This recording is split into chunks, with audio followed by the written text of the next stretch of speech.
Alright, morning folks, welcome back. If you're in the hallway looking for Writers Expo, you know where we are. Auditorium, come on in. You can find your teacher.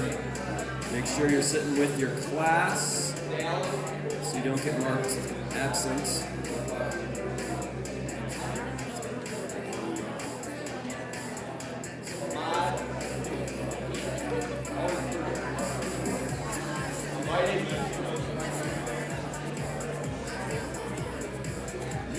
It is Friday.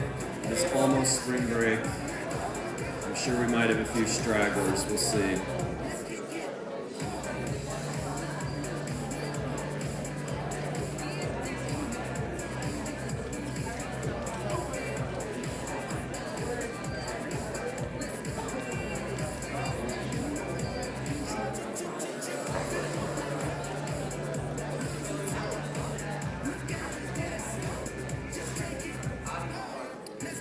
Teachers, how we looking? Give me a thumbs up if your class is mostly here. An immediate thumbs down for Mr. Schmidt. Mr. Schmidt, are these seniors? Yeah. Oh, over half, okay. People still rolling in. The snow, always fun.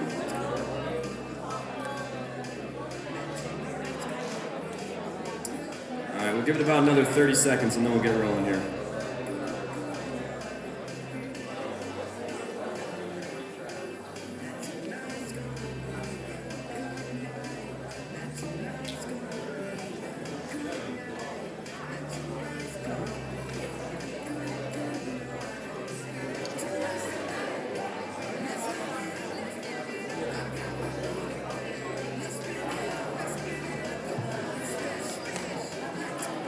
Let's get going. We got a few announcements like always anyway, so yeah, welcome back folks. Happy Friday. Chicago decided to kick off spring break in typical Chicago style with some snow. Sorry about that. Nothing we could do about it, unfortunately. How we doing? Yeah? How many of you were here at least once yesterday? And how did it go?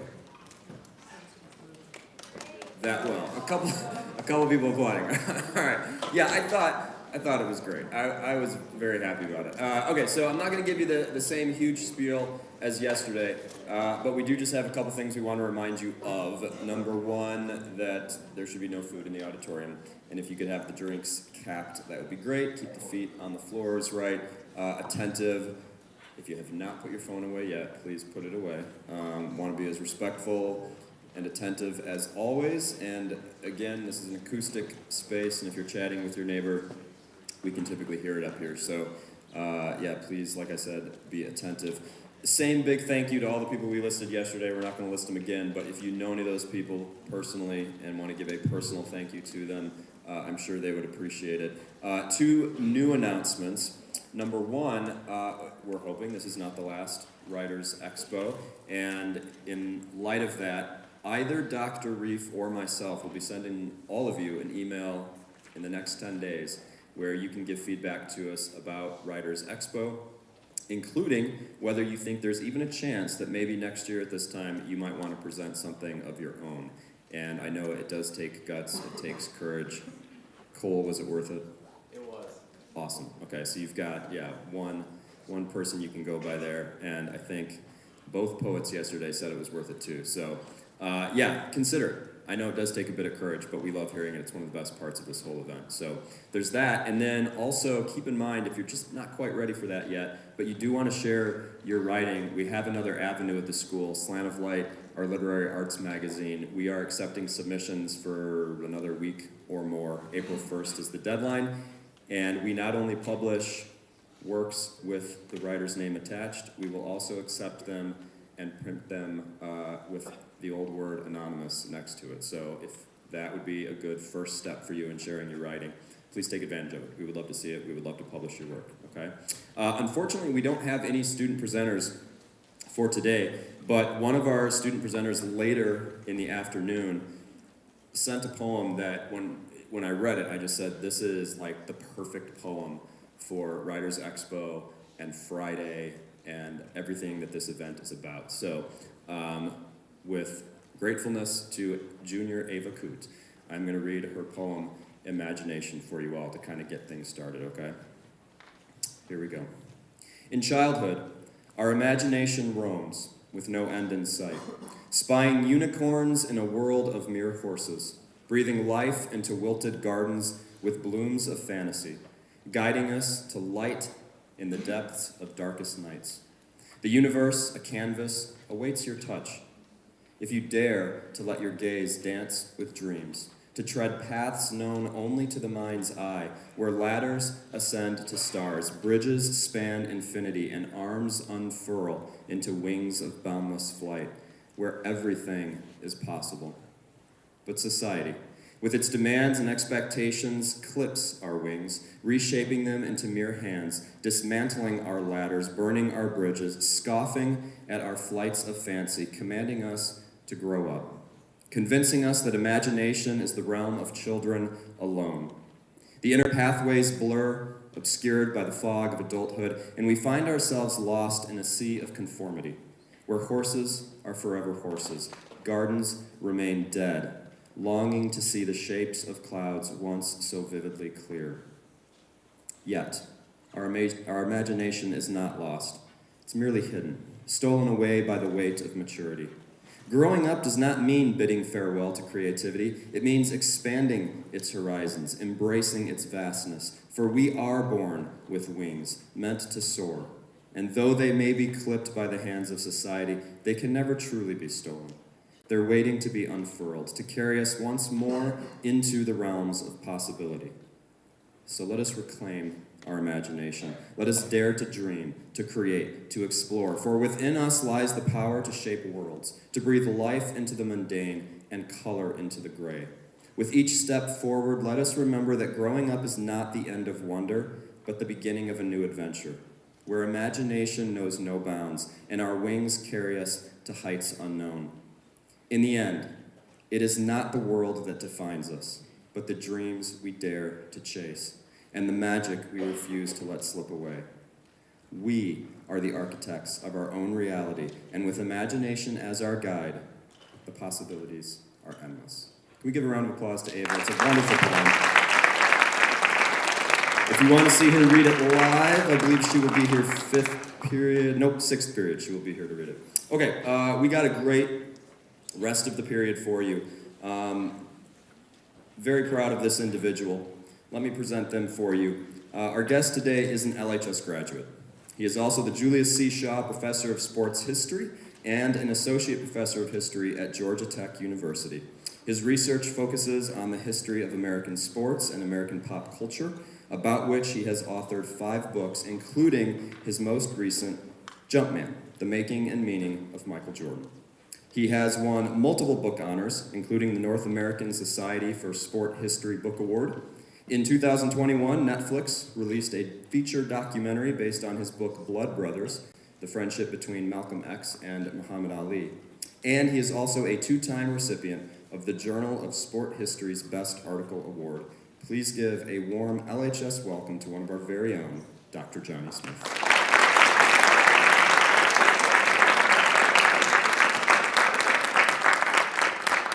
Good morning, good morning. I haven't seen snow in 4 years, okay? I live in Atlanta, Georgia Tech is in Atlanta, and I haven't seen snow since 2020. And I was so excited to go out and see my rental car covered in snow. I had no way to clear the snow, so I used my sleeve. But I'm so excited to be back in Libertyville and at LHS.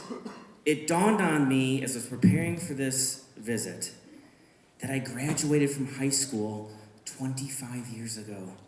I don't know where the time went, but I'm thrilled to be back. Great to see you all.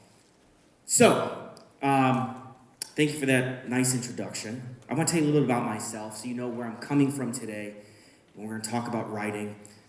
First and foremost, I am a historian. I am an author. I am a storyteller. And for me, I'm excited about being here today because being an author changed my life. Being a historian has changed my life. Being a writer gave me a sense of purpose. It helped me find my voice in this world, my place in this world. It gave me an identity. So what I want to do today is talk a little bit about my journey, talk about what it means to be a historian and an author, why it is I write about the history of sports, why I think that's valuable, take some questions from you, and try to have a good time, okay? So with that, let's start with the next slide.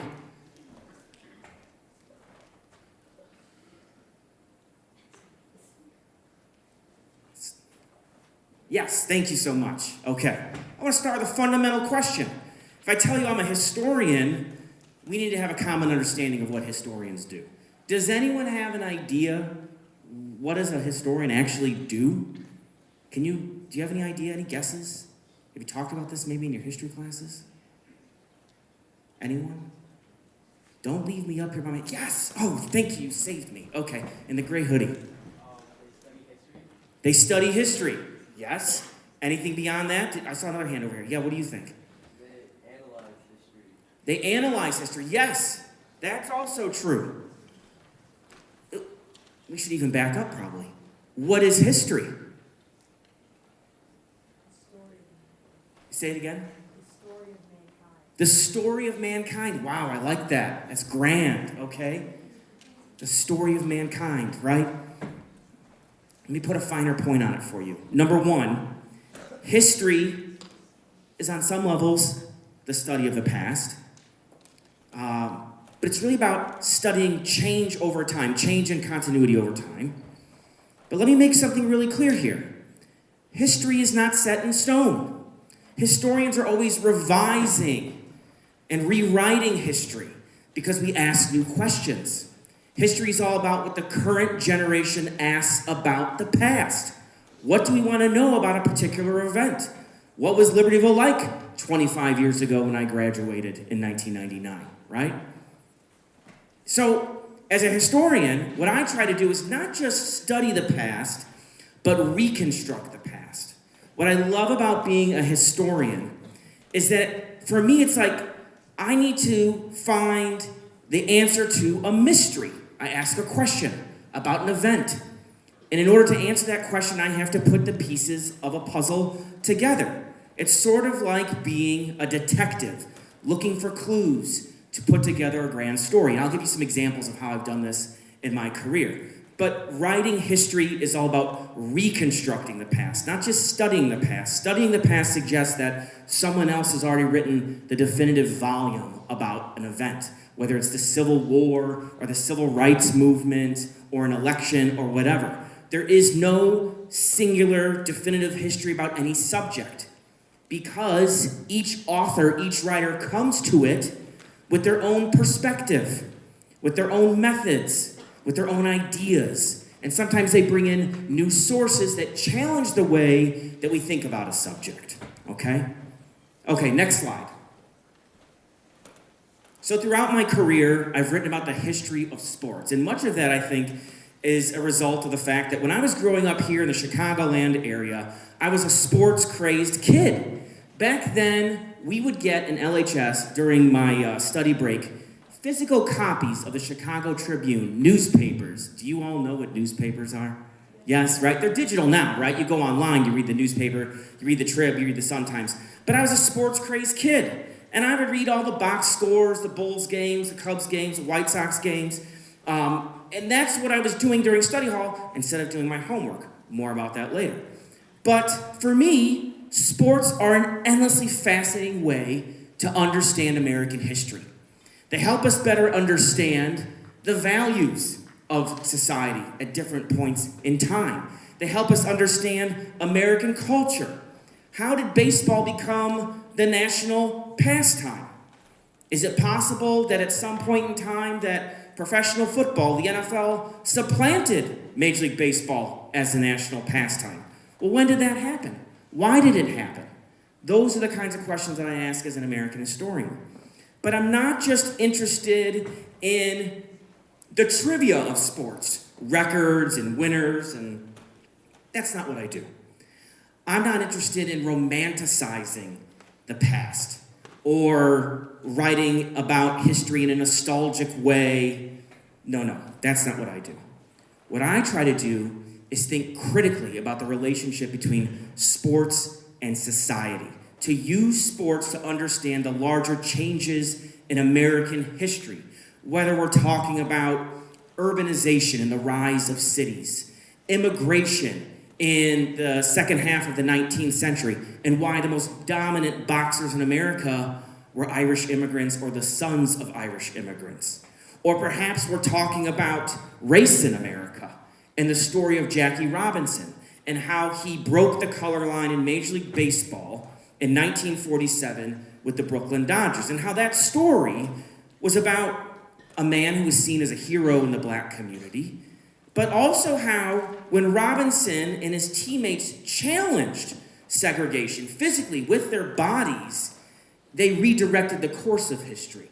This was a national story that moved from the sports page to the front page. So there's much to learn about how sports have served as agents of social change, contested spaces where conflicts have been debated about race, gender, ethnicity, nationalism, capitalism, on and on and on. It's an endlessly fascinating subject, and I built my career around it, writing 5 books, and I'm working on my 6th.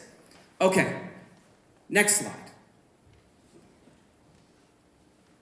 Yes. Why do I do this?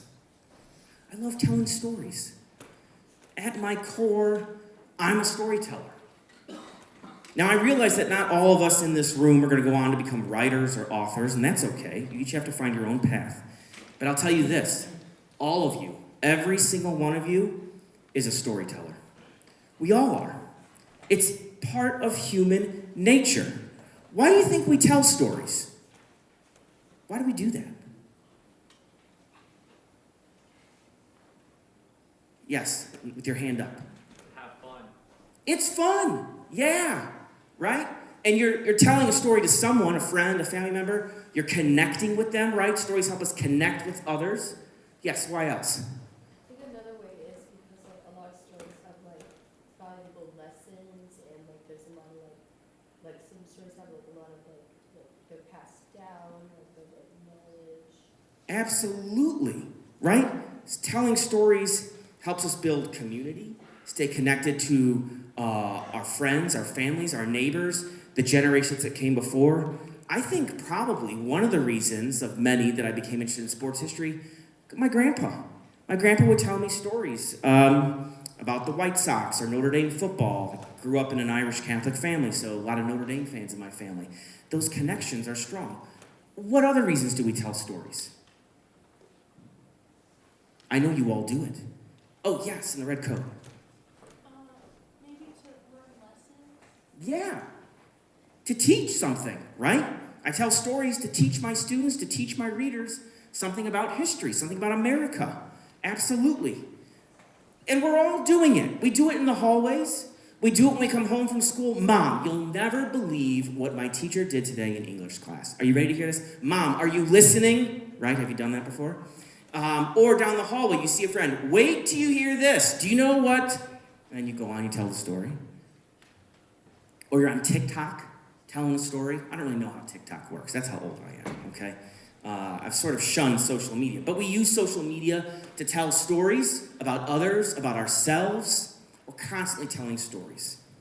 I think that for me, I see that storytelling is a powerful tool, not just to teach people about history, not just to entertain and to educate, but to persuade, to get people to see that there is power in telling stories, to connect us in a community. Slide. Oh, yeah. Okay. Let's go back in time. These are from my senior year. I'm particularly proud of the picture on the left.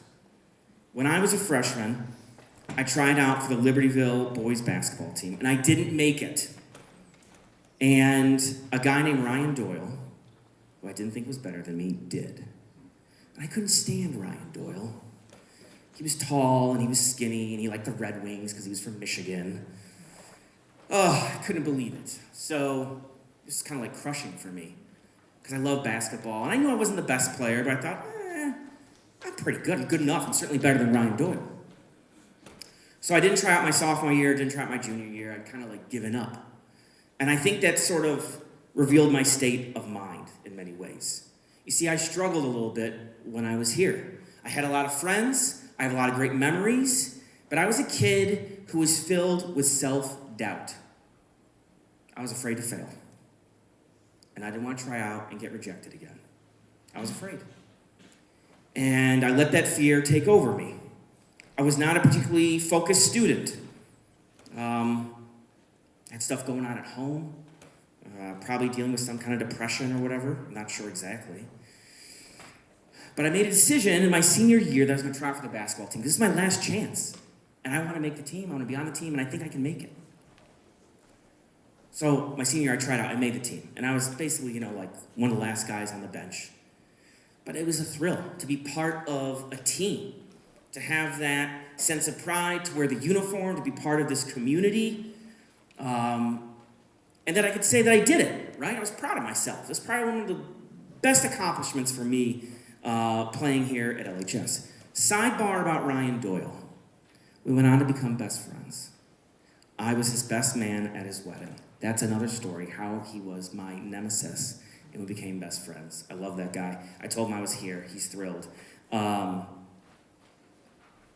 don't know whose idea it was to wear the American flag, okay? I don't know if I thought I was going to try out for like a Ralph Lauren polo ad or something, or I don't know. I don't know. It was not a great idea, but my wife said you should share that picture because you're smiling, and in the other one you look miserable, even though that was like a happy day for me, so go figure, right? Okay, so I told you I was struggling in class. I was like a C student, okay? I was not a great student. I go into my academic advisor's office to talk about colleges. I didn't know the first thing about what I should be doing to prepare for college. I hadn't been doing very well in my classes. I hadn't been taking them seriously enough. And she asked me, well, where would you like to go to college? So I gave her a list of schools. She told me, you probably can't get into those schools. And so this reality hit me, like, okay, So I'd have a backup option, backup plan. Long story short, I decided to go to Illinois State University, and my mom and my stepdad, they moved out of Libertyville, so the summer before I went to ISU, I lived with my dad in Palatine. My parents were divorced. And that summer, I worked in a sheet metal shop. So the summer before I went off to college, I worked in a sheet metal shop. And I saw these men, including my dad, and they did the same thing over and over every day. And there was not a lot of joy in the sheet metal shop. And I thought to myself, I don't want to do this. I don't want to end up back here. And so I made a decision that when I went off to college, I didn't know what kind of student I was going to be. My guidance counselor was just going to get C's. Okay. But I made a decision I was going to do my best. Whatever it took, I was going to do my best. So, next slide. So later that summer of 1999, I'm working at the sheet metal shop. I'm going to be going off to college soon at ISU. My mom has moved to Arizona with my sister. I'm living with my dad and my stepmom. And then I get the news on July 2nd, 1999, that shattered my whole world. This man on the left, Ricky Birdsong, he was the former head basketball coach at Northwestern. He was one of my role models. He had been murdered in a hate crime. He was walking in his neighborhood with his son, Ricky Jr., who was just 8, and his other daughter, who I believe was 10 at the time, and a white supremacist who had opened fire on Asian people, Jewish people, and black people as far away as Indiana University, the University of Illinois, in different neighborhoods in the Chicago area. He ended up injuring 10 people, wounding 10 people, and killing 2, including Coach Birdsong. Coach Birdsong was walking or jogging around the neighborhood with his kids. And this white supremacist murdered him simply because he was black. He was looking to kill a black man. That's it. The man, Benjamin Smith, was a neo-Nazi. And I couldn't handle this because I knew Coach Birdsong. When I was a kid, I had the good fortune of being a Northwestern ball boy. I was really close with the family of an assistant coach, and so I was always around Coach Birdsong. And one of the things that I remember about him is that he was generous, he was kind, but he didn't want to talk about basketball with me. Do you know what he always asked me every time I saw him? What do you think he would ask me? About school. He would say, how you doing in school? And you know what? I lied to him. I said, oh, I'm doing good. Because I was embarrassed. I was ashamed I wasn't doing good. So I went to the funeral all by myself, and I felt really alone. I didn't know how to process this hate crime, this terrorism. And I sobbed. I sobbed there in the pew, and this black woman who I didn't know next to me, she gave me these tissues. And I just felt it in my chest, you know? Like, how do you deal with this? This is heavy. Because in Libertyville, we didn't talk about this kind of racism. It's a mostly white town. All my friends were white. I had never had to think about this or confront this in any meaningful way. Racism, that was something I saw in a documentary in my history class with Martin Luther King marching and giving the I Have a Dream speech. It wasn't present in my world. But that wasn't the reality. So, I went off to college, went to ISU, thinking about Coach Birdsong. Next slide. And I had all these questions, and I didn't have anyone in my life to help me process this, to think about the history of racism and racial violence in America. So, long story short, I went to ISU, and I discovered I love learning. I had a great history professor there, was a great lecturer, great storyteller, and suddenly I got straight A's. It's not that simple, but I got straight A's. And then I realized I could go to a lot of colleges, so I applied to other colleges. I ended up transferring to Michigan State University, where my best friend Ryan Doyle attended. And Michigan State changed my life. This man on the left changed my life. His name is Dr. Pero Dagbovie. He's a professor of African American history. And when I was at MSU, I became a history major and an education major, and I was thinking mostly about teaching high school, and I had to do a senior research paper. I had to write like 20 pages about a subject. This was a daunting task. So in this class, I went to Professor Dagbovie. I said, gosh, I don't know what to write about. He's like, well, what are you interested in? I said, well, I'm interested in sports. And he suggested I write about Muhammad Ali. So I wrote about Muhammad Ali in this research paper. And in the process of doing that, I would spend hours in the library, in the stacks, where there's these rows and rows of books and old magazines and old journals. And I realized in the library, in the stacks, I was at home. That's where I belonged. Just doing research. I loved it. I was absorbing all this material. So I wrote this paper for Professor Dagbovie. He said, this is pretty good. I was like, really? He's like, yeah, you should think about going to graduate school. Keep writing. Keep in mind, my parents didn't go to college. So, the idea of going to graduate school was kind of heavy. But in Professor Dagbovie's classes, I learned about African American history. I learned about black leaders and black civil rights activists who had the courage to fight back against racism. I learned about the triumphs and achievements in black history, the many struggles in black history, and it was empowering for me to have those conversations. And it was through history that I discovered a world that I didn't understand when I was young, growing up here in Libertyville. So, anyhow, with Professor Dagbovie's encouragement, I went on to grad school. I got a master's degree at Western Michigan University, and then I went to Purdue in Indiana to get my PhD. And that's where I worked with this man, Randy Roberts. Randy Roberts, he along with Professor Dagbovie, absolutely changed my life. Outside of my parents, I would say that Randy changed my life more than anyone, because he was my role model. I wanted to be like Randy. Randy is a prolific author and historian. He's written like 30 books. It's incredible. We've written 3 together so far, and we're working on a 4th. But it was there at Purdue that I fell in love with the research and writing process. I began to imagine myself as an author. And after finishing my program at Purdue, I finished my first book. Next slide. The Sons of Westwood. Okay? It's about John Wooden, this guy here with the net around his neck. John Wooden was an incredible coach in men's basketball. His teams in the 1960s and the 1970s won 10 national championships in 12 years. 10 national championships in 12 years. At one point, 7 in a row. What drew me to this project wasn't just Coach Wooden's incredible success and how he became a national icon, revered by Americans throughout the country. It wasn't just about how he built this blockbuster program, but I was really interested in this collision of cultures, that the campus unrest taking place in the 1960s, the debates over free speech, over civil rights, over the Vietnam War, shaped the world of college basketball.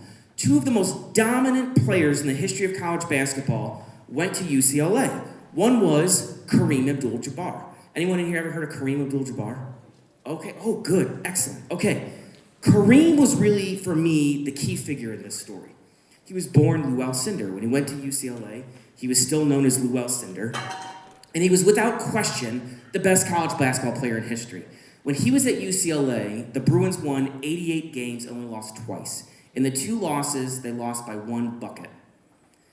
90 games, 88 wins, 3 straight titles. He was so good that the NCAA banned the dunk. There was no dunking in college basketball because the rule makers figured if he continued to dominate, well, there'll be no chance for any other team.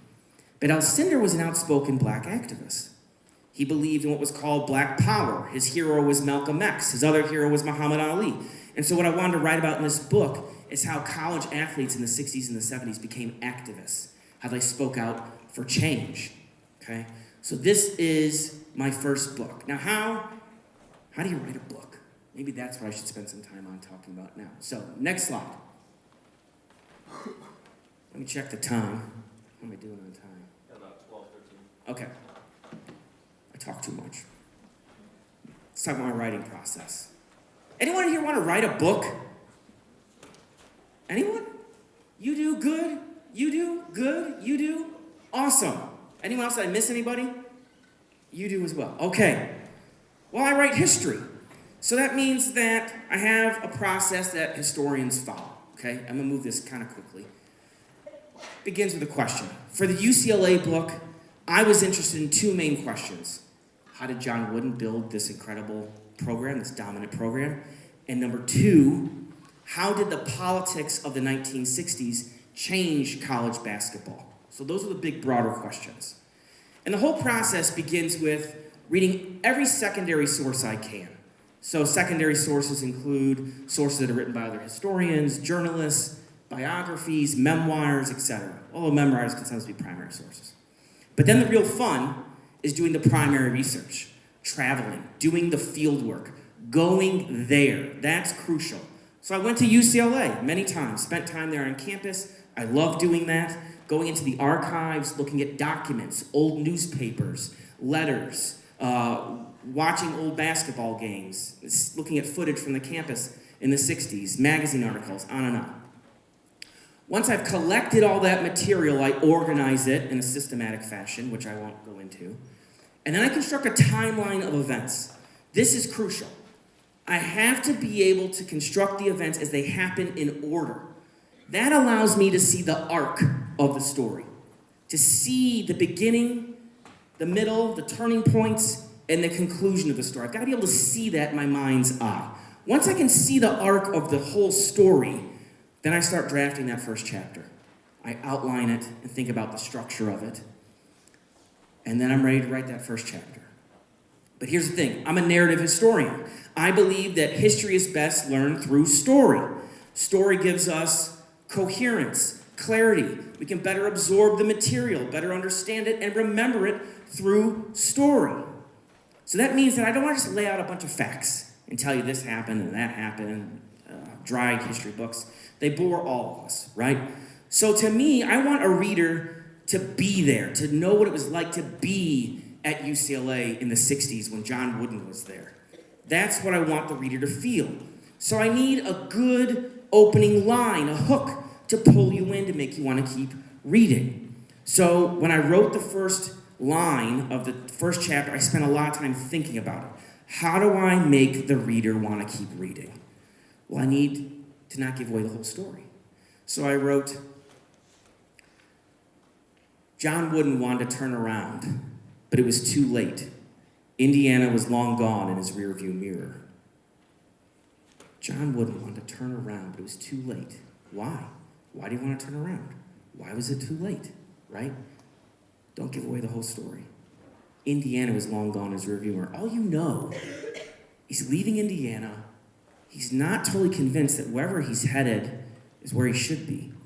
And then from there, I described his journey, driving his family in a car, packed with all their belongings, going from Indiana to California, what that was like for him, all this tension.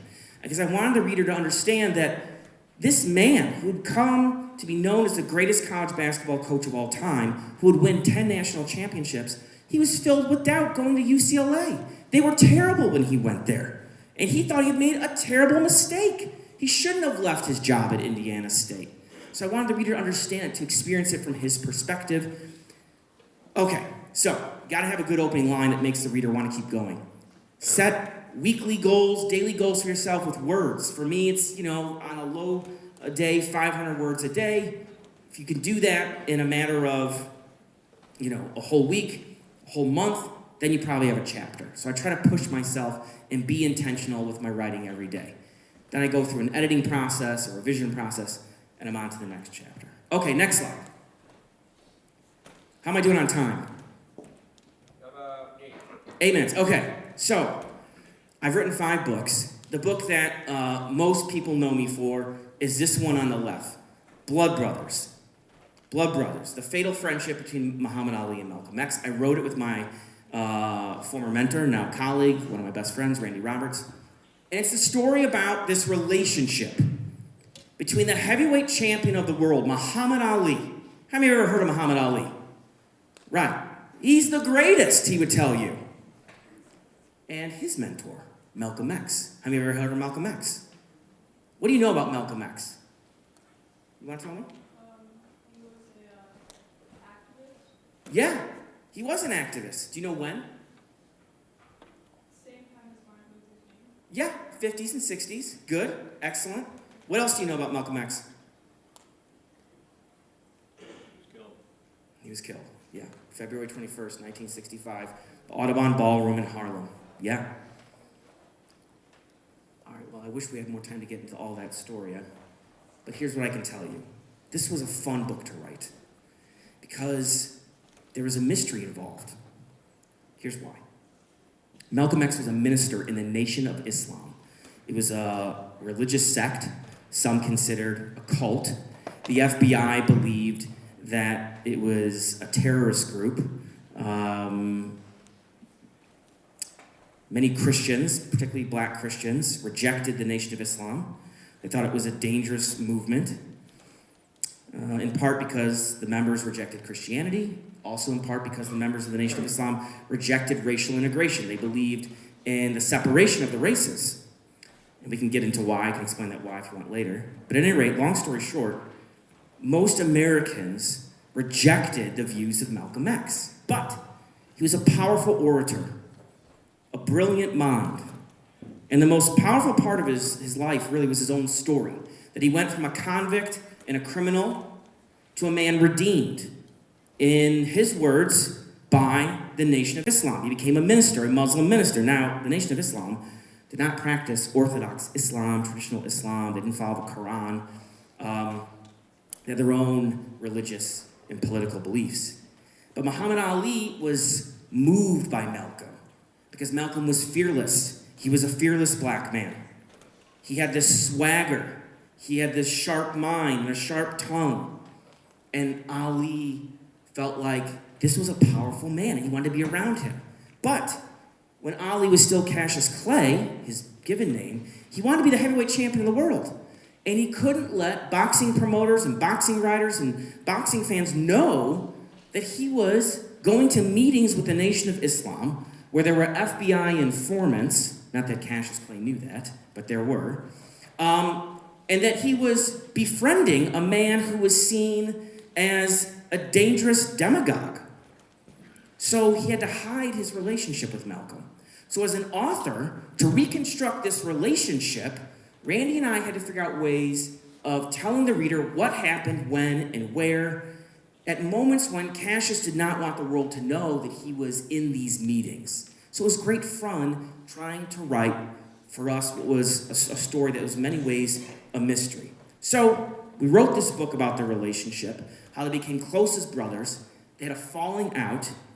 Malcolm X was ultimately murdered by men in the Nation of Islam. Ali showed no remorse. He denounced Malcolm X. So there's all these questions. Why did he do that? How did that happen? I wish I had time to go into it all. But here's the good news. If you're interested, you can read the book, okay? Or, perhaps better, you can watch it on Netflix. It became a Netflix documentary, and really one of the greatest achievements of my career was going to Los Angeles, and there was a director and producers and a whole film crew there to interview me for this documentary. And I get there and I think to myself, this is pretty cool. I wrote this book. I didn't know what was going to happen by writing the book. I wrote the book because I thought it was a great story. I thought it was an important story. And I get out there and there's a crew there for me. They're going to make this documentary. And so I sat there and I did an interview for about 3 hours in this abandoned warehouse. It's a really neat place. And I work with the production team and the director to make the film. And I'm really proud of it. So it's one of my, I think, greatest accomplishments. And if you're into documentaries, I hope you'll check it out. And you can even write me and let me know what you think about it, okay? So if you're interested, you do that. Okay, next slide. I'm not going to talk about these books because we don't have enough time, but I also wrote books about baseball. I can answer questions about them later. Next slide. This is my most recent book. I grew up a huge Chicago Bulls fan. Michael Jordan was a central part of my universe. And so I wrote this book during the pandemic. It was the hardest book to write, not because the subject was complicated, but because of all the stress of life during the pandemic and raising a baby and all these difficulties, all these barriers in doing research during the pandemic. But I did it. I finished the book, and it deals with how race and politics and celebrity shaped the way that Michael Jordan presented himself to the world, how he came to be seen as an American hero, and how the American public viewed Michael Jordan during his rise. And so it's a story that's built around his first championship season, the 1990-1991 season when the Bulls won their first title. And so if you're interested in basketball and Michael Jordan, or you're interested in the history of Nike, that's a big part of the story too. You might check out this book. Okay, next slide. All right, here's how I'll close before the Q&A. 4 writing tips. 4 writing tips. Here's what I believe, okay? These are some of the ingredients, the lessons I've learned as a writer. Good writers are good readers. You gotta read every day. You've gotta connect with role models. The reason that Randy Roberts, my professor at Purdue and eventual co-author, had such an influence on me is not so much all the things we talked about, it's what he wrote. I wanted to be able to write like him, but I needed to learn how to do that, and the best way to start was to find a way to understand his process. The words on the page, they spoke to me, they jumped off the page. So I wanted to learn how to do that. So you have to have good models of writing, and that means reading every day, reading books every day, okay? Number 2, if you're gonna be a writer, you've gotta choose subjects that matter to you. The fire has to come from in here, not just here. When you wake up in the morning, you have an excitement, a sense of purpose that you wanna get to your desk and go to work. And the only way to get that feeling, the only way to do this hard work every day, because writing is really, really hard, as I'm sure you know from writing your papers, you've got to find something that matters to you, that speaks to you, that's personal in some way, okay? Number 3, begin with the end in mind. Have a goal. Any project you pick as an author, there must be a larger purpose. Why do you want people to read what you have to say about a subject? You know, that's been a challenge for me because every book that I've written, it's been about someone famous, and there's other books about that person that I'm writing about. So I have to find a way to say something new. So I have to have a clear sense of purpose, a clear goal from the very beginning of the project. And that helps move me along. And then finally, try to find a way to write that appeals to the reader's mind and their heart. Make them feel something. Joy, surprise, excitement move them. Am I out of time? Oh my goodness. Thanks for your attention.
in, find your teacher, find your seat. We've got some announcements. There's a flag.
All right.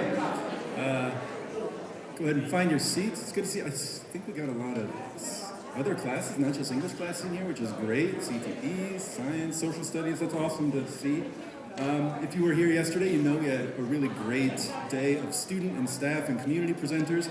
Today we have a couple professional writers who I'll introduce our guest this morning in a second. If you're still coming in, find your teacher, have a seat. A couple of reminders. We're here to learn and while we're here, we're going to respect the auditorium. No food or drink, no feet up on chairs, keep things nice. Respect the presenters, don't be on your phone, don't talk to people around you. You really can hear it, it can be a little distracting. So think about if you were up here presenting, how would you want people to act? Same big thank yous as yesterday to the B&G, to DECA, to the Fine Arts Department for facilitating all of this, Dr. Reef, Ms. Constantinitis, and of course Mr. Tooley, who does so much work all year to get this done. So let's give especially Mr. Tooley a round of applause because all of this happens because of his hard work. We want to hear what students are interested in, what they liked, what they would like to see at Writers Expo. So after today, we're going to be sending a Google form from Mr. Tooley and Dr. Reef asking for your feedback and also inviting you to think about reading next year. Having students present is one of the best parts of Writers Week, and we're really grateful to the students who have decided to share their work with us. So if that's something you would like to do, if after this week you think that would be something that is for you, that form is a place to indicate that, and people will work with you to get a piece ready. Also, if you've got writing that you don't necessarily want to read out loud, or you have something that you couldn't present in the last couple days, Slant of Light is accepting submissions. That's any sort of visual artwork. And they're accepting submissions until April 1st, so just email your work to Mr. Tooley.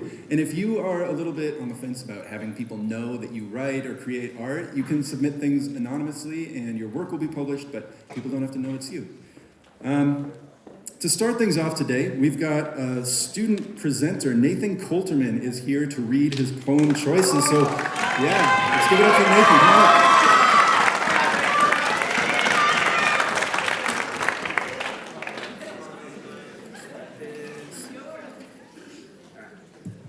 So I wrote this poem back in 2023, and I think just sometimes we feel that life just kind of goes in a weird cycle, and we feel trapped, and that's just something I wrote about. All right, this is Choices. Life. A crazy mess of beautiful doors. Doors lead to every new avenue, down the winding road of choices made and not made. Doors, each a choice, each one so tempting, inviting, but how to know which one is fair or foul, which will harm or heal, no person can say, but I can. I have chosen wrong. Avenues, the thoughts after the doors, the realization of the choice you've made. You see the choice you've made, the path you choose to live. You wish to turn back to the door which you chose. Shut. It's shut behind you, unyielding as a brick wall. Stuck. Wishing to go back, to choose differently, to choose a better path. You sit with regret, wanting to change. You look up and see doors again. You run to them thinking, anywhere is better than here. In your haste, you choose again. Without thinking, you are drawn to a choice. Without thought, you choose it. Step through. There you are. In the place you wish to leave, in your haste to flee, unthoughtful of your choices. Again, you've chosen wrong. Again, you realize. Again, you face yourself and your choices. You ponder. Will this never-ending cycle of choices end? Or will you ever choose right, go through the right door? Or will you ever be stuck in the ever-winding avenues of doors of life? I am ever stuck in this loop, ever stuck in the shame of my choices. But do I continue to linger in my shame? If I trust in my own strength, I will continue to fall and feel shame. But there is one I trust. He has the strength to help me out of my shame. He has the strength to help me choose the right path, the right door. He is my hope and my trust. He is my joy and my grace. He will never leave me. He will never forsake me. And he is always there for me. But not only for me, but for all. He will help all who call on his help. I am broken, but not forsaken. I'm ashamed, but not unforgiven. I have lived through pain, and many also have too. But I have hope, and you can have it too.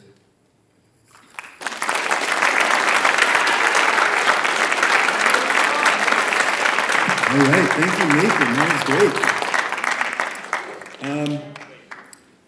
Our guest today is an LHS graduate.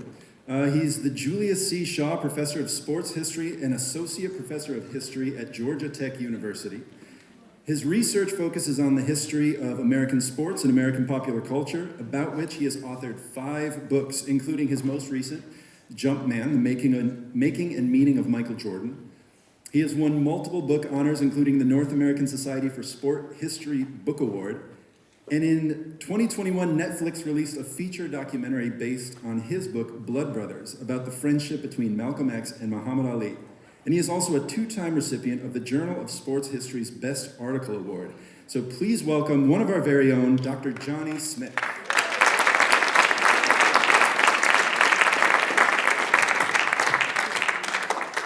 Good morning, Wildcats. Good morning. All right. By the way, I'm very proud of you. That was impressive. Wasn't that impressive? I mean, how old are you? 17. There is no way you could have shoved me onto this stage at 17 to share something that I wrote. That's an incredible gift, an incredible talent. I hope you keep writing, keep sharing. That's awesome. That's a powerful thing. Incredible. I'm thrilled to be back. I grew up in Libertyville. I graduated, dare I say it, 25 years ago. I haven't been back to Libertyville in like 23 years, 24 years, something like that. I haven't seen snow in 4 years because I live in Atlanta and it hasn't snowed there since 2020. So I was actually kind of excited. Like I had that childhood excitement, like, oh my gosh, snow, let's go play in the snow. And I was like, oh wait, I gotta go to school, right? I'm sure you all had the same idea. Oh great, I gotta go to school and listen to this guy talk, okay? But I'm happy to be here and I hope that we can have a good conversation and that maybe you learn something about writing. So let's get started, okay? First slide. What you have to understand about what I do is that first and foremost, I'm a historian. I'm an author, I'm a storyteller, and historians, as you may guess, we write about history. We study the past. We study change and continuity over time. But what I love about being a historian is it's really like being a detective. Because writing history requires finding sources. Sources that are scattered all over the place. In archives, in libraries, in newspapers, in people's diaries, in all sorts of places. And I, as a historian, when I write a book, I've got to find all those sources. And those sources are like the pieces of a puzzle. So for me, writing history is about reconstructing the past, finding sources that are like the pieces of a puzzle. Now, the difference, of course, between putting an actual puzzle together and writing is that when you put a puzzle together, someone gives you all the pieces in a box. That's not what happens being a historian. You have to figure out what the picture on that box is going to look like in your mind, in your imagination. And you can't really do that until you find the pieces. So it's a complicated process. Storytelling is a complicated process, but it's a lot of fun, okay? So I love being a historian. That's number one. Next slide. Throughout my career, I have focused on the history of American sports. So at Georgia Tech, I teach courses on modern American history. I teach courses on the history of American sports and some other seminars. And I have great students. It's a great place to work. And there's several reasons why I've decided to devote my career to writing about the history of American sports. Number one, it's fun, okay? But more than that, too, is that I believe that sports not only reflect the values of society, but they also tell us about the shared experiences in a community in the United States, in Illinois, in Chicago, in Libertyville. We can learn a lot about a community by studying sports. When I drove up to the school, I realized that that big sign for the baseball field, that wasn't here when I was in high school. The softball field out front, that wasn't here. But do you know what you learn immediately about Libertyville when you come in to the front? This is a sports-crazed school, right? Sports matter here to this community. So if I was writing about LHS, the history of LHS, sports would be an integral part of the story. It's also an integral part of my story, which I'll get to in a moment. But throughout history, what really interests me about sports is that sports have been at the intersection between American culture and American politics. That sports have served as a central site for debating different conflicts, whether it's over race or gender or immigration or all sorts of other issues. Take, for example, the story of Jackie Robinson. How many of you have heard of Jackie Robinson? Most of you. Can anyone tell me who was Jackie Robinson? Raise your hand so I can see you. It's kind of dark, but somebody. Where are we at? Over there in the end, thanks. Yeah, Jackie Robinson was the first African-American Major League Baseball player. He wore 42 for the Dodgers, I think. Yeah, very good. What's your name? Jack. Jack, you have a great voice for radio. Like, I would continue to listen to you talk. Just wasn't that pretty good? Very calm, smooth. Yeah. So what's powerful about Jackie Robinson is it became a symbol for the fight for civil rights. So the story of Jackie Robinson, the biography of Jackie Robinson, it transcends the baseball field. It's a story about America. Well, those are the kinds of stories that I'm interested in. And I first started thinking about those kinds of stories growing up in Vernon Hills in Libertyville. Next slide. I was drawn to stories, to great stories. So as a writer, I'm what you call a narrative historian, which means that in my books, the history is told through story. I think narrative is the best way to learn history. I think students, readers, are more able to absorb, retain, and understand history if it's told in story form. And I recognize that not everyone here in this room is going to be a writer or an author, and that's okay. You find your path. But we're all storytellers. All of us. We tell stories, right? We tell stories to our friends in the hallway. We tell stories to our teammates in the locker room or on the team bus. We come home from school. We tell our parents a story, right? Mom, wait till you hear what happened to me today, right? Mom, are you listening? My daughter does this already. She's 5 years old. She said, Dad, watch me, listen. She tells me about her day at school. I love it. I miss her. Okay, now, why do we tell these stories? Because stories are powerful tools that can appeal not just to the intellect, but to the emotion, to the heart, right? They can move us, they can persuade us, they can convince us. They help us connect with people. Fundamentally, storytelling is powerful because it helps us build connections, build relationships, build communities, build knowledge. That's the power of storytelling. Next slide. Okay. This was me. I know, the American flag. I get it, yeah. I don't know. Thank you.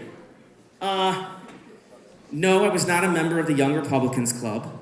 I don't know. You know, back then in the 90s, Ralph Lauren was in, Polo Ralph Lauren with the American flag. I thought it looked good. It does. Oh, thank you. I'm a history teacher, though. Okay, all right, you made my day. Thank you. Okay, but let's talk about the picture on the left. Number 4. Number 4 in your programs, number 1 in your hearts, Johnny Smith. Last man at the end of the bench, admittedly. But did you know, fun fact of the day, the LHS cheerleaders had a Johnny Smith cheer, okay? And if that didn't make my heart swell, nothing else did, okay? I was like, I don't care if I'm out there on the court. They are chanting my name, right? Like, what other boy is getting his name chanted in a cheer on the basketball team? It was fantastic. But here's the thing. This is a varsity senior year picture. My freshman year, I went out for the basketball team. I didn't make it. I didn't make the team. I thought I should have. I thought I played well during the tryouts. And my my nemesis at the time, a kid named Ryan Doyle, he was from Michigan. His whole family went to Michigan State. They rooted for the Red Wings and the Pistons. He was so obnoxious. He made the team. I couldn't believe it. It was like Ryan Doyle. Ugh. So I was pretty peeved. But I internalized not making the team as a failure. And the fact is that when I was at LHS, I had pretty low self-esteem. I was a kid struggling with self-doubt. I didn't really believe in myself. I didn't try very hard in school. I was a C student. Maybe the reasons for that are complicated. On the one hand, I think I was battling probably some depression, things going on at home that made life difficult. On another level, though, I think that I didn't try because if you don't try and you fail, well, it doesn't say anything about you just didn't try. But if you try and you fail, well, then maybe you're just a loser. But I wasn't a loser. So my senior year, I'm just like, I know I can play with these guys. I know I can. I play pickup ball with them all the time. I can play. I'm not the best. I made the decision to try out. It's my last chance. I'm not going to let that tryout from my freshman year define me. So I made the basketball team. I was very proud to be part of that team. One of my great mentors here was the assistant basketball coach, Andy Bitta. He was also a legendary soccer coach. I learned of his passing a few years ago. It made me sad that I didn't get to see him. But he was a big part of my life when I was here. And the thing is, when I was at LHS, even though I wasn't great in the classroom, I had great teachers. 3 of my teachers came to my high school graduation party at my house. And it wasn't because I was their best student, far from it. But, you know, I had this bond with them. That's what I remember about Libertyville, this sense of community, this sense of connection, and that stayed with me. So something else stayed with me, though, here. I went in to see my guidance counselor my senior year to talk about colleges. And she looked at my transcripts, and I told her where I wanted to go to college, and she said, you know, you're probably not going to get into these schools. And she said, it's a good chance you're just going to be a C student in college. And that just like deflated me because it's like, that's who I am. I'm just going to be a C student in college. I'm just going to be average. I had a really hard time accepting that. But that's what I believed about myself in that moment. So I had to change it. Slide. Summer of '99, after I graduated, my mom and my stepdad, they got divorced. My mom and my little sister, they moved to Arizona, where my brother was going to school at U of A. That summer before I went to Illinois State University, I lived with my dad in Palatine, and I worked in a sheet metal shop where my dad worked. And it's not a glamorous job, it's a hard job, a dangerous job. You're working with sheet metal, you cut your hands, you cut your arms. And what I saw in that shop was men showing up doing the same monotonous work day after day. And I thought to myself, I don't want to end up back here. I've got to do something. I've got to make something of myself. So I went off to Illinois State with that on my mind. But before I left, on July 2nd, 1999, I learned of some news that just shattered me. This man on the left, Ricky Birdsong, who had been the head basketball coach of the men's team at Northwestern, he was murdered in a hate crime. He was walking down a sidewalk in his neighborhood in the Chicagoland area with his 8-year-old son, Ricky Jr., and his 10-year-old daughter, and a white supremacist, a neo-Nazi who had been opening fire in Indiana and parts of Illinois on Jews, on Asians, and black people. He killed him. He was just walking down the street.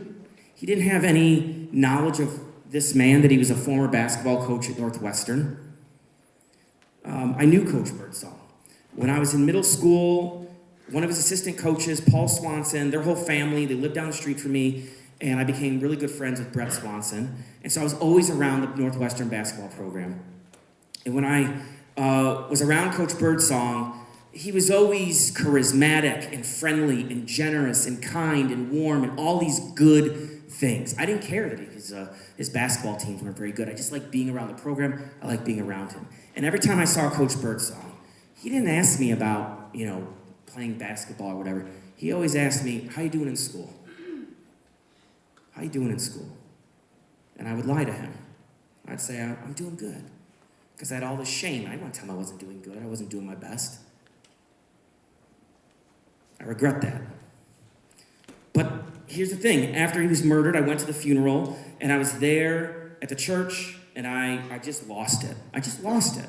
I felt really alone and vulnerable, and I could not process that there's hatred existed in my state, in my country, and that his life was taken from him, a father of 3, a husband, a mentor, a teacher.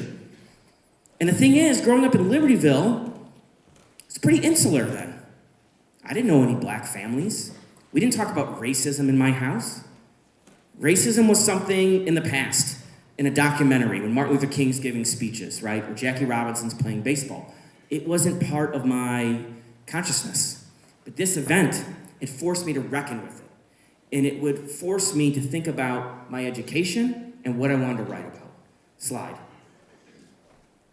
So I went to Illinois State for 2 years, and I realized I love learning.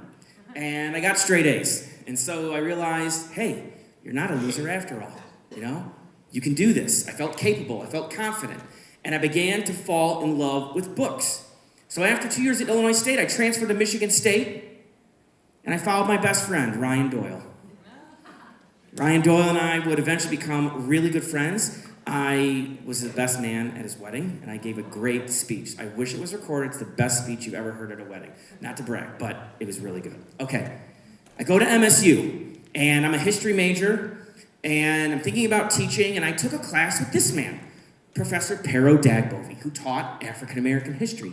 And it's in that class, in his seminars and in his office meetings, the one-on-one time we had, that I began to grapple with the history of racism, with the Black freedom struggle, the civil rights movement.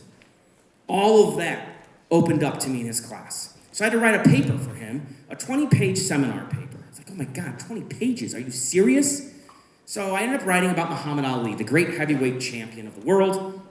I turned in the paper, I got an A on the paper, and he says to me, you should go to graduate school, okay? I'm like, graduate school? What? Are you really? He's like, yes, keep writing. Keep writing about sports. Keep writing about race in America. You have an ability.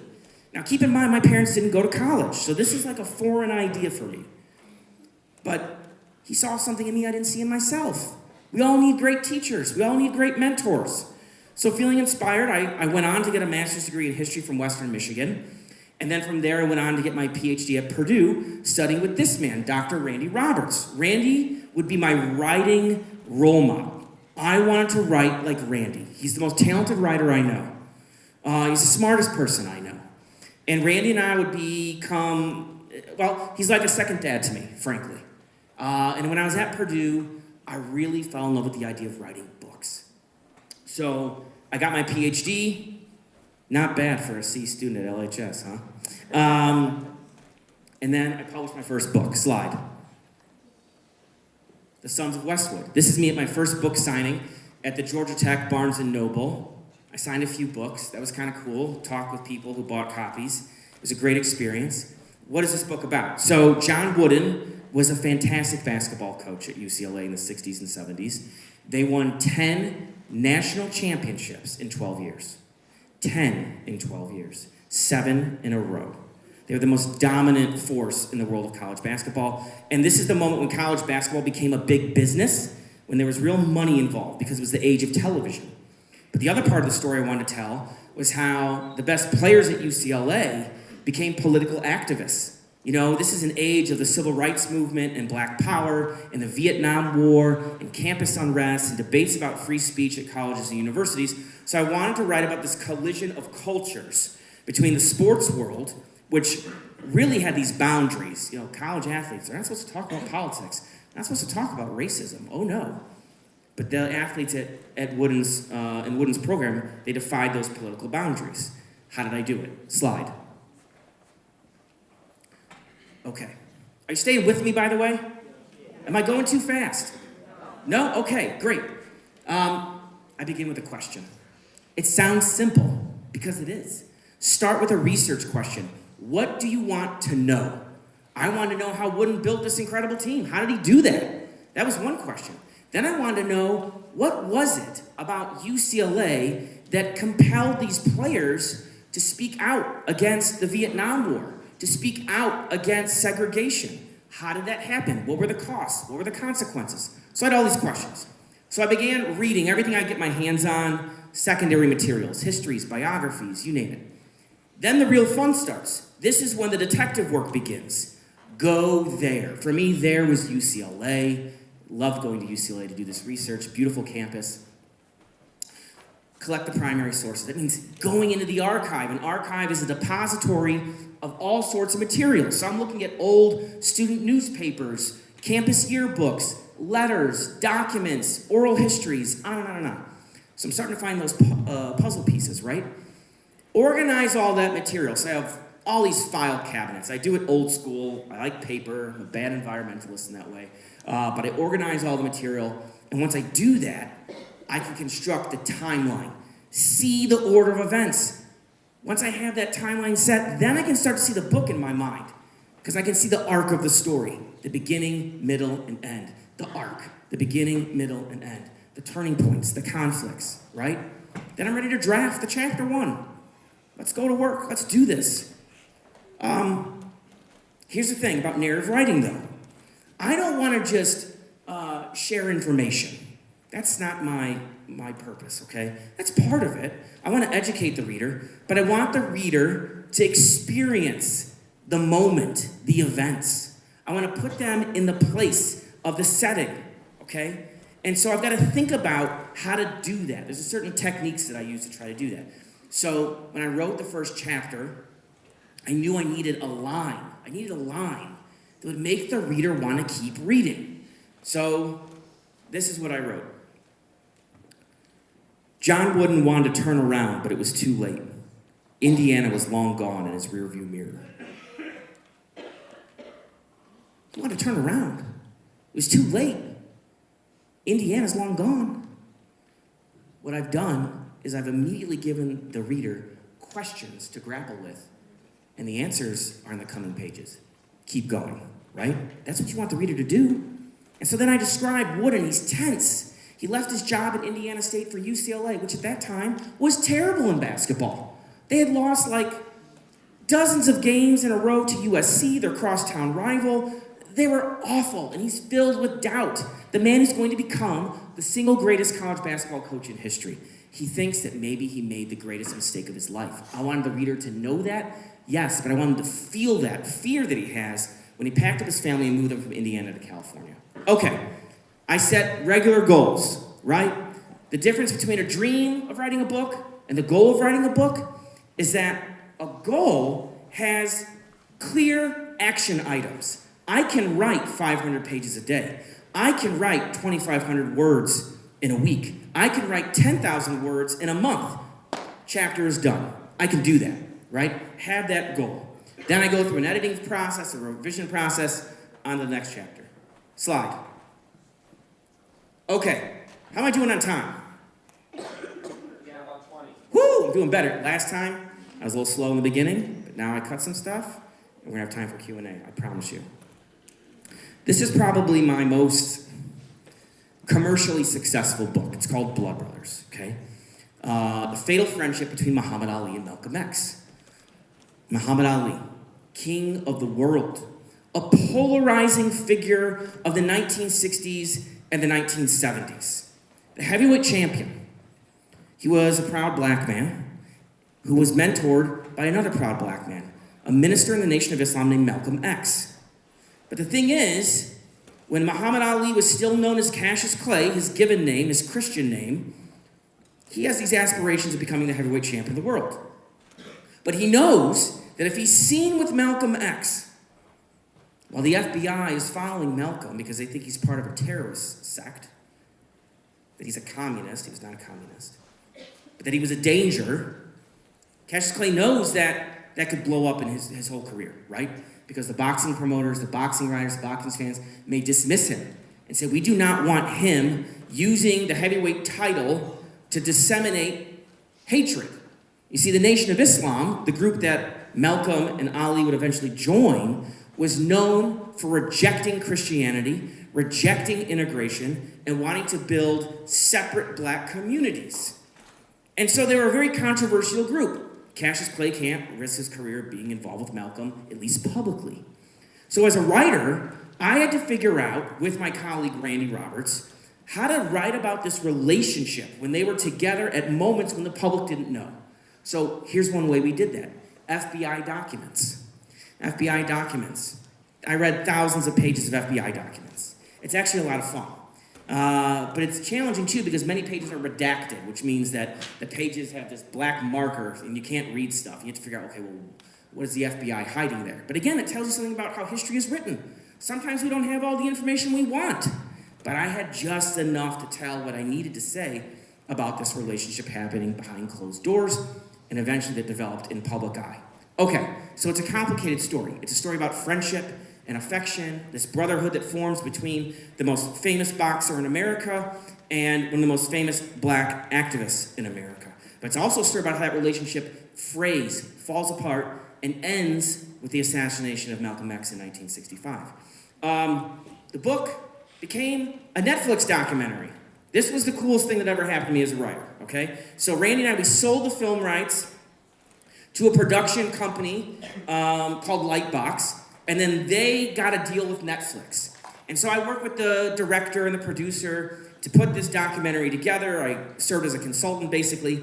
And then they flew me out to LA, and they interviewed me for so I could be in the documentary, helping tell the story. So if you go on to Netflix, and you're interested in documentaries, or you're interested in history, or sports, or whatever, you might check this out. You'll see me in the documentary. It's pretty cool. Yeah, next slide. I've written some books about baseball. I'm not going to say much about them today. Mickey Mantle. This story, War Fever, is about 3 characters in Boston during the First World War and the great influenza pandemic. One of those characters is a young Babe Ruth. Next slide. My most recent book is about my childhood hero, Michael Jordan. And there's a number of reasons why I wanted to write this book, but the book tells a story about how Jordan pursued his first championship in 1990-91 season against the backdrop when there's growing pressures for him to be a voice in the civil rights struggle. And so it's a story about how race and politics and celebrity shaped Jordan in profound ways. Next slide. Okay, this is my last part, and then we'll get to questions. Writing tips. These are my 4 tips. If you want to be a writer, think about how these tips might help you. Okay. Anyone here want to keep writing? Anyone? A couple, 1, 2, 3, 4. Are you going to keep writing? Maybe? Okay, a handful of you. I get it. Here's the thing. I didn't think I was going to be a writer when I was in your spot. I was thinking about being a sports broadcaster. That's what I thought I was going to do. Then I thought I was going to be a high school teacher and a basketball coach. I didn't think I was going to end up here. Certainly not.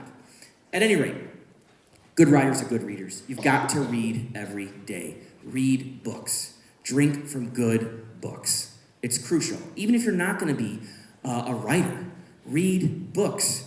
One thing that concerns me sometimes is I have students, I assign books in my classes at Georgia Tech, and they have a hard time reading anything of length because it requires focus, it requires concentration. You've got to develop that muscle now, okay? So do yourself a favor, even if you're not a big reader, before you go off to college, if you're choosing to go off to college and you're gonna have to read in the summer. Set a goal, read a few books. Anything you want, anything that interests you, you pick the books. Okay, write about subjects that matter to you. If you're gonna be a good writer, it can't just be about a topic that appeals to you here, it's gotta come from in here, the fire in the belly. You gotta wake up in the morning eager to get back to your desk to punch those keys because you care about the subject. Number 3, begin with the end in mind, write with a goal. You have to have purpose. What is it you want to accomplish in writing this book? If I go back in time and I look at, my time in high school when I often felt like maybe invisible, unimportant, writing, it has given me a voice. I know who I am. I know what my talents are. I know what my strengths are. I'm not good at a lot, okay? I can't fix anything that breaks in my house. I am useless. I gotta call somebody. But I have other abilities. They end up taking me places like this. Okay, finally, write in a way that engages the reader's mind and heart, right? You've got to appeal to moving people. Move them in a way that makes them feel something, think something, right? Make them laugh, make them feel surprised, excited, joy, maybe even sadness in some ways. That can be instructive as well. But ultimately, write in a way that makes them want to keep reading, to turn the page. That's what I try to do. Hopefully, my readers feel like I'm encouraging them to turn the page. That's it. Any questions?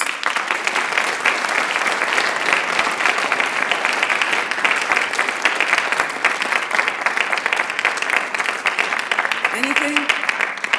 Thank you. That was nice. Yes, hi. Miss Laura? What's her last name? Laura. That's it. Well, maybe not, though. It isn't. Why? Should I know her? She was just a history teacher. She retired last year.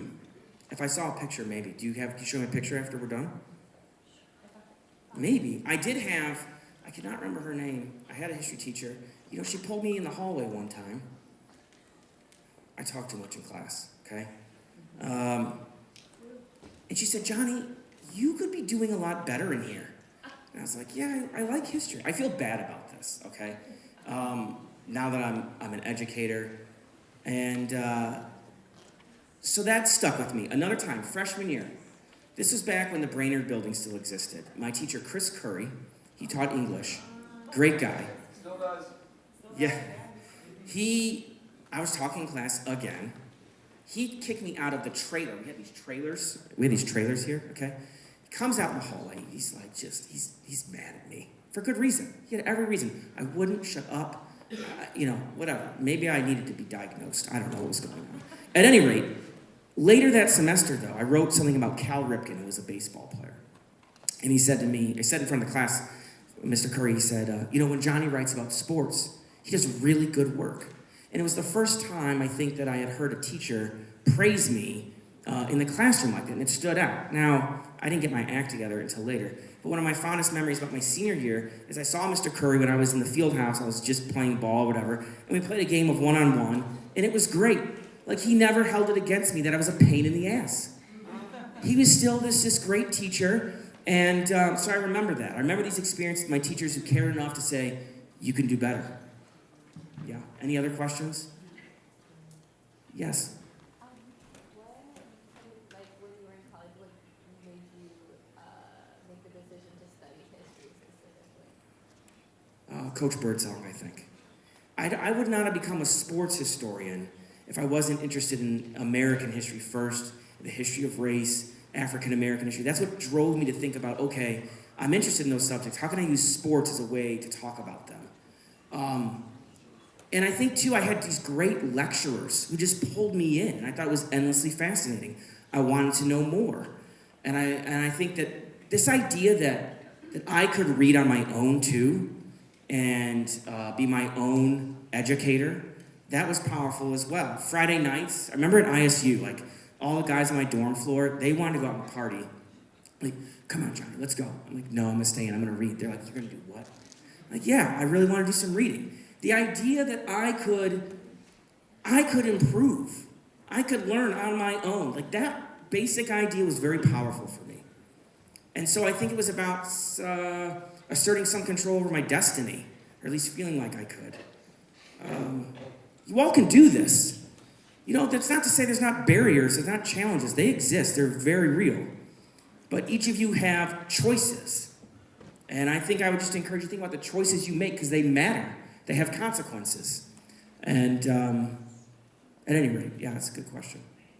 Right here. It's really, in the back, yes. Did you ever run into any research roadblocks for any of your projects? And then, like, how did you overcome those or decide how to pivot what you were looking for so that you could get the information? Yeah, okay, so first of all, that's a great question. I have boxes of what were going to be books, but it just wasn't going to work because the sources didn't exist and I couldn't even start it. I just knew to write it the way I wanted to, it's not going to work. So, okay, you put them aside. Then there's other cases where I'm in the middle of a book and I'm continuing to do research along the way and I realize this thing that I know existed at one point, I can't get my hands on it. So one example is when we were writing Blood Brothers, I went to the National Archives in College Park, Maryland, and I wanted to look at these State Department records because Muhammad Ali had taken a tour of Africa, and I wanted to know, what did the government think about these anti-American statements he was making? And there were a few things, but there wasn't a ton. And I know at one point there were more documents in there. But as a historian, you are, you're relying on the record keepers. You're relying on the archivists. What has lasted the test of time? Sometimes you get the stuff, fantastic. Sometimes you have to write around it. But this is an important lesson. Pay attention to the silences. Every source reveals and conceals. You can write about what's not there. You can write about what's missing. And you can carefully, thoughtfully speculate, but sort of tell the reader, okay, what do you think is missing here in this story? So acknowledge it. That's what I try to do. Thank you. Yeah. I'm losing my voice. It's only the second period. Where are we at? Over on the end. Jack, right? Yeah. What you got? Is there a favorite sport that you've ever written about? I mean, basketball seems like something you like, but is there anything else? Yeah, boy. You know what? I'm writing a book now about Joe Louis, who was a great heavyweight boxing champion in the 1930s and 1940s. What I like about writing this book is that writing about a boxing match is easier than writing about a basketball game or a football game or even a baseball game to some extent. Why? Because I've got two main characters in the ring that I can follow and I can describe that action. It's much harder to describe a basketball game and the magnificence of Michael Jordan. You have to really see that. It's hard to recreate it in writing. It was really hard to describe Michael Jordan as a basketball player. Not that I felt like I had to, but so boxing. Yes. Amazon. You just put in the title. She's gonna buy a book, I think. Which one do you think you're thinking about buying? Blood Brothers. Okay, awesome. Yeah, it's on there. You can get it. And they make great gifts.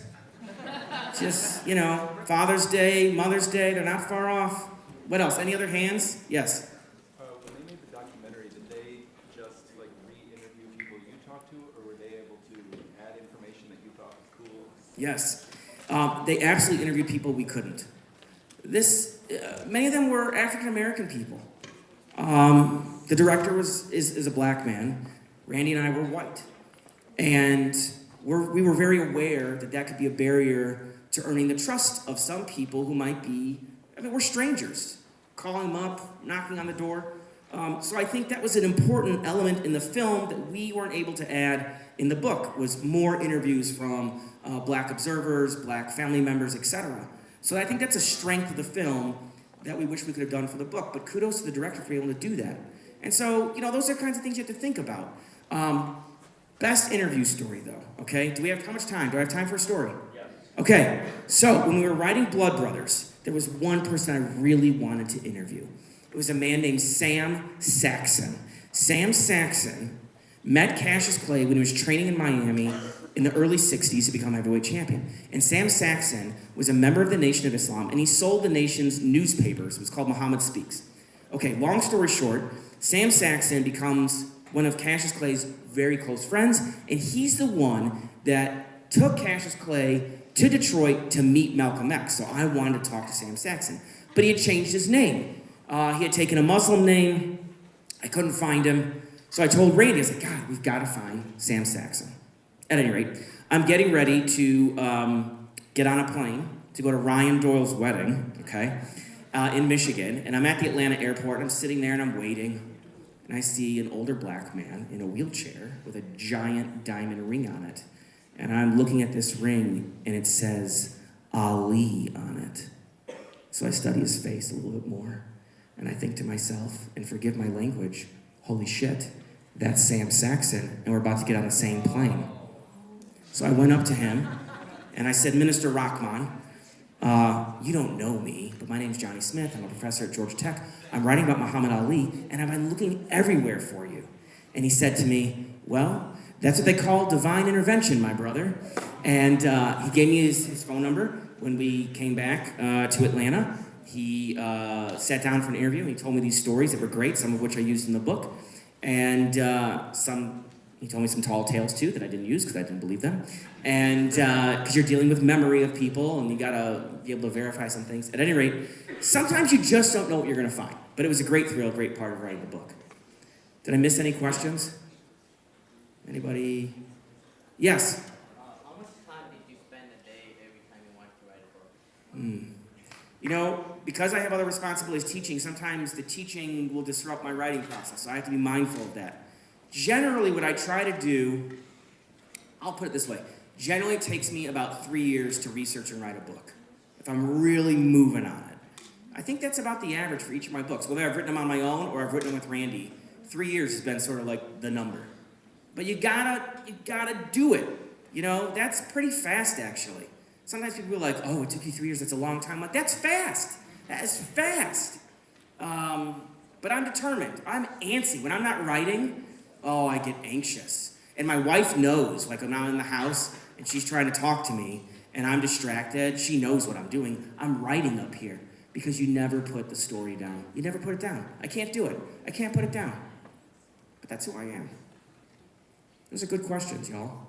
Now I say y'all. Now that I live in the South, I didn't say that when I grew up here. Yeah. How many books have you written, and is there a particular story you would want to write about besides the one that you're already trying? Oh, good. I like that. I've written 5. I'm working on the 6th. I've got an idea for a 7th. I would like to someday not write about sports. I have some ideas for other areas of pop culture. I'd like to write about the history of popular music. There's certain icons I'm interested in, and I think I'll do that someday. I think it's just a matter of timing. So I think I'll move into that area. I've also thought about writing about World War II in different ways. So I've got these other ideas, more ideas than I'll have time for. But it's fun. The best thrill, though, my daughter, she's in pre-K, and they asked parents to come to school, talk about what they do. And I came to her school, and I talked about writing a book. And let me tell you, this is nothing. Right? Talking to you all high schoolers, try getting 10 little toddlers together to tell them what you do as a writer, okay? But the best part was my daughter, she didn't want to sit with her classmates. She came up on my lap, she wanted to be right there, and she was just so excited that I was there. So I love that she sees that you can write stories, you can do that. And she's writing her own little stories at 5 years old, and you can write your own stories too. Even if they don't get published, each of you have a voice, and you should use that voice in ways that are important to you. That's sort of, my major message today. Anything else? I got a question. Yeah. From a publisher's standpoint, has there been any pressure on you to get involved with social media? Yes, but I hate it. His question was, is there pressure for me to get involved in social media? I have a Twitter account. I have increasingly become non-active. I check in on it once in a while. I don't have a Facebook anymore. I won't get into reasons why about that either. But I think the shorter answer is I think social media is often a toxic place. And I don't think there's a lot of advantages for what's called a mid-list author. I'm considered a mid-list author. I'm not a best-selling author. I don't think there's a lot of advantages for me. The publisher wants me to do that, to be active, to try to sell books. But I hate being a salesman. I hate it. They ask me to write op-eds, to try to connect my books to something happening in the news cycle. Okay, I can do that. But I hate that too. It feels like I'm trying to follow the marketplace in some ways, which is not why I wrote the book in the first place. So that's a tension point for me as an academic who also writes for a broad audience, that there are these commercial pressures. But I'll tell you this, I've made a decision that I'm not gonna let the marketplace dictate what I do anymore. because it's made it hard on me. All right, so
folks. Writers Expo Day 2 about to get started.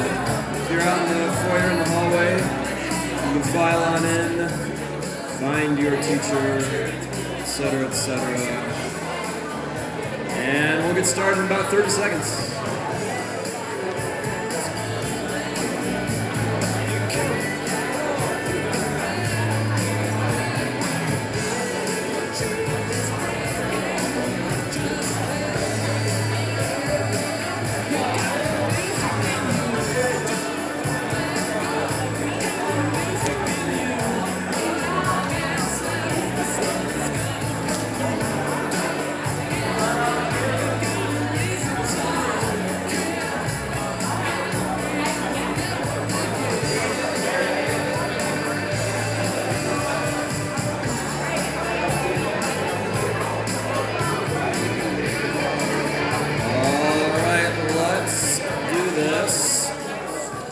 Welcome back, folks.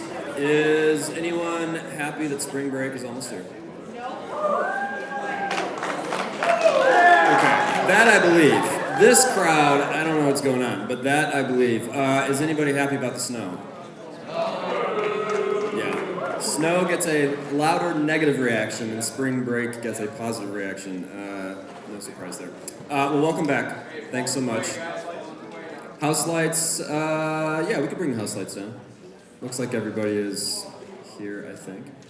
Thanks for coming back. You guys were a wonderful audience yesterday. Just a few reminders. No food. Beverages, please, capped. Feet not on the seats, por favor. And then also, if you could put the phones away so that they're not a distractor to people sitting around you or to our great presenter that we have today for you. And as well, if you could just make sure you're not chatting with your neighbors, because again, that also can distract the person up front and just decrease their confidence level a little bit.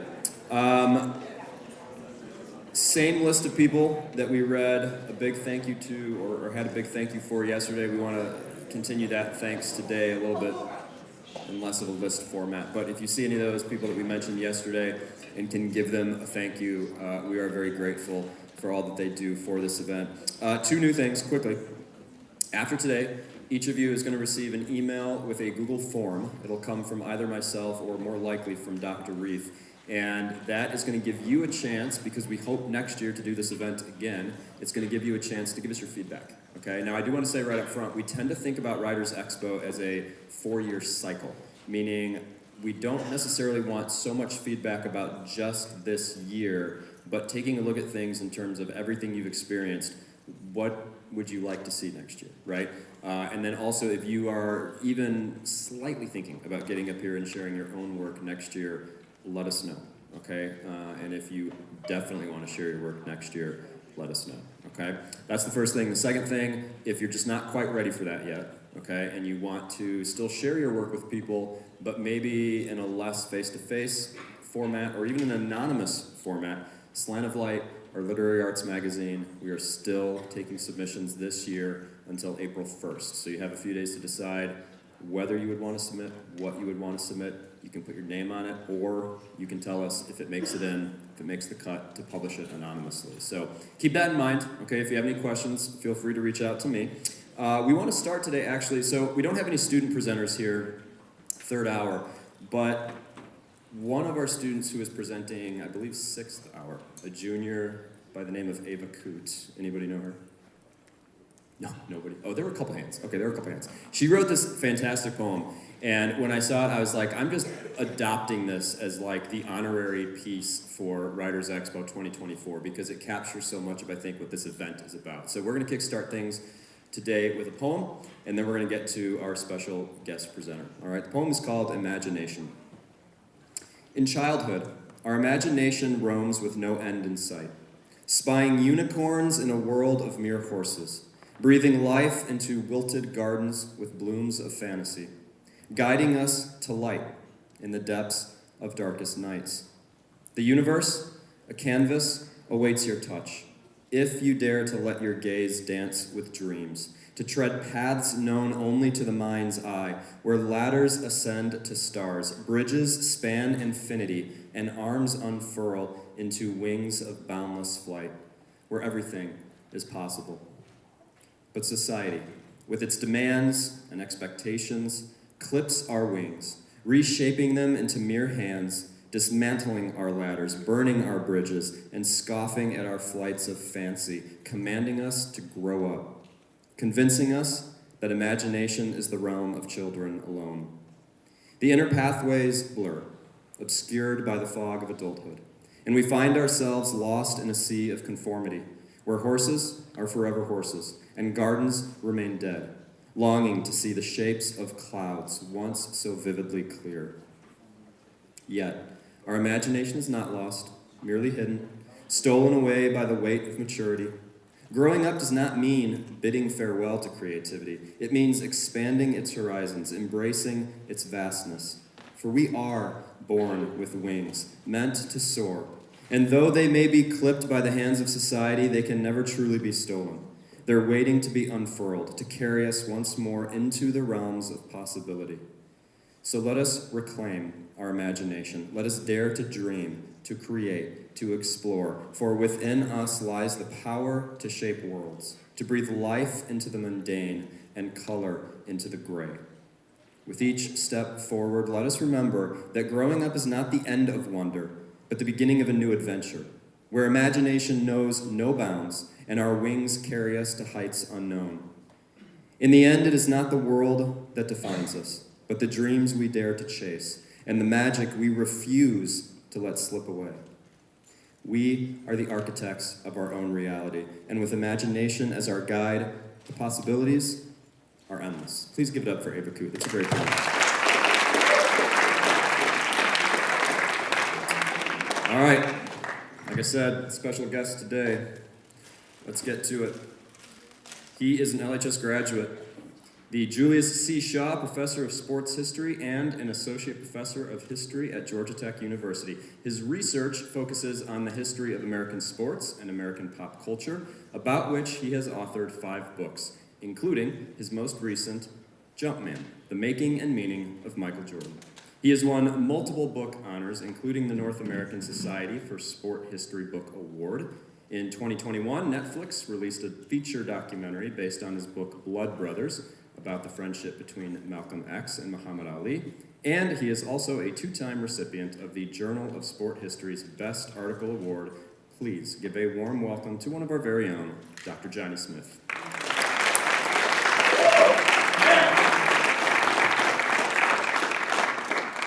This is a very warm welcome, thank you. This is my 3rd class period, and I'm really enjoying being back.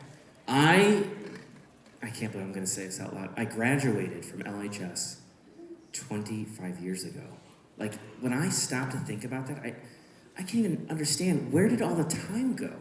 I haven't been back to Libertyville in 20 plus years either, but I'm thrilled to be back. This is the first time I've seen snow in 4 years because I live in Atlanta and it rarely snows there. So I was really excited when I saw the snow out on my rental car and the snow coming down. It was like brought out this childhood joy, you know, like, yes, a snow day. But then I was like, oh, gotta go to school, right? I'm sure that's what you thought this morning too. You saw the snow, you'd like to be outside playing or doing something fun. But I hope this is fun for you. I'll try to make it interesting and engaging, and I'm so thrilled to see you all today. So let me tell you a few things about myself. I am a historian. I am an author. I'm a storyteller. I'm a teacher. I teach courses at Georgia Tech about the history of modern America, about the history of American sports, and some other classes, and I love it. I love being a teacher. I love engaging with my students, but the thing I probably love the most is writing books. That's what really moves me, okay? I'm gonna tell you a little about my writing career and how I write and what I write and so on today. So, let's dive in. Slide. First thing, what do historians do? We study the past, we study change and continuity over time, and we do that with sources, primary sources. Those sources allow us to reconstruct the past. And so what I think of being a historian, sort of like, it's like being a detective. And I've got to find these puzzle pieces to a mystery. to put a story together, okay? And so when I'm working on a project, I have a series of questions. And to answer those questions, I've got to find the source material. But unlike a puzzle, where someone hands you a box with a picture on the cover, and you're like, okay, I got to put this together somehow, you've got to go get the puzzle pieces, and the picture is in your mind. You don't know exactly what it's going to look like, you know? How do you tell the story about a civil rights march? Well, maybe you would start by looking at the newspaper coverage. Maybe you would then go to a library and read some books. Maybe you read some diaries from people who were there, witnesses. Maybe you would watch television news footage in an archive that covered the march. There's all these different sources you would need to tell the story about the march. But history is interpretive, right? That is to say that if you and I wanted to write about the same subject, this civil rights march, let's call it the March on Washington in 1963, and we look at the exact same sources, we'd probably write the story differently because it's interpretive, right? History is a debate, and historians are always making arguments about certain events, questions, and debates. That's what we do. So I think about history as a process, an investigation. That's what history is to me. It's about an investigation into a question that you want to address. Okay, next slide. For me, I've always been interested in sports. Since I was a kid here, growing up in Vernon Hills and Libertyville, sports were the center of my universe. When I was in study hall here at LHS, I would read the sports page instead of doing my homework. That's what I love to do. The Chicago Tribune, the Chicago Sun-Times, that's what I was always interested in. So for me, sports has always been an important part of my experience. But more than that, I would argue that sports not only reflect the values of our society, but by studying the history of sports, we can better understand the history of America, American culture, the shared experiences of Americans, how the games connect us as Americans, as people who live in a community, whether it's Libertyville or Chicago or the state of Illinois, as Cubs fans, Bears fans, you name it. It tells us something about that community. Furthermore, sports reveal a great deal about our values, our culture, and our politics, our economics, capitalism, nationalism, globalization, gender, ethnicity, immigration. I could go on and on. Sports are my magnifying glass for studying the past, for studying social conflict. Sports have historically been a gathering site where Americans have confronted and debated social, cultural, and political conflicts. Take, for example, the story of Jackie Robinson. How many of you have heard of Jackie Robinson? Okay, almost all of you. Can someone tell me why he's an important historical figure? Yes. First African American to play in Major League Baseball. Yes, so he essentially reintegrated professional baseball. There had been black players who played with white players in the late 19th century, but in the modern era of Major League Baseball that's marked by 1903, when the American League and the National League came together, yes, Robinson was the first. And it wasn't just a baseball story. This was a story that moved from the sports page to the front page, because it was a civil rights story. And by following the life story of Jackie Robinson, we could better understand race relations in the aftermath of World War II. We can better understand the beginnings of the modern civil rights movement and the role that sports played in this larger debate about racial equality in America. Those are the kind of stories I like to tell. Those are the kinds of stories that I teach in my classes at Georgia Tech and that I write about in my books. Next slide. I do this because I believe in the power of storytelling. I am a narrative historian, which means essentially that all my books follow a narrative, a chronicle of events that unfold over time. That means that there's a clear beginning, middle, and end. There's an arc to the story. There's a series of turning points that I want to write about. I want the reader to not just learn from the story, but to experience history. And I think that storytelling is powerful because it's in all of us. We're all storytellers. Every single one of us tells stories every day, right? You tell stories to your friends, to your teammates, to your family members, to your parents, right? When you come home from school, you tell your mom about your day, you do it in a story. Stories provide coherence, clarity. They help us better understand the world around us. They're great learning tools, but they also appeal to the emotions, right? To our feelings. We use stories to persuade people, to convince people, to connect with people, to build communities, to build connections with our friends across generations. Storytelling has the power to persuade, to entertain, and to inform. And I love telling stories. That's what I try to do in my classes, and that's what I try to do in my books. Next slide. Oh boy. Going back in time, 1999. J Smooth. That's what they called me. I know. I got that nickname, J Smooth, from my nemesis, Ryan Doyle. That's right. My freshman year, I tried out for the boys basketball team. And I didn't make it. That picture's from my senior year. I'll get to that in a moment. I didn't make the freshman team, but Ryan Doyle did. Oh, I couldn't stand Ryan Doyle. He was from Michigan. He cheered for the Red Wings and the Pistons. Oh, he was so annoying. Always talking. And he's not better than me. I'm better than Ryan Doyle. I should have made the team. That's what my inner dialogue is saying, okay?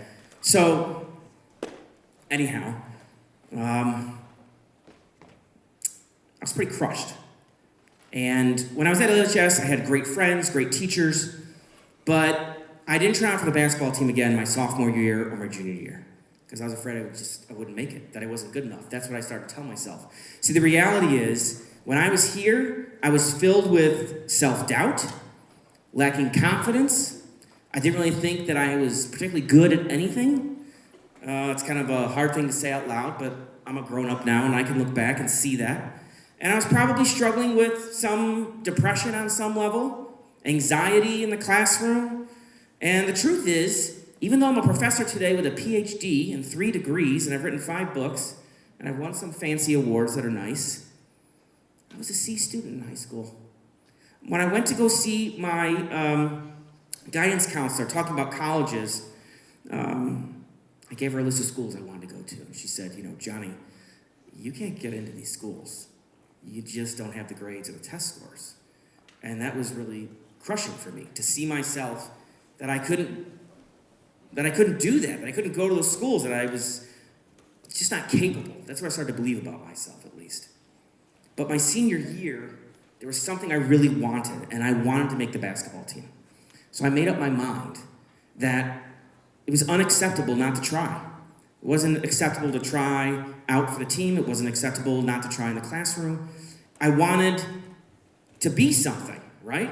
I didn't want to feel invisible or unimportant anymore. So, at any rate, I tried out for the varsity basketball team my senior year, and I made the team. And I was really excited, really proud. Now, I was not a basketball star. I was, one of the last men at the end of the bench. But, the LHS cheerleading squad had a Johnny Smith cheer, okay? None of the other players had their own cheer. That's all I needed at 18 years old, my own cheer. Those girls were great. Do I remember it? Something like John, Johnny Smith. It wasn't the best cheer, but, I didn't care. I'm looking over there. I don't know what's happening on the court. They're cheering my name. Are you kidding me? I felt like a god. Well, at any rate, so where was I? So I don't know who made the choice about the American flag shirt, by the way. I don't know whose idea that was. I don't know. But my wife thought it was a good picture to share with you all. So what happens? I graduated from high school, and I made plans to go to Illinois State. That's the summer of 1999. My mom and my stepfather, they got divorced. My mom moved to Arizona, and before I went off to Illinois State, I lived with my dad in Palatine. And that summer, I worked in a sheet metal shop where my dad worked. And my parents, they did not go to college, but they really wanted me to go to college. And when I'm in that sheet metal shop that summer, it's hard work. It's dangerous work. Your hands get cut from the metal, your arms get cut, you're on your feet all day. And I looked at the faces of the men doing this work day after day. And I think to myself, I don't want to be like this. I don't want to come back here. None of these guys went off to college. They didn't have any advanced education. They didn't have options. I want options. I don't want to come back and do this. So I made up my mind that when I went to college, I was going to do my best. I didn't know if that meant I would get good grades, but I was going to do my best, which I had not been doing. Okay? Slide. So in the summer of 99, when I'm working at the sheet metal shop, I'm getting ready to go off to ISU, and on July 2nd, 1999, I get this devastating news that a man that had been very good to me, Ricky Birdsong, the former men's basketball coach at Northwestern, he had been murdered in a hate crime. Oh, that's his son, Ricky Jr., he was 8. Coach Birdsong was just walking or jogging around the neighborhood with his 8-year-old son and his 10-year-old daughter when a white supremacist, a neo-Nazi, opened fire and just killed him, just because he was black. This neo-Nazi, Benjamin Smith, had also opened fire on Asian people and Jewish people in Indiana and other parts of Illinois. He killed 2, injured 10 others. This was devastating for me. I knew Coach Birdsong personally. When I was younger, I was a ball boy in the Northwestern basketball program. I knew one of the assistant coaches very well. The assistant coach's son, he was one of my best friends. So I was around Coach Birdsong a lot. He was warm, he was generous, he was kind, he was a good leader. And whenever I was around him, he always asked me, how are you doing in school? I'm doing pretty good. I would lie. Because I was ashamed. But I didn't want to tell him the truth. That I'm not a good student. I didn't want him to know that because I looked up to him. He was the first black man who had a prominent role in my life. You see, growing up in Libertyville in the 90s, it's a pretty insular community. I didn't know a lot of black kids. I think there were 2 black kids on my basketball team. I knew them. But that was it. We didn't talk about race in my household. We didn't talk about racism in my household. We didn't talk about inequality. We certainly didn't talk about neo-Nazis. So I didn't know how to process any of this. I remember when I told one of the guys at the sheet metal shop that I was going to the funeral of Ricky Birdsong, this older white guy who I thought was a good man, he said to me, oh, you mean that Nigger who got himself shot? I was stunned. It was like someone had punched me in the stomach. I didn't even know what to say. I went to the funeral, and I was just overcome with emotion, this devastating loss. And I just sobbed, and I felt so alone. And this older black woman sitting next to me in the church, she handed me some tissue. And I knew this was going to be a defining event for me. But I didn't know what to do with it. I didn't have anyone to talk to about racism in America, the history of racism in America. But it weighed on me, and I took that weight with me to college. Slide. After 2 years at Illinois State, I realized I love learning. I love books. I love to read. Oh, okay. How much time do I have then? 22 and a half. Oh, okay. 22 and a half, precise. Okay, so I go to Illinois State. Guess what? Straight A's. I'm not a loser. All those things I believed about myself, they weren't true. That was empowering. To know that if I didn't put limits on myself, if I didn't allow other people to put limits on me, I could do good things.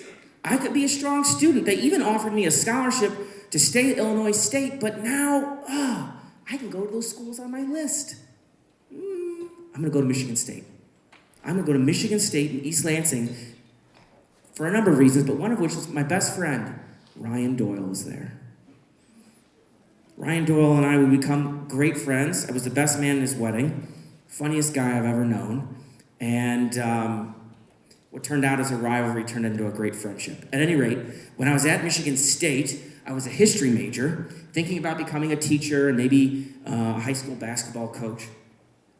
But in this man's class, Dr. Pero Dagbovy, I took a course, a seminar in African American history, and it was there that I began to grapple with the history of racism in America, began to grapple with the history of white supremacy and violence in America. Where does that come from?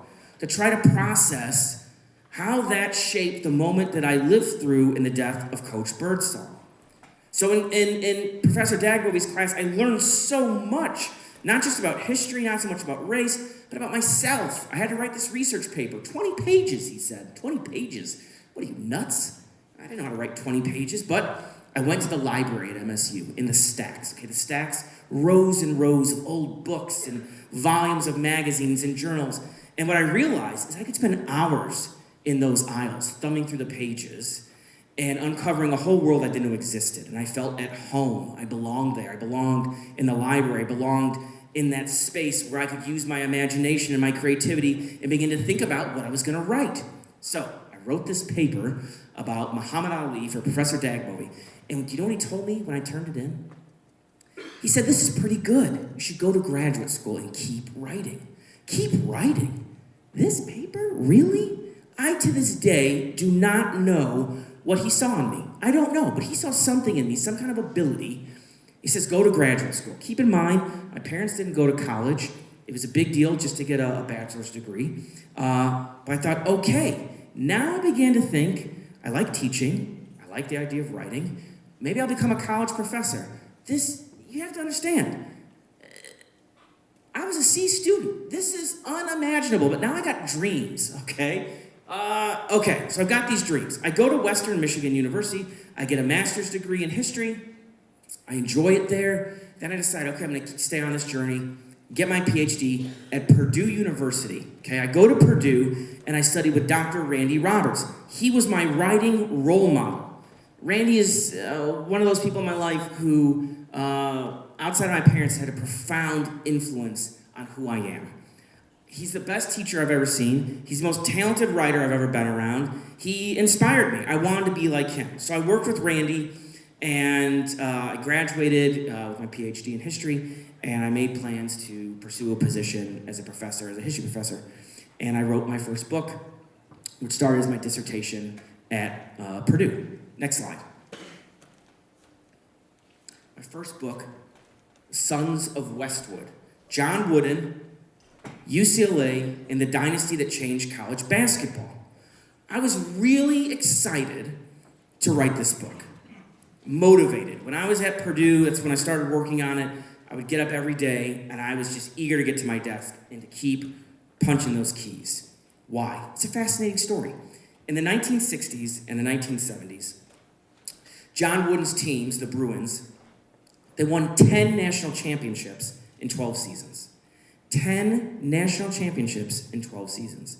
At one point, they won 7 in a row. This is the moment when college basketball, men's college basketball, became a big business, a commercial enterprise, and a national phenomenon. And UCLA was right at the center of it. I wanted to tell that story. But there was another part of the story I wanted to tell. And that is in the 60s and the 70s, the world of college athletics clashed with the politics of the times. The civil rights movement, the Vietnam War, the counterculture, the rise of the new left, etc. These athletes, they became part of all of that, and they became outspoken political activists. So I want to talk about how these players, famous players, became important political voices in the national culture, this collision in sports culture and political culture. So I wrote my first book. This is me at my first book signing at the Georgia Tech Barnes & Noble. God, I look younger there. I could see it. A little lighter as well, okay? Not gonna lie. But that was a fun day, right? I wrote a book. This is amazing. Couldn't believe it. Okay, next slide. How did I do it? There's a whole process that I followed. I'm gonna give you sort of a snapshot of that process, what it looks like. Well, it began with those questions, right? All books start, writing history, writing nonfiction, with basic questions, broad questions. How did John Wooden build the UCLA dynasty, right? How did he build this incredibly dominant program? That was one major question, or two major questions. Then the other questions, how did the political culture shape these athletes? What were the consequences of their activism? What about the backlash, or a lot of people who didn't like that Bill Walton, who was the College Player of the Year, sat down in the middle of Wilshire Boulevard and protested the Vietnam War and got himself arrested? Whew. That's an important story, right? It tells us something about athletes doing something they had never done before, and that is pushing back on the powers that be in joining protests. So this is a powerful story. I want to tell it. So I read a bunch of secondary sources about UCLA, about college basketball, about John Wooden, biographies, histories, etc. Okay. Then the real fun begins. That is, go find the puzzle pieces. Go find them in the archives, in the libraries, in the microfilm reels, with the old newspapers. Collect all that material. Read it. Mark up your notes. Create your files. Organize them. Then, once you have 80 to 90% of your research material, build a chronology, a timeline, so you can see how this narrative arc will take form. The beginning, the middle, the turning points, and the end. Sketch that arc of the story out. Now that was pretty easy with this book, because after John Wooden won his 10th title in 1975, he retired. So I knew that the second to last chapter would really end with that story, and then there would be sort of a chapter that comes after that to sort of reflect upon what had changed and these scandals that had existed after he left. Okay, anyhow. Then draft the first chapter, right? Think about, okay, what are the ingredients that are going to go into this story? You just start with the opening line. This is the thing I spent a lot of time thinking. I need an opening line that's provocative, that will make the reader want to keep going. That's my job, to make you want to keep reading. So in chapter 1 of The Sons of Westwood, I remember distinctly sitting in my home office trying to come up with a line, and this is what I came up with. John Wooden wanted to turn around, but it was too late. Indiana was long gone in his rearview mirror. John Wooden wanted to turn around, but it was too late. Indiana was long gone in his rearview mirror. You know, he wants to turn around. Where's he going? He's leaving Indiana? Why is it too late? The whole point is to get the reader to ask those questions so they'll keep reading and find the answers as they turn the page. That's the whole idea. And I wanted the reader, as I described this scene where Wooden packs up his family in a car in 1948, leaving Indiana, going to UCLA, he's filled with doubt. He doesn't think he's going to be that successful there. He didn't really want to go. But it was too late. He had signed a contract, and he had all these regrets. UCLA was terrible at basketball. But he took the job, and so there's all that inner turmoil, all that inner conflict. It tells you something about the character, about Wooden, right? Okay, then you're plugging along. I set daily writing goals. 500 words a day is like my bare minimum, okay? That may not mean anything to anyone here, that's okay. But for me, it means that, okay, in 5 work days, Monday through Friday, I got 2,500 words. Okay, 4 weeks in a month. At the end of the month, I've got a chapter. I can write a chapter in a month. That's my mindset, right? Knock out those words. Then I edit, then I revise, edit some more, revise some more, on to the next chapter. That is a snapshot of how I do it. There's a lot more to it, but... Okay, next slide. This is the book that has been the most commercially successful.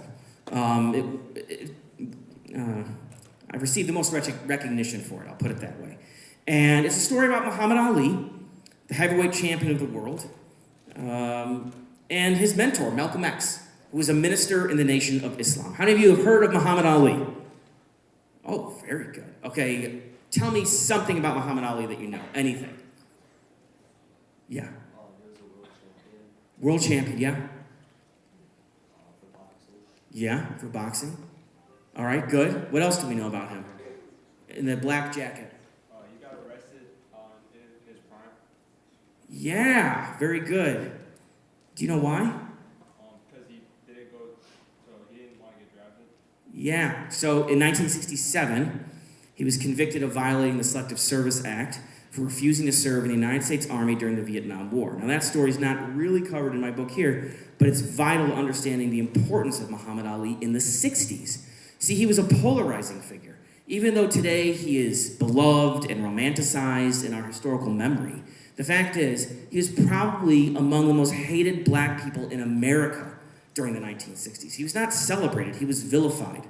And much of the reason for that was his anti-war stance, which was seen as un-American, unpatriotic, and dangerous.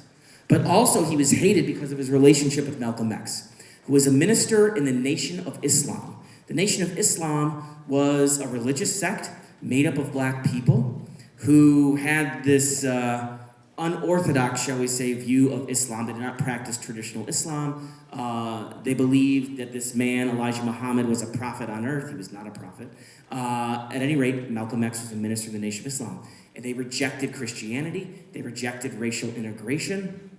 They rejected having anything to do with the United States government. Malcolm X taught his followers, you don't march, you don't sit in, you don't try to integrate with white people, you don't live in neighborhoods with white people, you don't vote, you don't participate in the American system. Because the American system rejects you as a black person.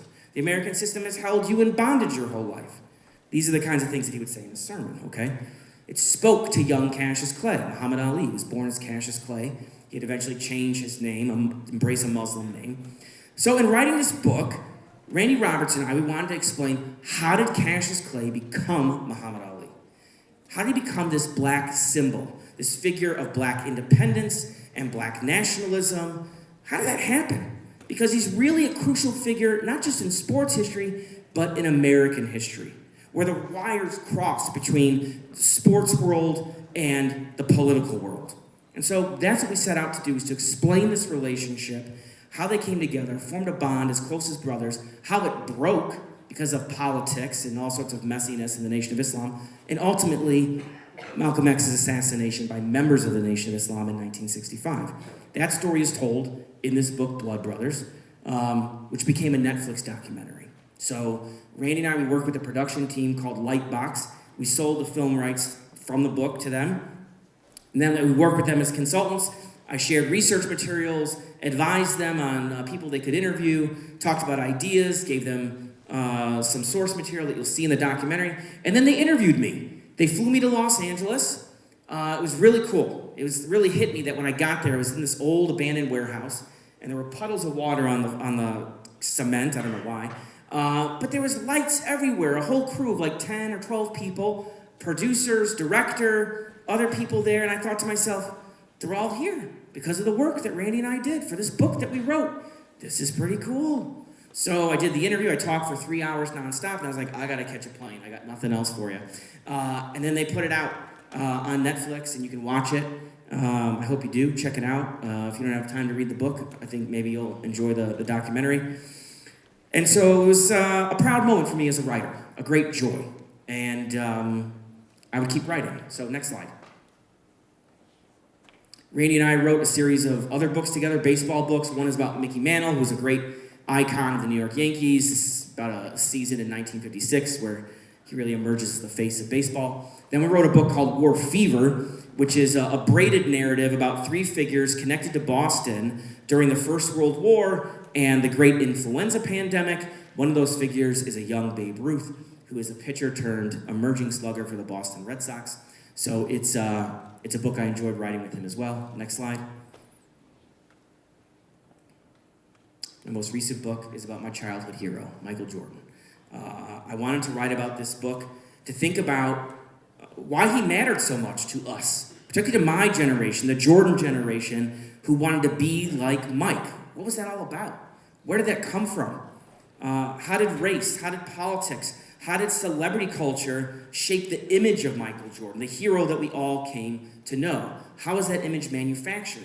How did we all become consumers of this culture of Air Jordan sneakers? Anyone in here wearing sneakers with a Jumpman on them?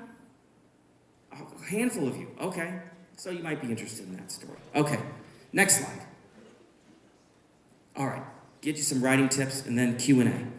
A few tips for you. If you're interested in writing, anybody going to continue writing or enjoy writing?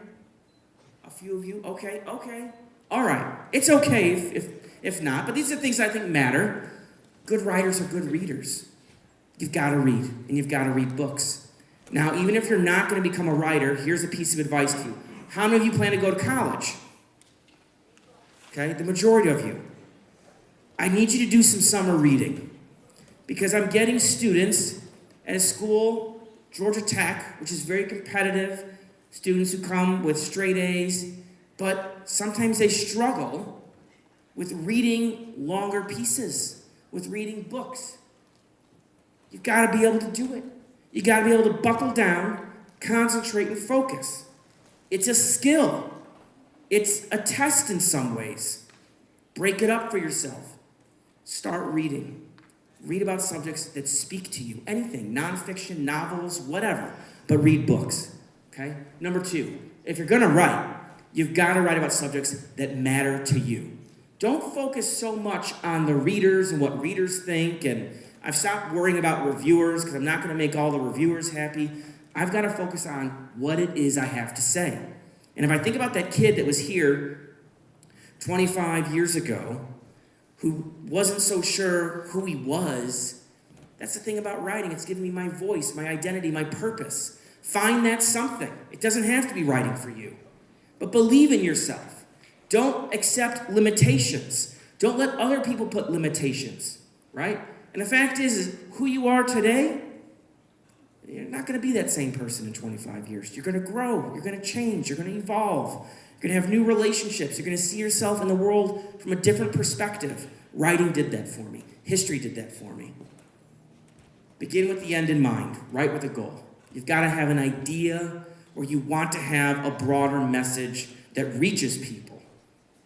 And so from the very beginning, when I choose a project, it has to have a larger purpose beyond just that it's important to me. So I've got to kind of make that connection. Finally, I try to write in a way that engages the reader's mind, the intellect. Write something that's provocative, that gets them to want to keep reading, right? But I also try to appeal to the emotions, make readers feel something, experience history, not just read the words on the page, right? I want them to be able to see what happened in their mind's eye. Most of all, what I want them to do is to turn the page. I try to write in a way that makes them turn the page, right? That's what I want to try to do. So, do we have time for questions? 3 minutes? Okay, rapid fire. What do you got? In the back. Do you have a singular favorite moment where sports meets like culture or politics? Oh, yeah. Favorite? Gosh. I'm going to reframe it, so let's say single most important.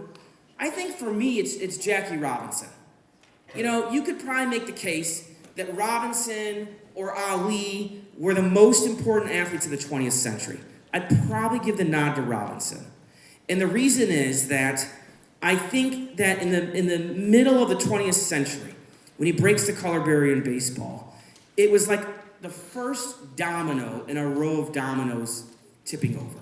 Suddenly, other sports executives and college coaches, they took the risk of bringing in black athletes on their teams. And it started the integration process. So I think in my mind, I would lean towards him. But you could also make the case that Ali is up there as well. And there are others. We could have this debate all day. That's a good question. What else do you got? Yeah, over there in the end.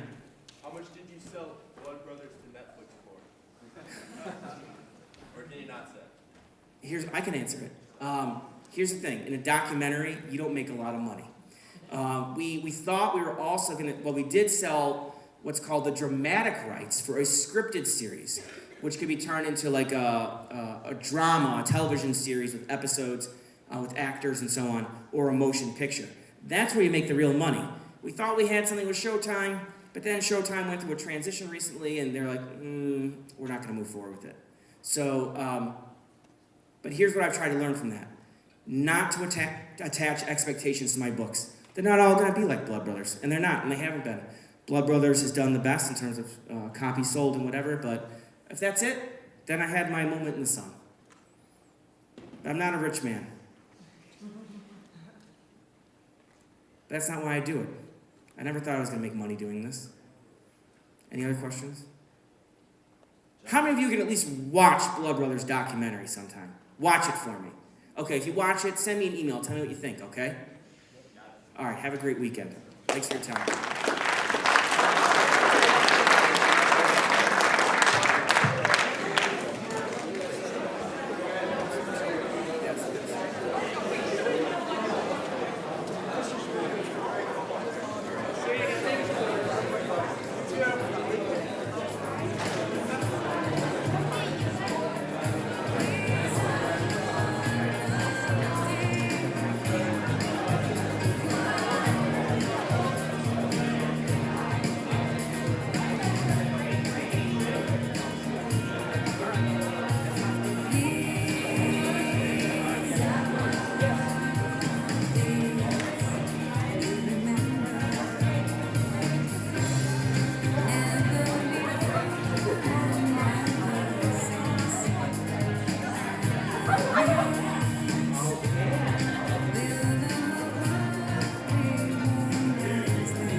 Hi everyone, welcome to Writers Expo.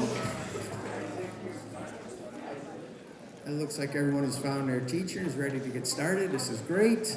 Welcome to day 2. Oh, come on in guys, find your teacher, have a seat. We're just about to get started. Glad you could join us. Excited to see everybody here. All right, I'm Dr. Reef. I'm happy you're here for Writers Expo, and I just wanted to just kind of repeat some things from yesterday so it's fresh in everybody's mind. Come on in, everybody, have a seat. We're about to get started. You can find your teacher.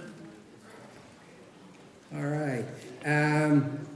The big goal of Writers Expo is really just to celebrate the written word and all its different manifestations, you know, poetry, song, debate, short story, and the goal is really to provide a forum for students and staff to share their work and share their creativity. So we really encourage you to get involved.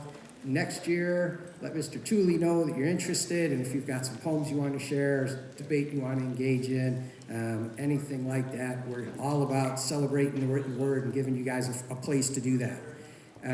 Some thank yous go to Mr. Helvey for letting us use the space, buildings and ground crew for all their setup and cleanup, and the AV team for lighting and sound. Mr. Treptow and Wildcat Productions, they live stream it and videotape us. Mr. Gerlach made these great stickers, and Mr. Ciccolini made these great shirts. And in the English department, Mr. Tooley and Ms. Constantinitis do so much work behind the scenes. And just a reminder about the furniture and food. It's been great. The kids have been really respectful of the furniture by keeping their feet on the floor and not having food or drink. And really being respectful of the speakers and not being on their phone or talking to their neighbor. That makes a big difference for the person up here that's trying to talk or really leaning into their discomfort and speaking publicly.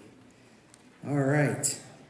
So today we have one student presenter who's going to read 2 poems, and then we have a real live professional published author. So we'll get to him in a minute. First, let's give a big round of applause for Minaal Khawaja. Come on up.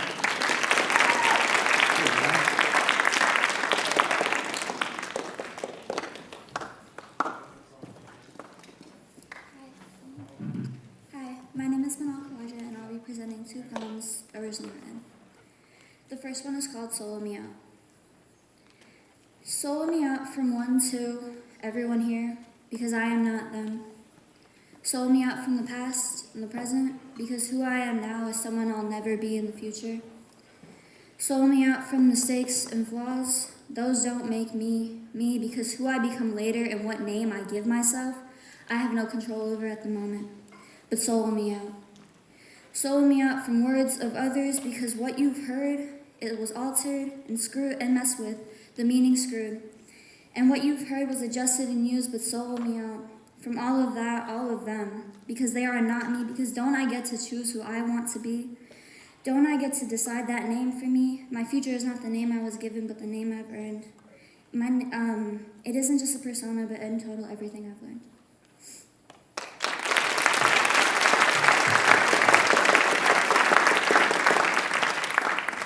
And then the second one is called Paint the Sky with Flashing Colors. Paint the sky with flashing colors. The world is your canvas. Pick up a paintbrush and choose a few colors. Doesn't matter if they match or not. In the end, you'll make it work. Paint the sky with flashing colors and make it stand out. Make it known. It's original and beautifully shown. You might accidentally mess up and try to clean that stain, but it only smudges more, so you paint over it with more flashing colors. And somehow you still manage to make it look good. Paint the sky with flashing colors, because if you don't, who will? Thank you.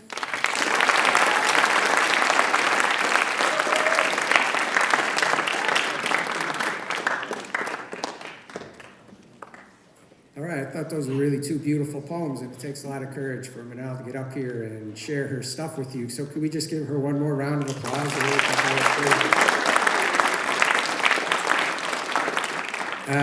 The next speaker is a fellow named Johnny Smith, And as the English department supervisor, you know, I'm always trying to stay on top of who would be an interesting person to bring into Writers Expo.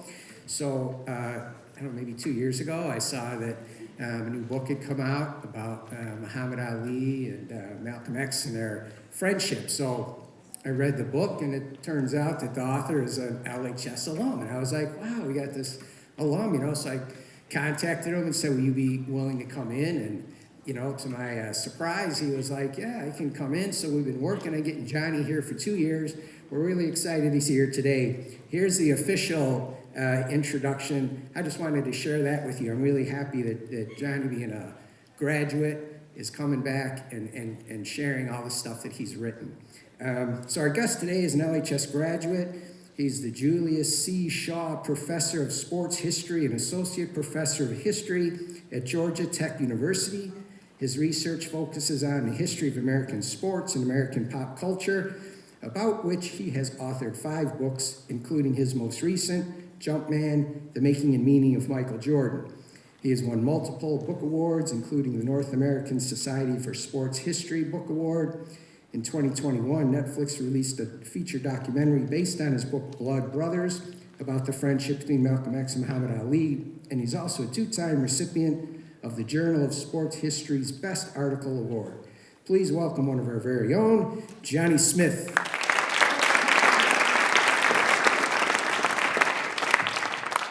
Hello, hello. How y'all doing today? You know, I just said y'all. I'm from Libertyville. Do you know how I picked that up? I moved to Georgia. And my mother-in-law, sweet woman, she's from Savannah, Georgia. And you're around these Southerners, you start talking like them. So now I say y'all, and it just rolls off my tongue. Great to be back. We don't have snow in Georgia, okay? I haven't seen snow in like 4 years, really. I was thinking about that. When was the last time it snowed where I live? So I was thrilled when I came outside this morning from my hotel and I saw all the snow. I was like, this is great. I love this. I wish my daughter was here. She's 5. She's never really experienced snow, but I'm loving it. Now, I don't know if I'm going to love it later when I got to get on an airplane. I hope the snow doesn't prevent me from going home. But I'm excited to be back. I've had sort of a nostalgic experience here, thinking about my time at LHS and thinking about how I ended up back here 25 years after I graduated from LHS. I don't know where all the time went, but I'll tell you a little bit about that time in our time together now. Okay, next slide. So what you need to know about me is, yes, I'm an author. I write nonfiction, but I'm a historian, and I write history. And historians, we write about the past. We write about change and continuity over time, and we do that using primary sources, right? Original sources that were produced at the time of an event that we are studying. And those sources are like puzzle pieces for us to reconstruct the past, to reconstruct a story. It doesn't come out of thin air. History is not something that has been written by one author in one book and that's it. That's not how it works. History is an investigation that is continually revised and rewritten because we ask new questions, we use new methods, we discover new sources that change the way we look at an event. Okay? So history is an interpretive process. So what I love about being a historian is that when I set out to write a book, it's kind of like being a detective, right? And I've got to put this puzzle together to write the book. But it's different than a traditional puzzle where someone hands you a box, and on the outside of the box, you have an image of the puzzle you're supposed to put together, and inside the box are all the pieces. Well, as a historian, the image in my mind, the picture in my mind, it only exists in my mind. I've created it. I have an idea of what these pieces might look like, how I might put them together. But first things first, I gotta find the puzzle pieces. And they're scattered everywhere. No one gives them to you when you write a book. You've gotta find the sources in different places, different libraries, archives, and people's personal collections, right? Looking over troves of documents and letters and diaries and oral histories and interviews and newspaper articles and on and on and on, depending on what you're writing about. So it's an investigative process. I love that about it. Next slide. Okay, throughout my career, I have focused on the history of sports. The reason is I think sports are a great magnifying glass that we can use to study the history of America, the American experience, American culture. Whether we're interested in the history of immigration, or we're interested in race, or gender, or nationalism, or globalization, or capitalism, you can pretty much study any major historical theme through sports, right? Maybe you're interested in the civil rights movement, so you might turn your attention to the story of Jackie Robinson. How many of you have ever heard Jackie Robinson? Okay, mostly all of you. Can someone tell me something about Jackie Robinson? Yeah, in the back. I see your hand.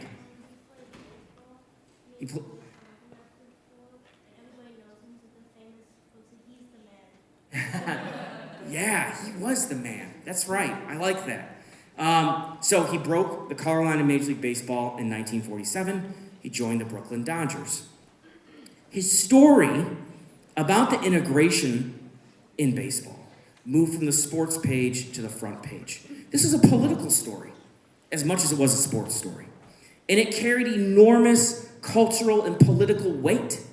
There were enormous consequences for Robinson joining the Dodgers. If he succeeded, and he did, it would open the door for more black players to play.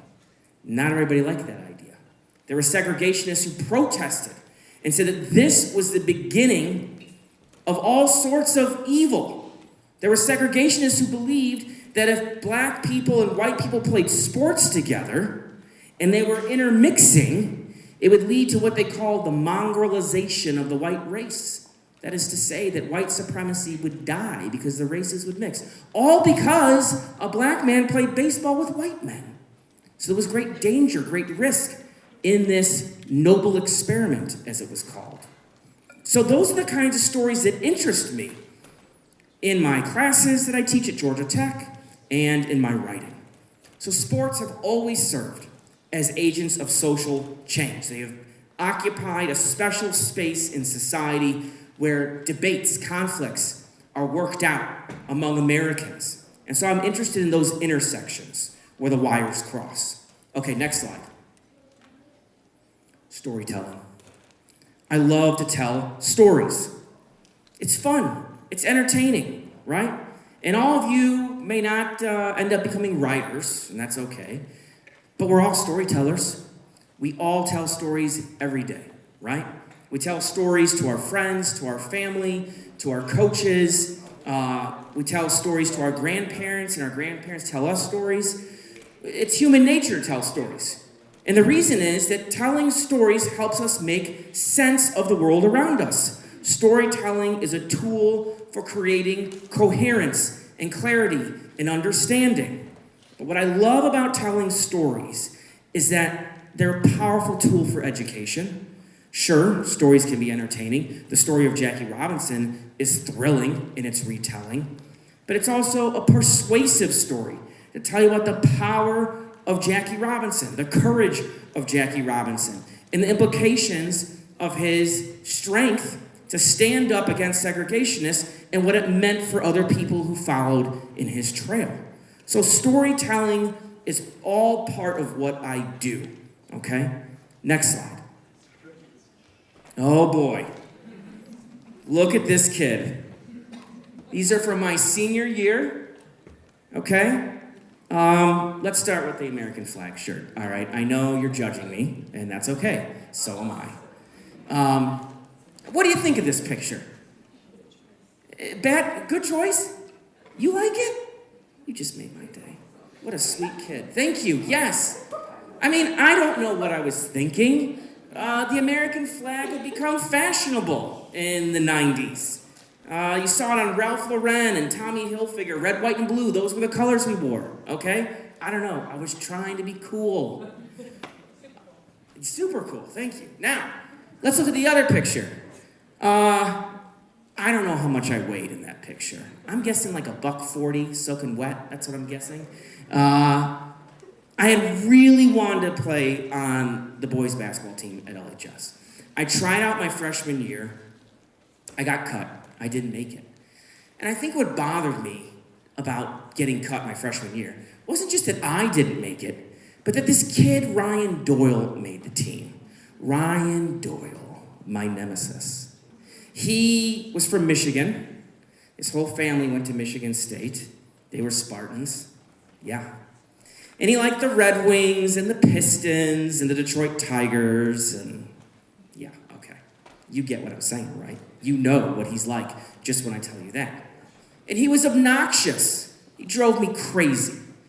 All right, so I went on freshman year, sophomore year, junior year. I didn't try out again. I was afraid of getting cut again. I didn't want to fail.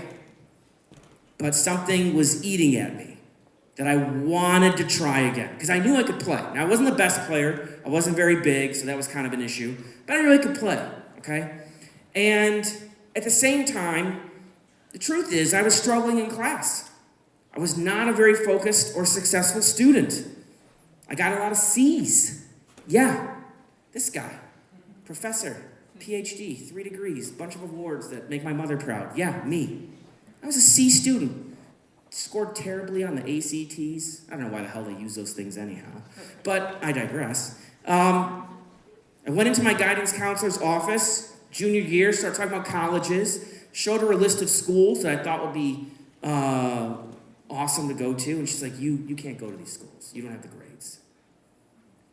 I struggled with self-doubt, insecurity, probably battled depression and felt invisible at times. I didn't have something to hold on to, a sense of identity, a sense of purpose.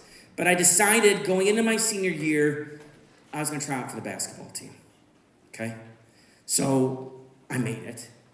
It was like my great achievement in high school. I didn't get a lot of playing time, but I'm very proud to say that the cheerleaders had a Johnny Smith cheer. And so when they were cheering for me, that's all that mattered. I had my own cheering section, which included my best friend, Ryan Doyle. Yes. Ryan and I went from being rivals to best friends. And ultimately, I would follow him to Michigan State. I'll get to that in a moment. Go green. Yes, we're going to take down the Tar Heels. I can feel it. Anyhow, so 1999, I graduate from high school. 3 of my teachers from LHS came to my high school graduation party.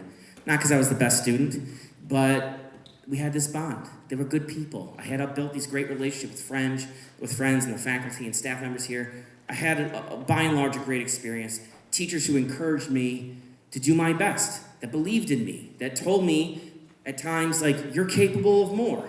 And I started to believe that, and I needed to try. Okay, next slide. So, the summer of 1999, my mom and my stepfather, they got divorced. And we sold our house in Green Oaks. My mom moved to Tucson, Arizona with my little sister, and my brother was going to school at the University of Arizona in Tucson. And I lived with my dad in Palatine until I got ready to go to Illinois State. I would go to ISU for 2 years. More on that in a moment. So I'm getting ready to go to Illinois State. And during that summer, 2 things profoundly changed my view of the world. Number one is I worked in a sheet metal shop where my dad worked. My dad was a hardworking man. He made so much possible for me in my life. I'm very grateful for him. But the thing is, I didn't want his job. I didn't want to work in a sheet metal factory. I looked at the faces of these men who showed up and did the same job every day, doing this very demanding work on their feet, where they're getting cut with metal and bleeding and sweating, and it's terrible. So I'm out there, I'm doing this work, and I think to myself, I don't want to end up back here. I don't want to be a cog in the machine. I want to have my own something. I don't know what that is, but it means that when I go off to college, I need to at least try. I need to at least try. I don't know if I'll be successful, but I was determined to be a better student. Then, on July 2nd, 1999, tragedy devastated me. This man here on the left, his name is Ricky Birdsong. He was a head basketball coach at Northwestern University in the early to mid-90s. I had the good fortune of living down the street from one of his assistant coaches, Paul Swanson, and his son, Paul Swanson's son, Brett. He and I became great friends, so I got to be a ball boy at Northwestern. And I was around the program all the time. The thing is, I grew up here in the Vernon Hills, Libertyville area. It was a very insular community. At that time, it was mostly white. I didn't have any black mentors, except Coach Birdsong. He was the first person of color that I had ever been around in a important way that I knew. But in 1999, he was murdered in a hate crime. A white supremacist and neo-Nazi opened fire on him as he was walking around the neighborhood in Skokie while he was walking with his 8-year-old son, Ricky Jr., and his 10-year-old daughter. Just killed him because he was black. So when I learned about this, I didn't know how to process it. We didn't talk about racism in my house. I didn't know how to deal with these feelings, with this heavy load. So I decided to go to the funeral. And I remember I was at the sheet metal shop, and I told one of the older guys there, a white guy, I was like, I'm leaving early today. He was like, oh, why is that? I said, I'm going to this funeral. You may have seen on the news that Coach Birdsong has been murdered. And he said, oh, you mean that Nigger who got himself shot? I mean, it was like a punch to the gut. I thought this was a good guy. And so it tells you something about racism and how it sometimes can be buried in places we don't see it, in the ways that it kind of becomes exposed. But I didn't know what to do with that. I was only 18. So I went to the funeral, and I was alone. And I sat in the church, and I just cried. I've never cried like that in my life. Never cried. Never experienced that kind of loss. And it's not like I'd seen Coach Birdsong recently, but he was a part of my experience. He made me feel important. He made me feel seen. We all need that. We need that from our parents, and that from our teachers, the people that care about us. We need to be seen and be heard, right? So I left the church that day, and I was still thinking about this. And I remember when I went to ISU, that the leader of this hate organization, who was connected to the shooter who killed Coach Birdsong, he came to the campus to ISU. And I went and I listened to him speak and spew this vile hatred. And I wanted to know, where does this come from?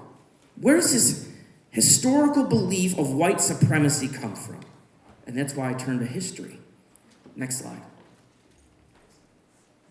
So, what happens? I go to Illinois State, and I realize I love learning.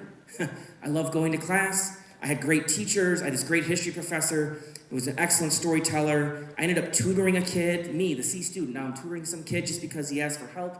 It was like I was changing, okay? And suddenly I was getting straight A's.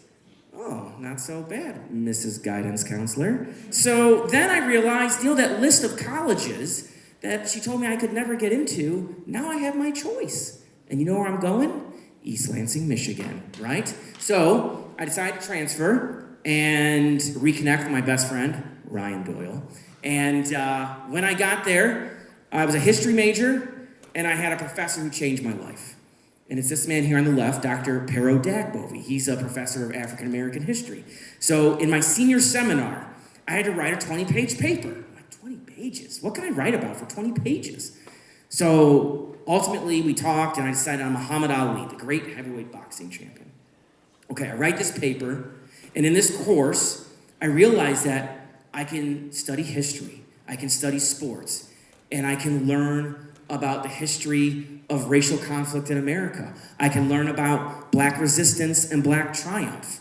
I can learn about politics, culture, social issues. All of that is wrapped up in these history courses, and I took a course on the history of American sports. I was thinking to myself, this is fascinating. But then I needed him. I needed him to tell me, Johnny, you should go to graduate school. Keep writing. Keep writing? Yes, you have some talent. I have talent. I'm good at this. I didn't see it. I couldn't see it. There's still that self-doubt in the back of my mind, right? But he says, keep going. So I graduated from MSU. I went to Western Michigan with his encouragement, got a master's degree in history, and then I went to Purdue, where I got my PhD. I saw a Purdue sweatshirt over here, too. Where's the Purdue hoodie? Is that in this period, or was it last period? Maybe it was last period. Okay, well, at any rate. When I went to Purdue, I worked with Randy Roberts. He was my mentor there. And Randy's the best teacher, best lecturer, and the most talented writer I know. And I just tried to absorb everything that I could learn from him. I wanted to write books the way that he did. And so we worked closely together. I graduated from Purdue, and then I published my dissertation as my first book. Next slide. The Sons of Westwood, about John Wooden. John Wooden was a great basketball coach at UCLA in the 1960s and the 1970s. He won 10 national championships in 12 seasons. 10 national championships in 12 seasons. 7 in a row. This was the moment when college basketball became big business. A commercialized sport on television when March Madness became a national cultural phenomenon. It was also a moment when the sports world and the political world collided in ways that had never been seen before. Why? Because athletes like Kareem Abdul-Jabbar and Bill Walton and other players in the program became politically active. They found their voice outside of the basketball court. They became involved in the civil rights struggle, the anti-war movement, the counterculture, and the new left. And so I wanted to explore all of that. How college basketball became politicized and these tensions and the backlash against them from fans and alumni who said, shut up and dribble. But they weren't having it. They weren't playing that game. Next slide. So, how did I do this? How did I go from never having written anything this long before to writing a book? I had to commit to a process.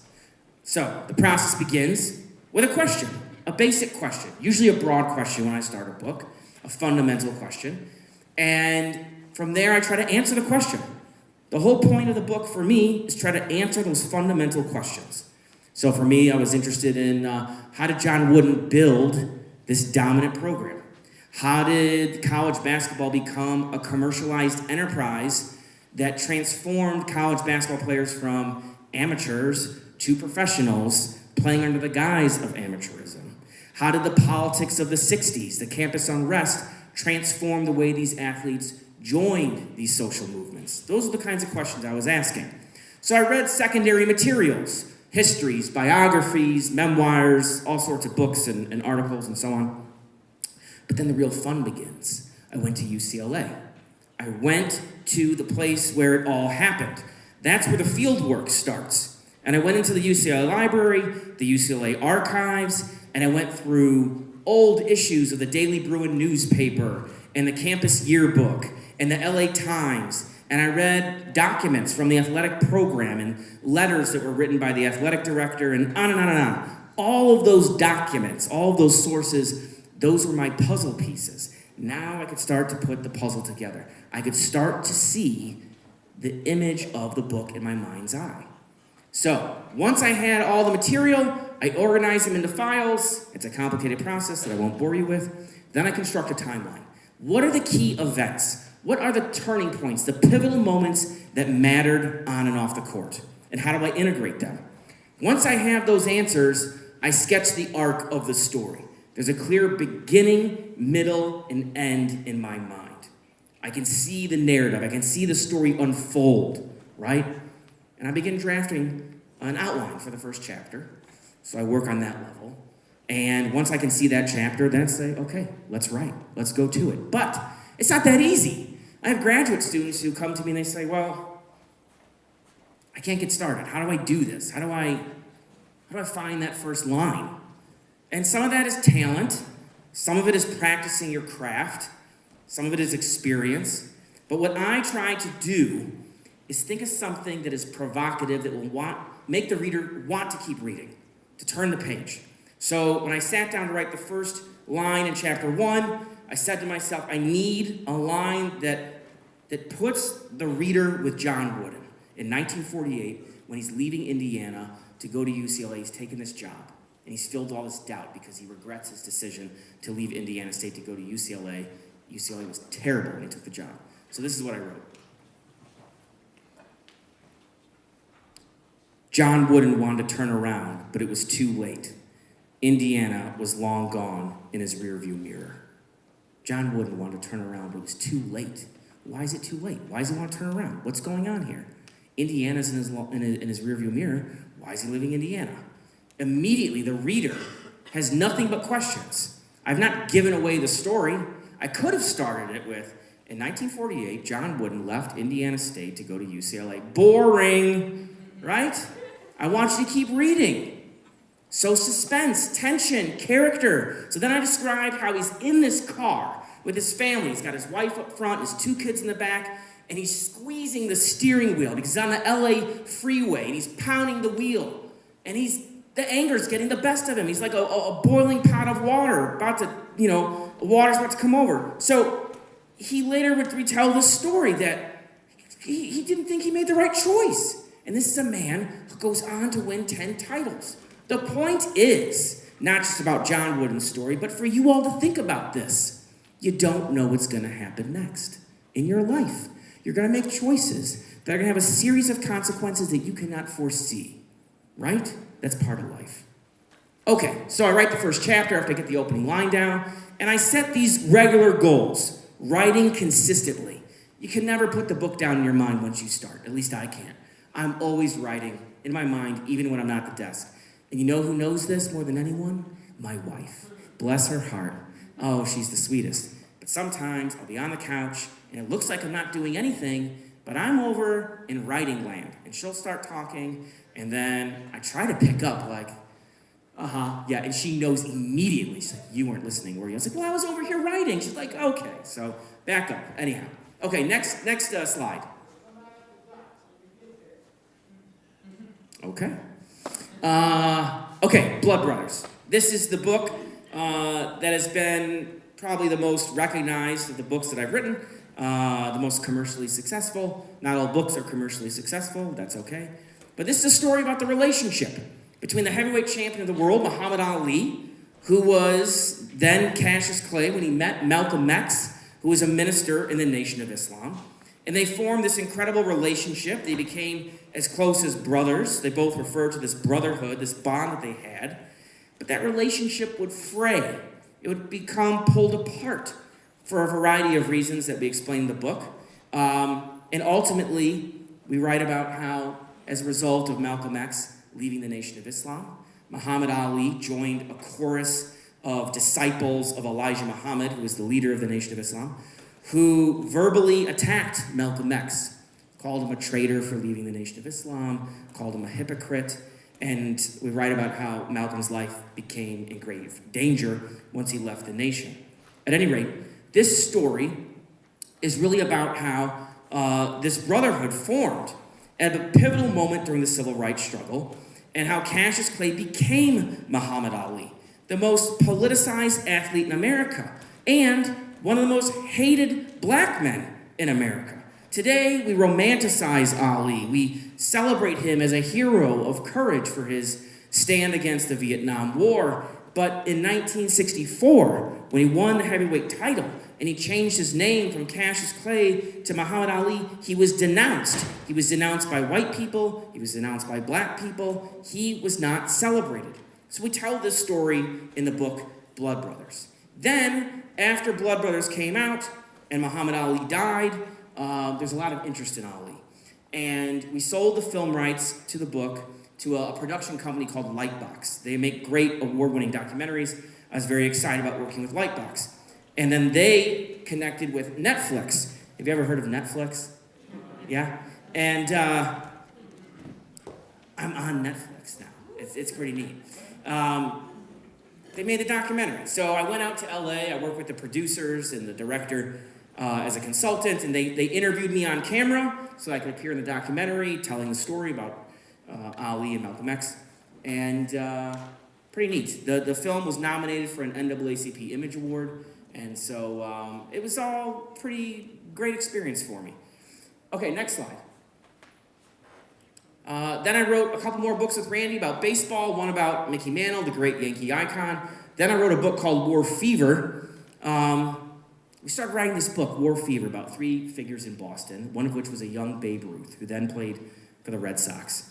And it takes place in 1918, which was not only the year of the Great War, the last year of the First World War, but it was also when the great influenza pandemic erupted, okay? So we write this book, And then it comes out when we all experienced our own pandemic.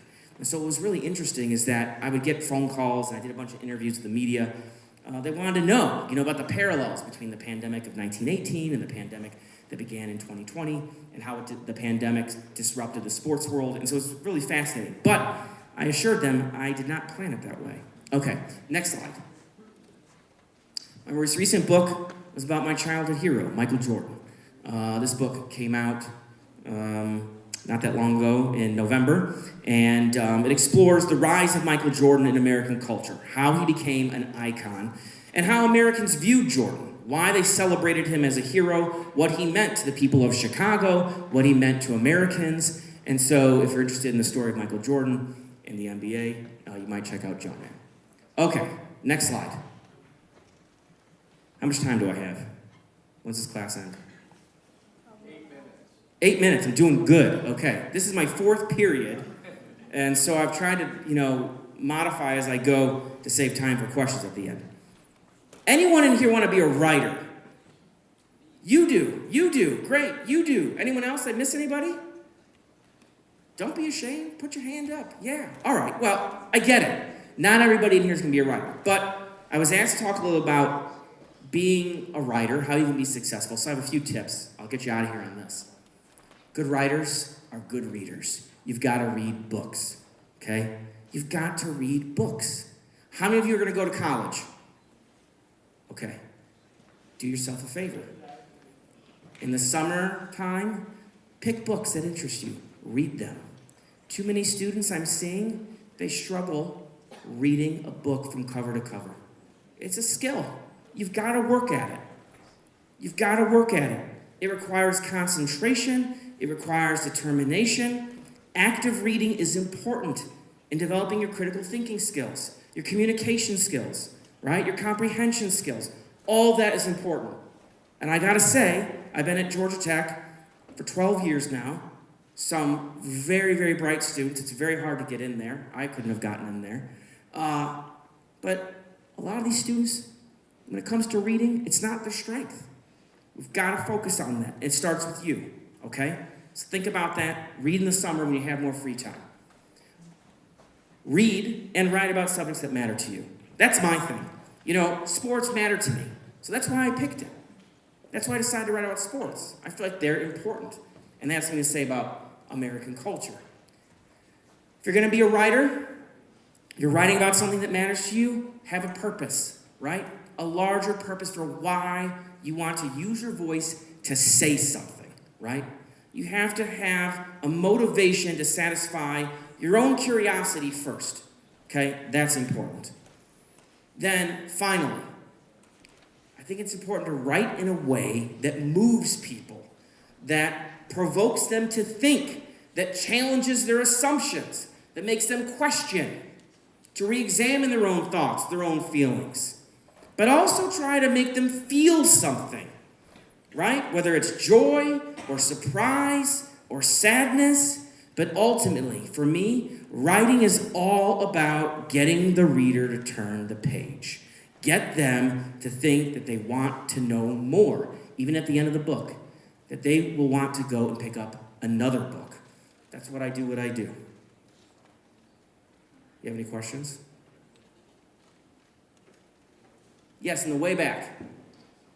So what was your favorite book when you were little, and why? My favorite book when I was, younger? Yeah.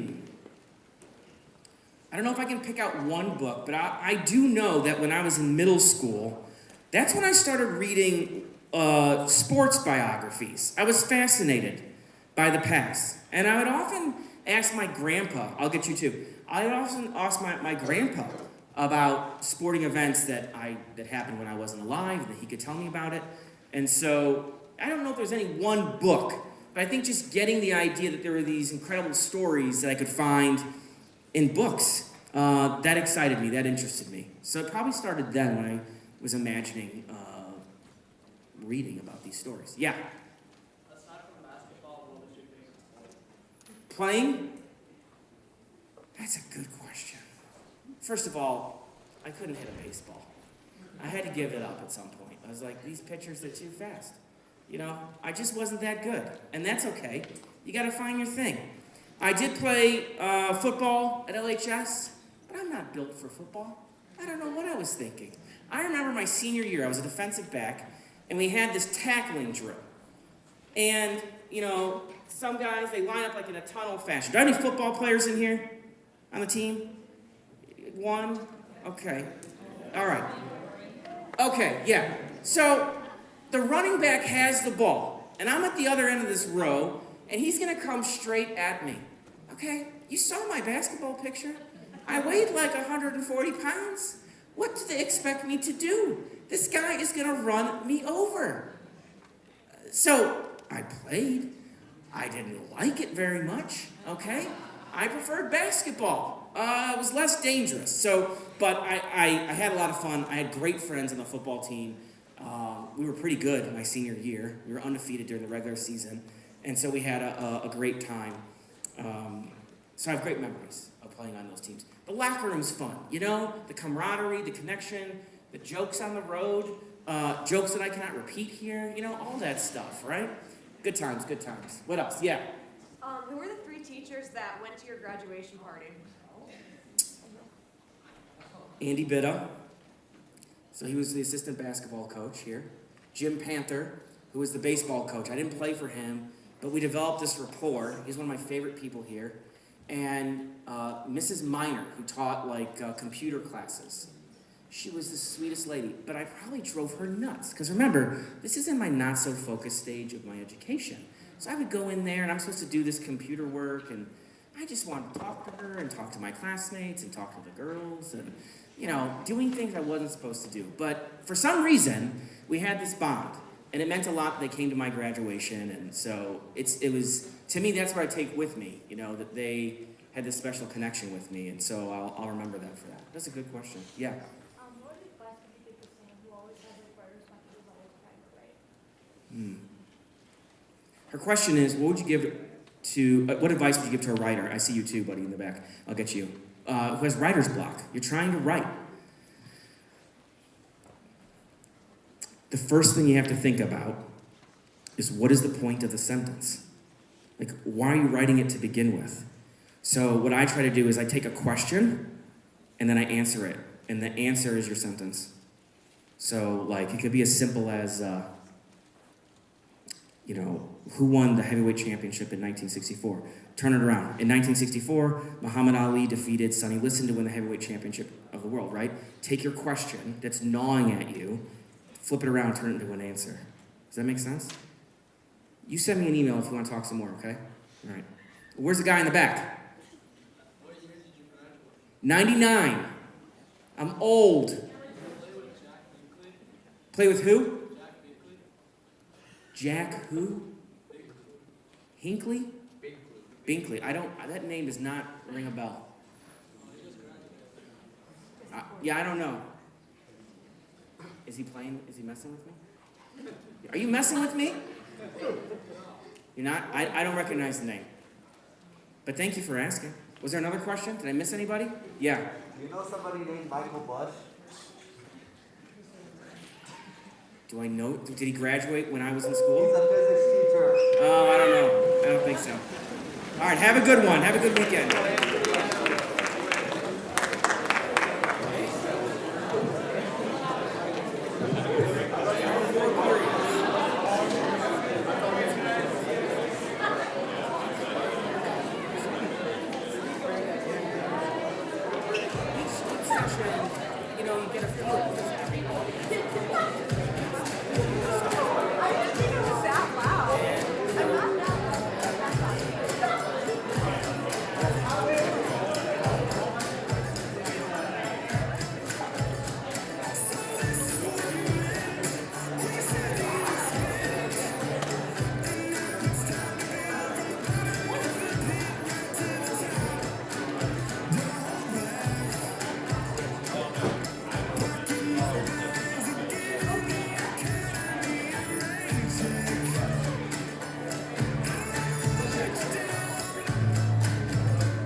right, folks, come on in. We're getting ready to get started. Day 2 of Writers Expo. If you're in the foyer or in the hallway, you hear the voice, come on in. You are most welcome. You can find your teacher, find a seat. Mr. Schmidt is front left if you're looking for him. Mr. Gluskin front center. Mrs. Bolsinger is front right.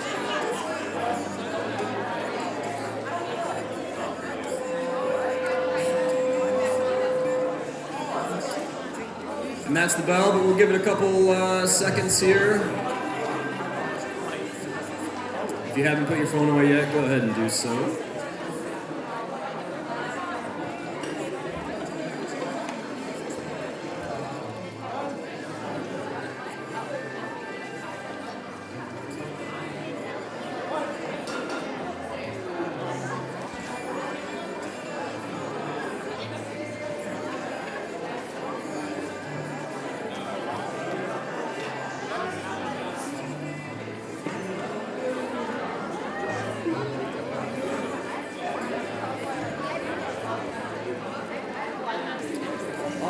Welcome back, everybody.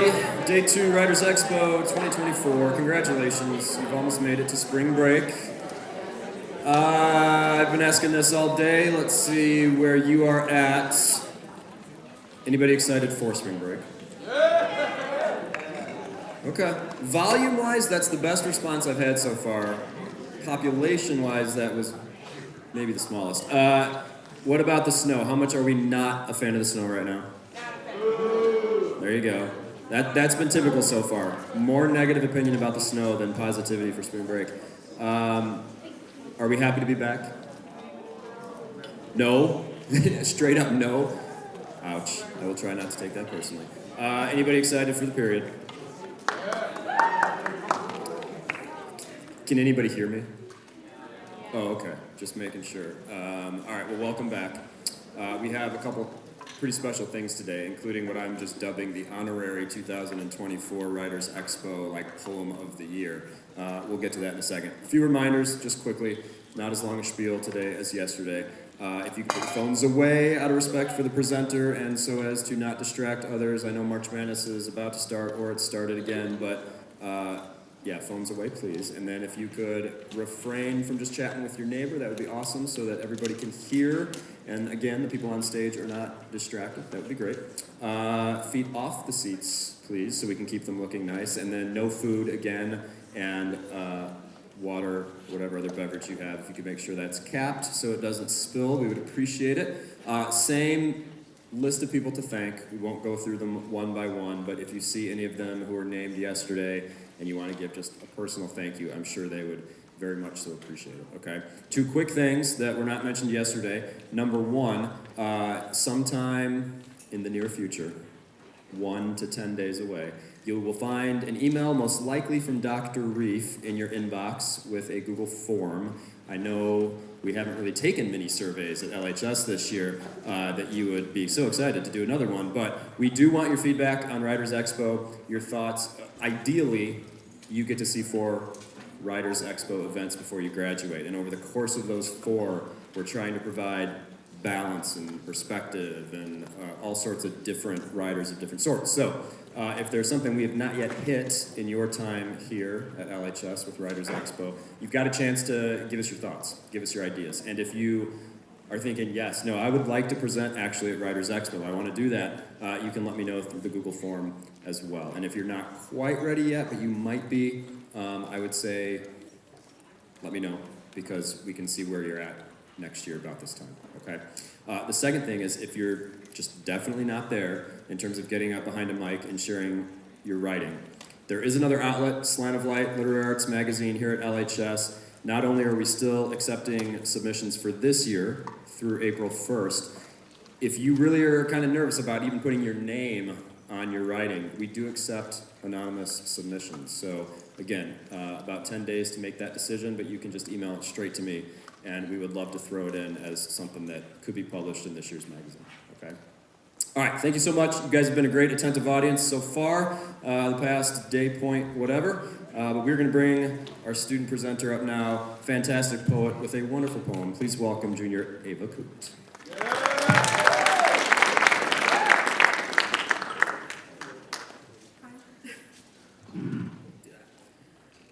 So I'm a junior here. I've been doing this since my freshman year, I think. But this year I kind of decided to do something a little bit different because I've been taking this class, AP Portfolio. If you don't know what that is, it's basically like an AP art class. And overall we have to have a theme. So mine this year has been visually showing imagination, which is a lot harder than I expected it to be. But so I decided to write a poem about it when this kind of came up afterwards. So this is imagination. I hope you like it, if you haven't already heard it. Imagination. In childhood, our imagination roams with no end in sight, spying unicorns in a world with mere horses, breathing life into wilted gardens with blooms of fantasy, guiding us to light in the depths of the darkest nights. The universe, a canvas, awaits your touch. If you dare let your gaze dance with dreams, to tread paths unknown, only known to the mind's eye, where ladders ascend to stars and bridges span infinity, and arms unfurl into wings of boundless flight, where everything is possible. But society, with its demands and expectations, clips our wings, reshaping them into mere hands. It dismantles our ladders, burns our bridges, and scoffs at our flights of fantasy, commanding us to grow up, convincing us that imagination is a realm of children alone. The inner pathways blur, obscured by the fog of adulthood, and we find ourselves lost in a sea of conformity, where horses are forever horses and gardens remain dead, longing to see the shapes of clouds once so vividly clear. Yet our imagination is not lost, it's merely hidden, stolen away by the weight of maturity. But growing up does not mean bidding farewell to creativity. It means expanding its horizons, embracing its vastness. For we are born with wings meant to soar, and though they may be clipped by the hands of society, they are never truly stolen, only waiting to be unfurled, to carry us once more into the realms of possibility. So let us reclaim our imagination. Let us dare to dream, to create, to explore. For within us lies the power to shape worlds, to breathe life into the mundane and color into the gray. With each step forward, let us remember that growing up does not mean the end of wonder, but the beginning of a new adventure, where imagination knows no bounds, and our wings carry us to heights unknown. For in the end, it is not the world that defines us, but the dreams we dare to chase, and the magic we refuse to let slip away. For we are the architects of our own reality, and with imagination as our guide, the possibilities are endless. Thank you.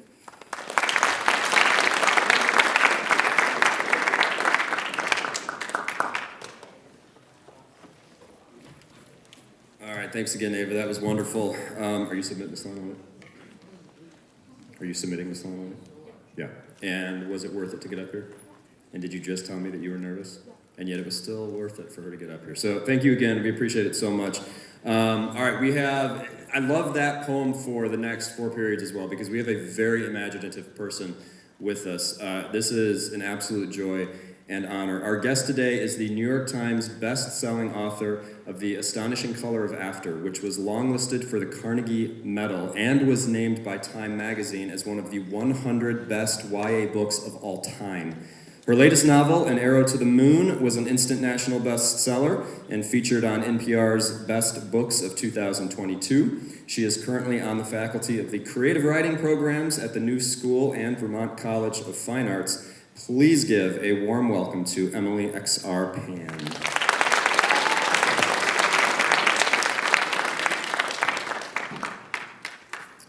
Okay, I'm going to give you this in a second while I turn this one on. Emily just decided, since some of you guys haven't necessarily read her work before, to read a portion of her latest book. That one's, I believe. Hello. A little livelier. It's not like 8 in the morning anymore, right? Yeah, I promise I'm not live tweeting. I have an ebook that I am reading from. So this is An Arrow to the Moon, which looks like that. This is Romeo and Juliet meets Chinese mythology. It's a mashup. So I'll start from the very beginning. Once upon a time, there was a girl who lived on the moon as its guardian. She was its heart and its breath. One day, standing on tiptoe to glimpse the boy who made the stars fly, she lost her footing and stumbled off the edge. Her plummet was like a stone displacing water. It shifted the universe off its axis. Slowly, slowly, everything began to crack. 1974, Xi'an Village. The air smelled of overturned earth and impossible things. Birds dove in front of the sun like embering ash from a stick of incense. The farmer wiped the sweat from his brow and paused his work at the drill to take a swig of water. He spat aside the grass in his mouth and felt a shiver cross his skin, that distinct feeling of being watched. The unblinking eyes stared at him from several paces away, low in the grass, the head of a man, mud-colored, preserved. Was it some kind of hungry ghost making itself visible in order to bestow a request upon the living? No, neither a man nor a ghost. A sculpture? The farmer thought it was likely made of the same clay as the teapot that sat on his kitchen table. A nudge of his foot sent it rolling and revealed a shard of similar material half buried in the ground. "What are you doing?" another man called as he bent toward the land. "The well won't be over there." "I found something," he replied. "Do you have a shovel?" "What do you need a shovel for?" The others came over to watch as the farmer dug and scraped. More hands and tools joined to scratch at the earth, and by the time the sun was treading just below the horizon, they'd pulled up a collection of broken terracotta pieces, enough to fill a wheelbarrow. The men would take these to the nearest city to see what money could be gotten for them. Someone called out, "Look!" They all saw it, light shining from the very bottom of what they'd excavated. It burned brighter with each second, and the men held up palms to shield their eyes. The ground shook. One farmer shouted an earthquake warning. By now the world was a quick dimming gray. It was in this almost night that they watched the silvery light rise into the sky, a star falling in reverse, until it disappeared from sight, and none of the farmers could be sure the phenomenon had been real. The star arced through the skies. It cracked in half as it fell back down to the other side of the globe. One piece landed first, the other tumbled for a longer stretch. In those moments, 2 children were born and given their names, Hunter Yi, Luna Chang. 1991, in Fairbridge, where we lay our scene. Luna Chang was about to make a bad decision. The door of the walkout basement yawned wide, and the older kids were already pouring into the night, guppies who'd been flushed down the toilet, now finding their freedom. "What are you doing?" Luna said to no one specific. "There's a guy the next house over who's a senior at Fairbridge High. He's throwing a party," said one girl. "Like a real party?" said Luna. "Yeah."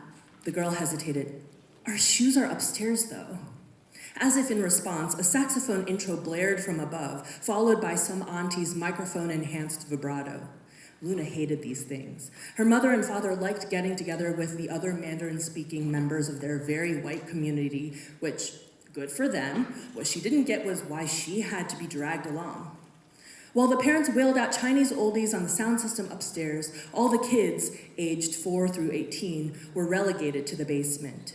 This was where the youngest ones wreaked havoc and broke the cue sticks of the miniature billiard set, where the teenagers were sullen-faced and sighing, and the oldest ones pretended not to have heard about one another's SAT scores from their parents. Luna used to have Roxy for company, but Roxy was away at college now. "We're celebrating the Mid-Autumn Festival," her father had said when Luna didn't want to go. He'd opened his face wide with exaggerated cheer. "There will be so many different types of mooncakes." And then he was wrong.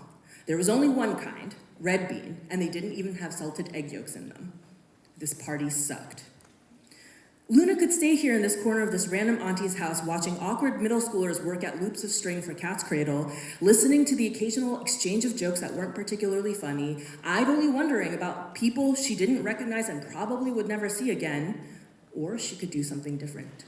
Her heart drummed in her ears. She was not a rule breaker. I'll stop there.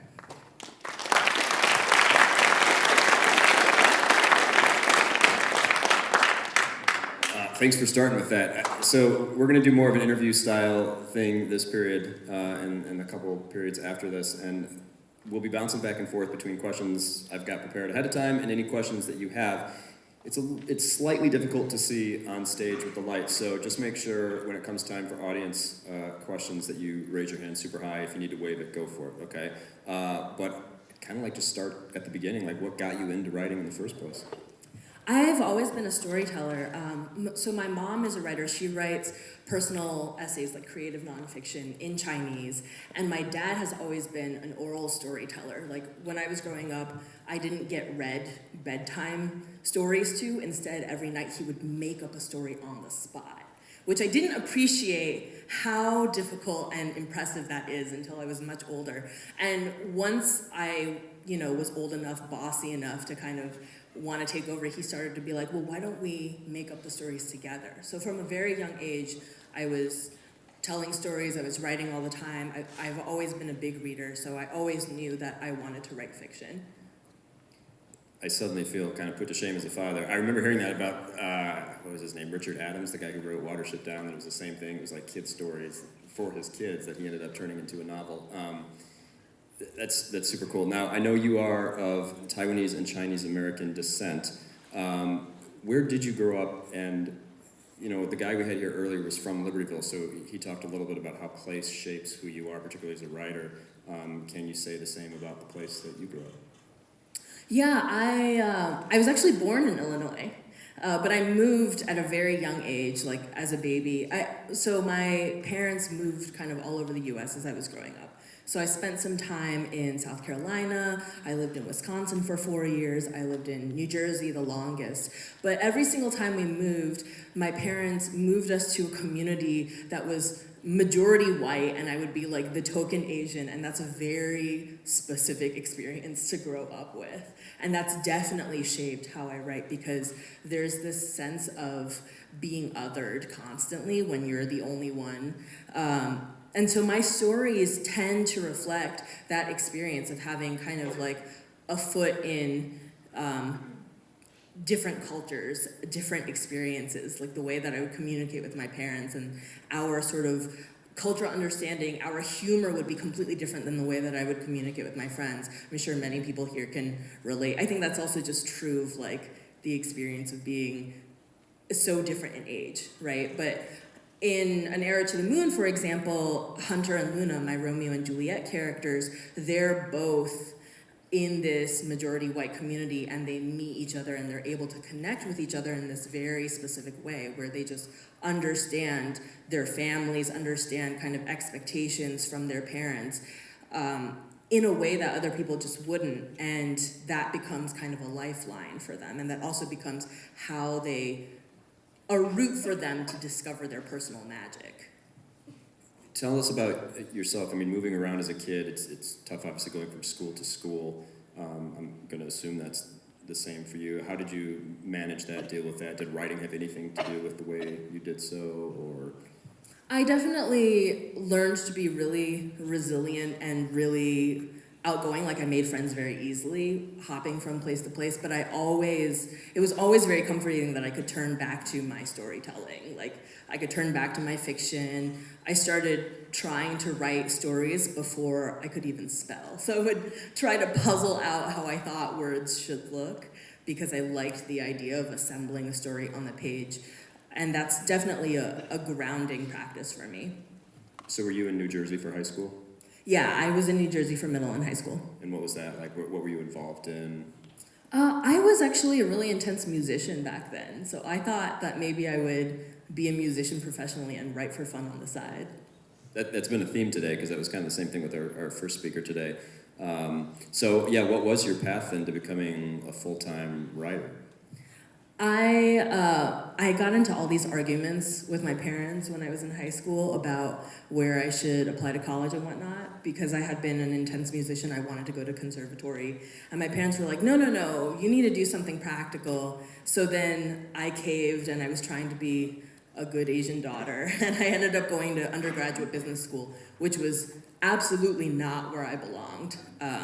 I got A's in literally every not business school class, and I bombed literally every business school class that was not the tiniest bit creative. So that was just like complete evidence that I did not belong in that world. Then I tried to work in that world for a while, and I was just miserable. And I quit my job. This was in the middle of the recession back then. I quit my job and went to grad school to study creative writing. And my parents were a little bit like, what are you doing? You have a whole undergraduate business degree. Now you're gonna go live in a cardboard box. But then through grad school, they were, you know, you'll see in my writing too, like I think a lot of the time young adult novels kind of focus on the protagonist and get the parents out of the way because it's convenient. So, you know, these young characters can go on these big adventures. But I like to write stories that are very much families integrated because my experience was that as a young adult, obviously anything my parents decided would have a huge impact on me. It would define how I could operate, like whether I had any autonomy or not. And so it was very important to me what my parents thought, and I have a very close relationship with them. And, you know, while I was in grad school, they were like, wow, we've never seen you work this hard at anything that you've, you know, claimed to love and be devoted to. And so suddenly they became really supportive. And I felt a little bit like they lost their minds. Like when I was graduating, they were like, don't get a job because then you'll stop writing. And I was like, I need to survive. Like, I live in New York City, how am I gonna survive without a job?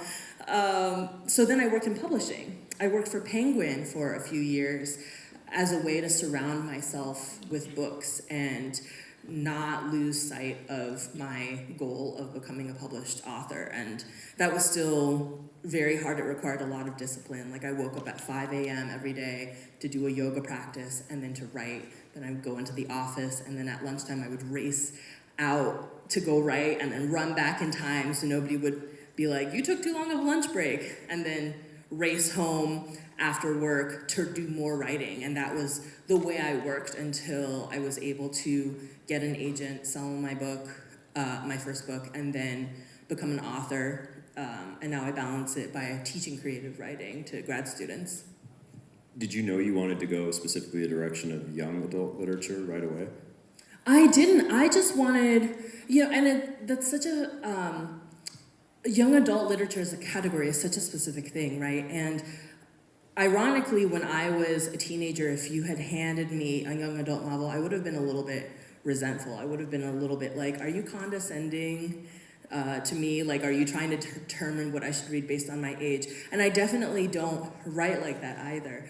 I always say that, you know, both of my novels could have been published as adult novels also. But what's interesting to me about young adult readers is that they are the most open-minded readers. You know, if you look on social media and people are taking pictures of like all the books that they have read in a month, young adult readers will have like a sci-fi novel, you know, a like quiet contemporary novel, and maybe a romance novel, and it's just like a whole variety. Maybe there's some horror in there, maybe there's something really cerebral in there, versus, you know, I think we probably all know the readers who all they do is just read hard sci-fi. They walk into a bookstore and they make a beeline for the sci-fi section and they don't look at anything else.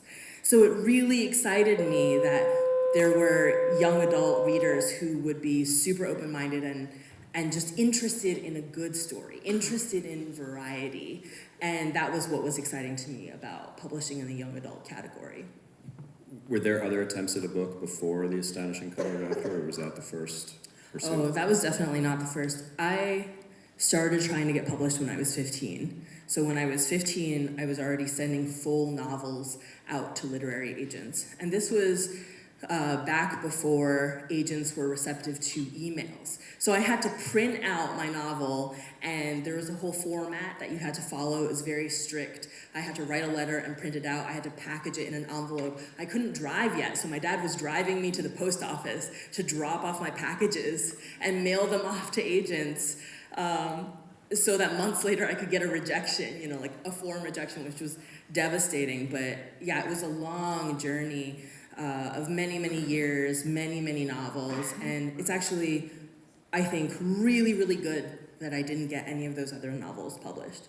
There was one novel that I wrote before The Astonishing Color After that I think came close. I only reached out to 9 agents, and most of them, almost all of them, asked to read the novel, and one of them even gave me track changes feedback on like 150 pages of the novel and was like, if you rework this and send it back to me, I want to see it. And I took that to be, okay, I'm close, but it's not good enough. And so I set that novel aside and went back to working on The Astonishing Color of After. I'd started The Astonishing Color of After in 2010 and worked on it, paused, worked on other things, came back to it, rewrote it. I rewrote that book so many different times, so many different ways before I actually got an agent. And I think that there can be this impatience. I don't know how many people in the audience are maybe, hoping to publish a book one day. There can be so much impatience to reach your goal, right? To be like, I just want to be a published author. I just want to see my book on a shelf somewhere. But what I had written before The Astonishing Color of After just wasn't good enough. Maybe it could have been published. It's not something that I would have continued to be proud of. It's not something that I think would stand the test of time, and I think because I waited to publish something that felt so wholly me and that I felt so certain of, I got a lot of support from my publisher. So they put a huge push behind it. So there's something to be said for not writing a mediocre book and publishing just for the sake of publishing. Well, and I think that's a great just life lesson in general, no matter what arena of pursuit you're in, right? Like you could have dreams of being a mechanical engineer, right? Like there's that patience that you have to have, and there's that commitment to self. Now the first one that you had started and then almost maybe had published put aside, are you planning ever to kind of pick that one back up, or is that one kind of gone for good? No, I think I'm done with that one. I also had kind of been chasing a trend with that one. That was kind of the last book I wrote where I was trying to do something else that other people had done that I thought was fun. And The Astonishing Color of After was kind of the start of me pinning down my style and what was important to me. And that's always been really important to me as a creative. I also do visual art, is having my own very specific vision and knowing exactly what I want. It's not about what anybody else wants. It's about what the result is going to mean to me. I mean, at the end of the day, you have to be proud of it, right? Like Exactly. Yeah. Okay, so we're going to pause there. Any questions so far for Emily? Yes, up front here. Was The Astonishing Color of After just based off genre, or was it kind of like your own experience also put into it? I definitely put a lot of personal experiences into The Astonishing Color of After. I had started writing it actually as a way of telling my grandmother's story. So this is only a tiny spoiler for people who haven't read it, but my grandmother was sold as a baby to another family. This other family sold their own daughter to be able to purchase my grandmother. The thinking was that girls were not of value. If you have a son, the son grows up, he carries the family name. If you have a daughter, she grows up, you have to pay a dowry for her to marry into another family.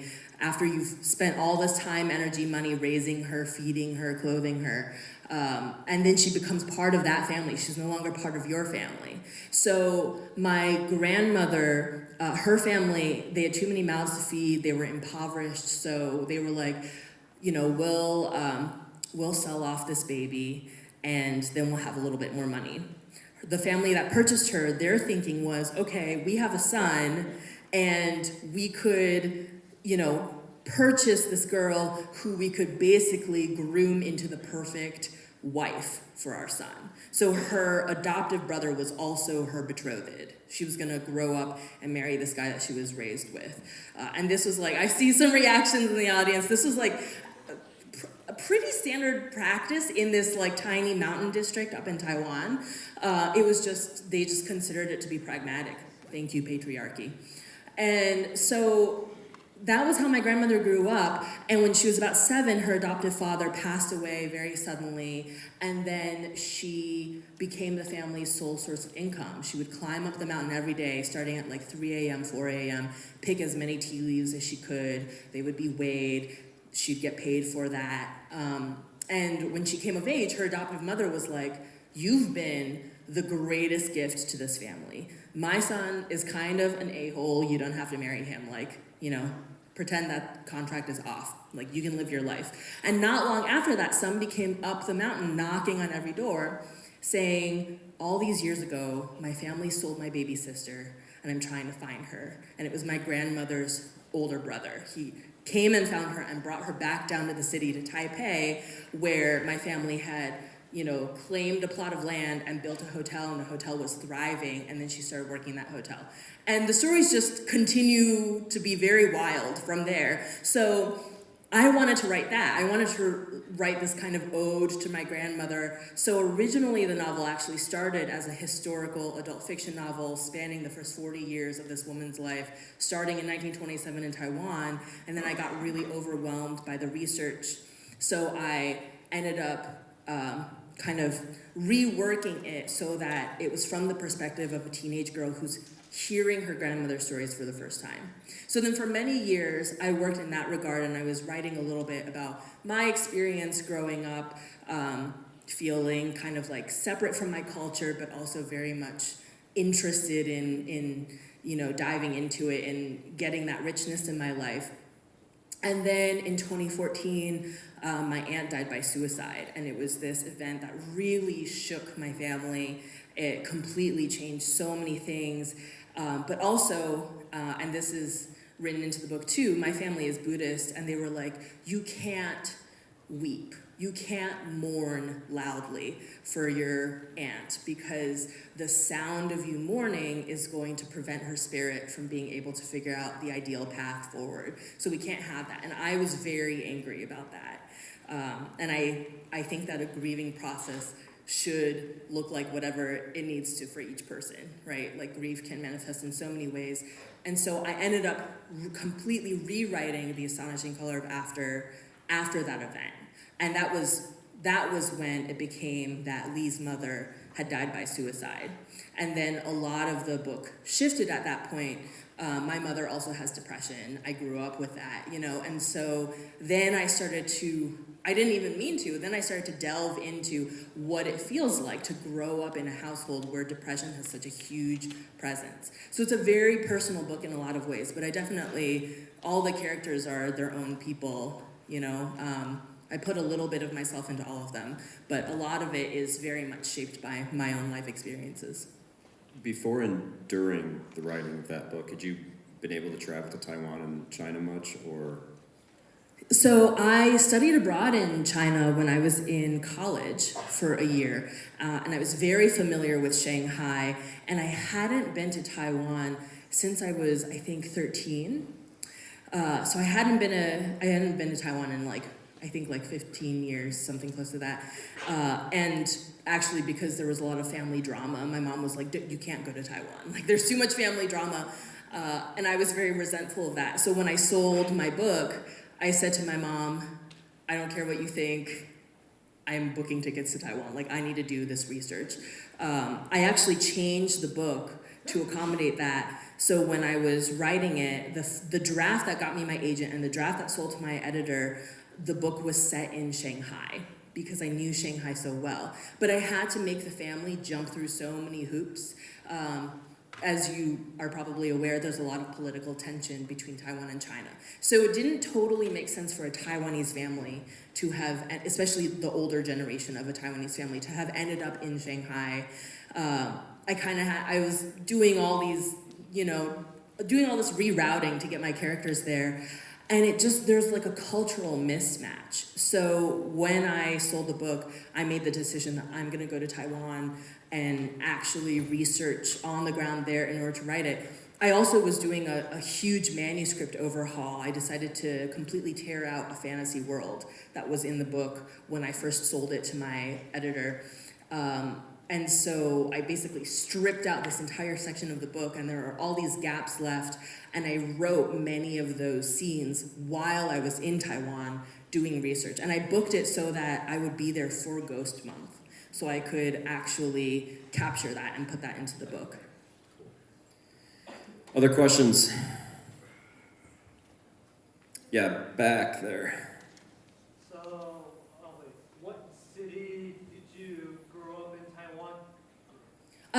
I grew up in the States, but my family I have family in Taipei and Tainan.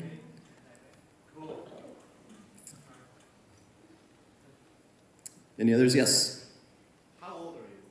How old am I right now? I turned 36 this year.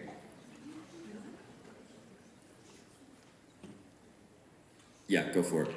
What was your like definitive I made it moment? That's so funny because the frustrating thing about being an author is that the goalposts are always moving. So every time I would achieve one goal, I would immediately feel not good enough, not satisfied enough. So it's something that I'm constantly trying to kind of remind myself to celebrate. You know, for the longest time, because I've been trying to publish a novel since I was 15, for the longest time the goal was just get an agent, just get a book published. And then, you know, once I got an agent, it was like, can we get an auction going? Can we get multiple publishers interested? Then it was, can we get enough readers to have X, Y, and Z happen? You know, like the book hitting the New York Times bestseller list was really exciting. The book winning so many awards was really exciting. But I think, I love the way you put it, the I made it movement. I think it was, when I was writing An Arrow to the Moon, I really struggled because everything I'd written before had been written in private in this cave where I was writing for myself. I didn't know if the book would ever see the light of day, if any other eyeballs would be on it, but I could write it for myself. When I was writing An Arrow to the Moon, I felt like I was up on a stage and people were looking over my shoulder, and there was this tremendous pressure that made it extremely difficult to write the book. And I had this moment, my editor actually tried to tell me in like 2019 or something that she thought the book was about done. And I was like, no, you're wrong. This book is nowhere near done. And then I basically disappeared into my cave. I didn't show her anything for like a year and a half. And then I reemerged when I had something that I was proud of. And I think when An Arrow to the Moon came out, I felt this tremendous satisfaction because I had not allowed anybody else to tell me what to do with my art. I had found this confidence in myself. The Astonishing Color of After is the book that everybody always wants to talk about. But An Arrow to the Moon is the first time in my life where I had a vision for a piece of art, and what I produced matched the vision. I actually arrived at what I imagined it to be. That's, you know, if anybody's ever tried to make any piece of art, you know how hard that is. Literally the first time in my life, and I think that accomplishment to me meant more than anything else. And I was able to really celebrate the fact that I could trust in my own vision. I think that's been more important to me than any like external validation or anything, just because at the end of the day, I write because I have something that I want to create, right? So when did the vision for Arrow to the Moon come to you then, in this whole process, chronologically? I started writing it, first had the idea for it in about 2016. I started writing it in, I think, 2017. And it wasn't even originally going to be my second book. My publisher had approved a different novel to be my second book. And I was procrastinating from writing that novel by working on An Arrow to the Moon. So finally my agent called on my editor and was like, hey, Emily's working on something else that I think is really exciting. Can we change the contract? Nice. Questions? Yes, up front. How many books or drafts are you usually writing at once? Okay, well, I feel like that's two questions. So how many books am I usually writing at once, and then how many drafts, right? I'm currently writing 4 different books at the same time. I also, I have ADHD, so that's kind of just how my brain works. It's nice for me to be able to hyper-focus on one thing and then switch at will to something else. As for drafts, I wrote over 26 drafts of An Arrow to the Moon. And when I say a draft, I don't mean that like I went through and made the sentences sound nicer or something.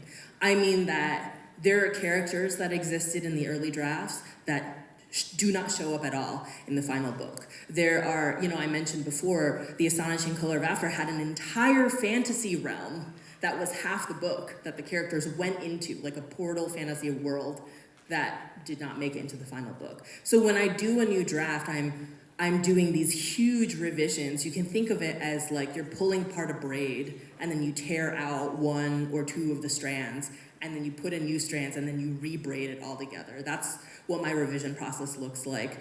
Every writer works very differently, and frankly, every book that I write works very differently, so I can't ever predict how many drafts a book will take, and I also can't ever really predict the process that the book will require of me. But I've embraced this chronic rewriting that I have to do in order to produce what I want. That's great. There's another question up front, I think. Yeah. What's your favorite author? My favorite author? There are so many, but I especially love R.F. Kuang and Madeline Miller. So if you haven't read it, Babel by R.F. Kuang is phenomenal, and Circe by Madeline Miller. Those are probably two of my favorite books right now. I have to ask because we're down to about 5 minutes. A lot of students have been wondering about the bird in The Astonishing Color of After and how that idea specifically came about.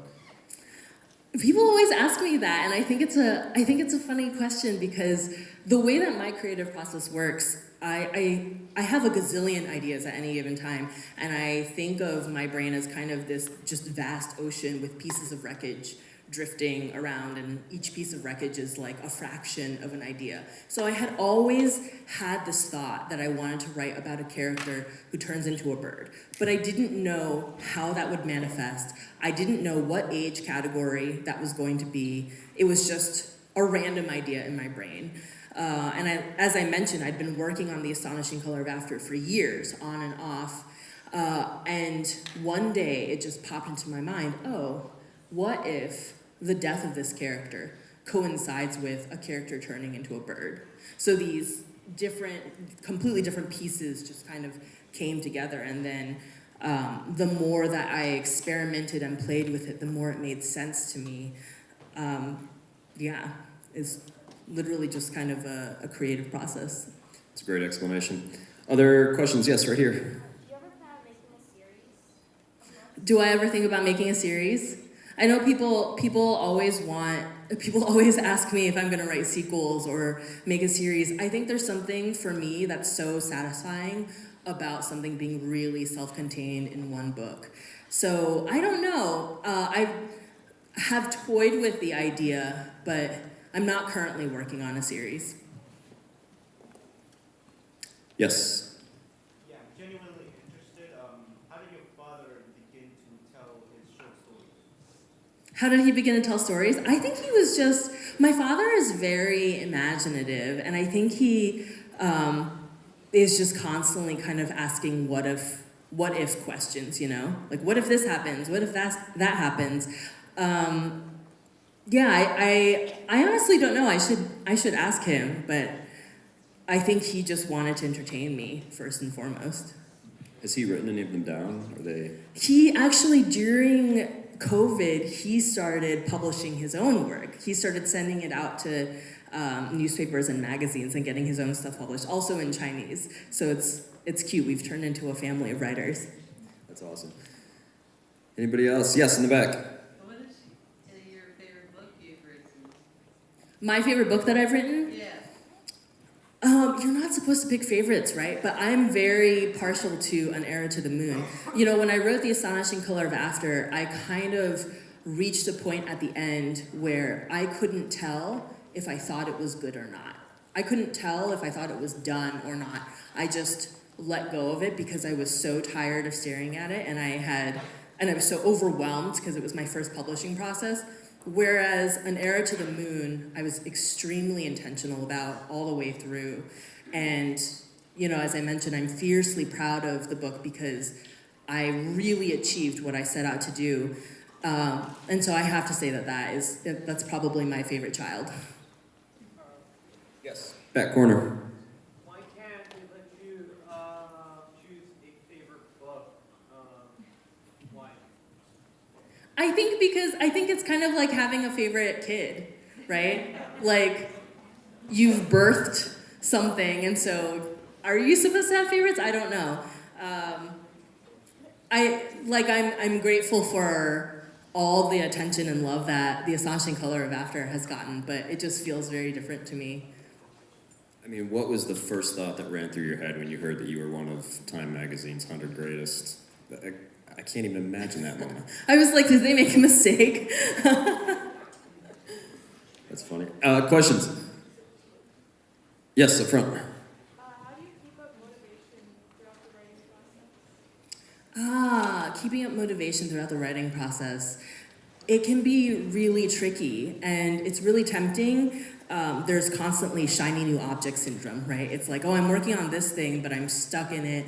What if I write that thing instead? I haven't even started that, so it's allowed to be like this perfect idea in my brain still. I kind of just have to force myself to commit to it. I have to believe that I'm going to reach the end of this book, and it's going to be worth something, you know? Thank you so much. Thanks for all your Great spring break, questions. folks. Thanks.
Welcome back, folks. Writers Expo again. If you're in the hallway, the foyer, and you're trying to get here, auditorium. Just find your teacher.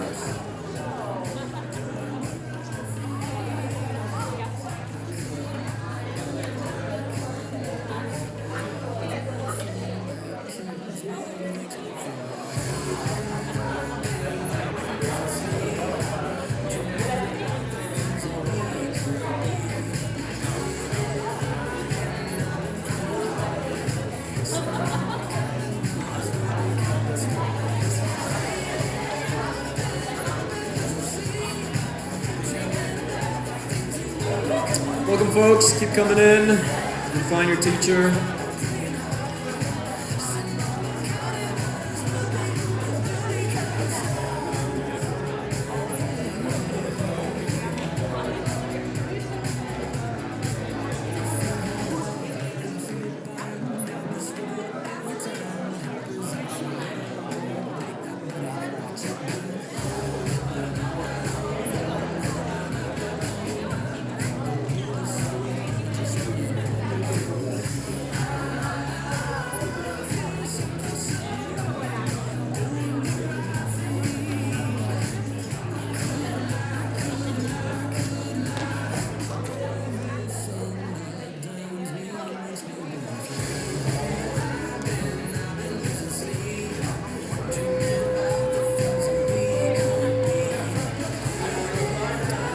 All right, well, welcome 6th hour. If there's anyone else still making your way, feel free. We'll get started here in a second. You can find your teacher, take a seat.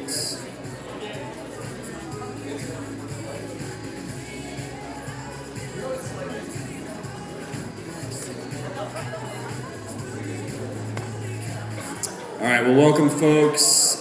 Congrats on being that much closer to spring break. How are we feeling today? Yeah? All right, good. How are we feeling about the snow? Yeah, all right. How are we feeling about getting to come to Writers Expo a second day?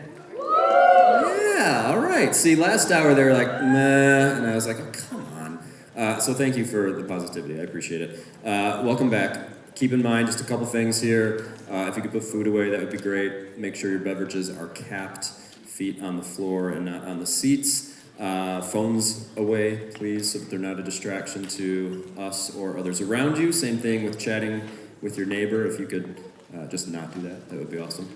And then I have a couple new announcements, but first, that long list of people we wanted to thank yesterday still applies to today. If you see them at any given point, please give them a personal thank you, because those are typically the most meaningful. The two new announcements are simply this. Sometime between the end of the day today and when you get back to school, you'll find an email, most likely from Dr. Reef, in your inbox, and it's about Writers Expo, okay? We want feedback.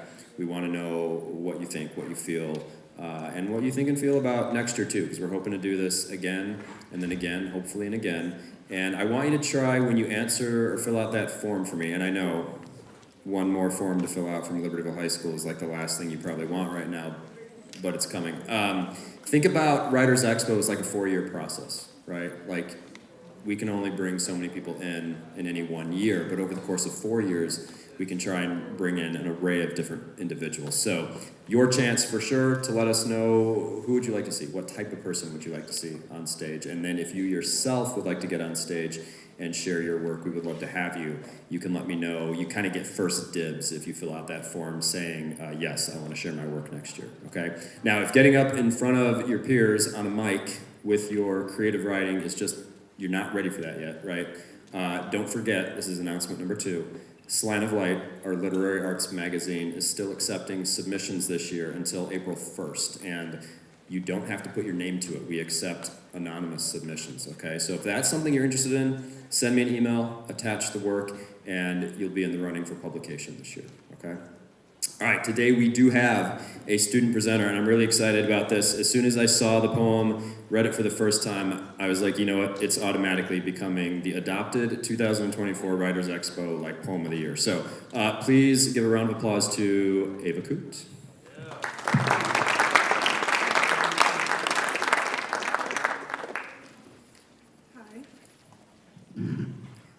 Hi, I'm Ava. I'm a junior. And I've been doing the Writers Expo every year since my freshman year, because I just think it's a good thing to try out and do new things. But this year I decided to do something a little bit different because I'm taking this class called AP Portfolio. If you don't know what that is, it's basically like an AP art class. And overall we have to have a theme throughout the year. And this year I decided to do kids' imagination and like showing it visually, which is actually really hard to do. But I decided now to make a poem about it because I've been working with the concept all year. So this is imagination, and I hope you enjoy it. If you already have heard it, I hope you liked it too. But yeah. In childhood, our imagination roams with no end in sight, spying unicorns in a world with mere horses, breathing life into wilted gardens with blooms of fantasy, guiding us to light the depths of the darkest nights. The universe, a canvas, awaits your touch.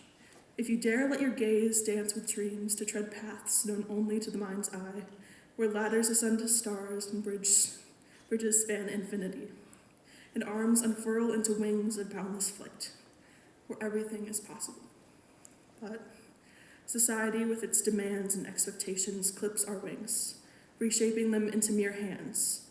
It dismantles our ladders, burns our bridges, and it scoffs at our flights of fantasy, commanding us to grow up, convincing us that imagination is a realm of children alone. The inner pathways blur, obscured of the fog of adulthood, and we find ourselves lost in the sea of conformity, where horses are forever horses and gardens remain dead, longing to see the shapes of clouds once so vividly clear. Yet our imagination is not lost, merely hidden, stolen away by the weight of maturity. But growing up does not mean bidding farewell to creativity. It means expanding its horizons, embracing its vastness. For we are born with wings meant to soar, and though they may be clipped by the hands of society, they can never truly be stolen, only waiting to be unfurled, to carry us once more into the realms of possibility. So let us reclaim our imagination. Let us dare to dream, to create, to explore. For within us lies the power to shape worlds, to breathe in life into the mundane and color into the gray. With each step forward, let us remember that growing up does not mean the end of wonder, but the beginning of a new adventure, where imagination knows no bounds, and our wings carry us to heights unknown. For in the end, it is not the world that defines us, but the dreams we dare to chase and the magic we refuse to let slip away. For we are the architects of our own reality, and with imagination as our guide, the possibilities are endless. Thank you.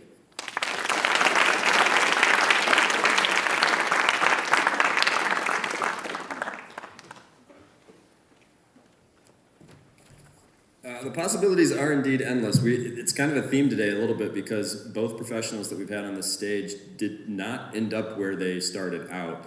And in fact, in some cases, very different from where they started out. So yes, thank you again, Ava. We were chatting about how oftentimes you get up here, and I was telling her the first like half dozen or more times I was up here, I was shaking and my voice was shaking, and it was, you feel like it's super awkward, and it does take courage to get up here. So just a quick round of applause again for Ava, please. All right, you see, yes, there is somebody else on stage here. Let me tell you about her. She is a New York Times best-selling author of The Astonishing Color of After, which was long-listed for the Carnegie Medal and was named by Time magazine as one of the 100 best YA books of all time. Her latest novel, An Arrow to the Moon, was an instant national bestseller and featured on NPR's Best Books of 2022. She is currently on the faculty of the creative writing programs at the New School and Vermont College of Fine Arts. Please give another round of applause to Emily X.R.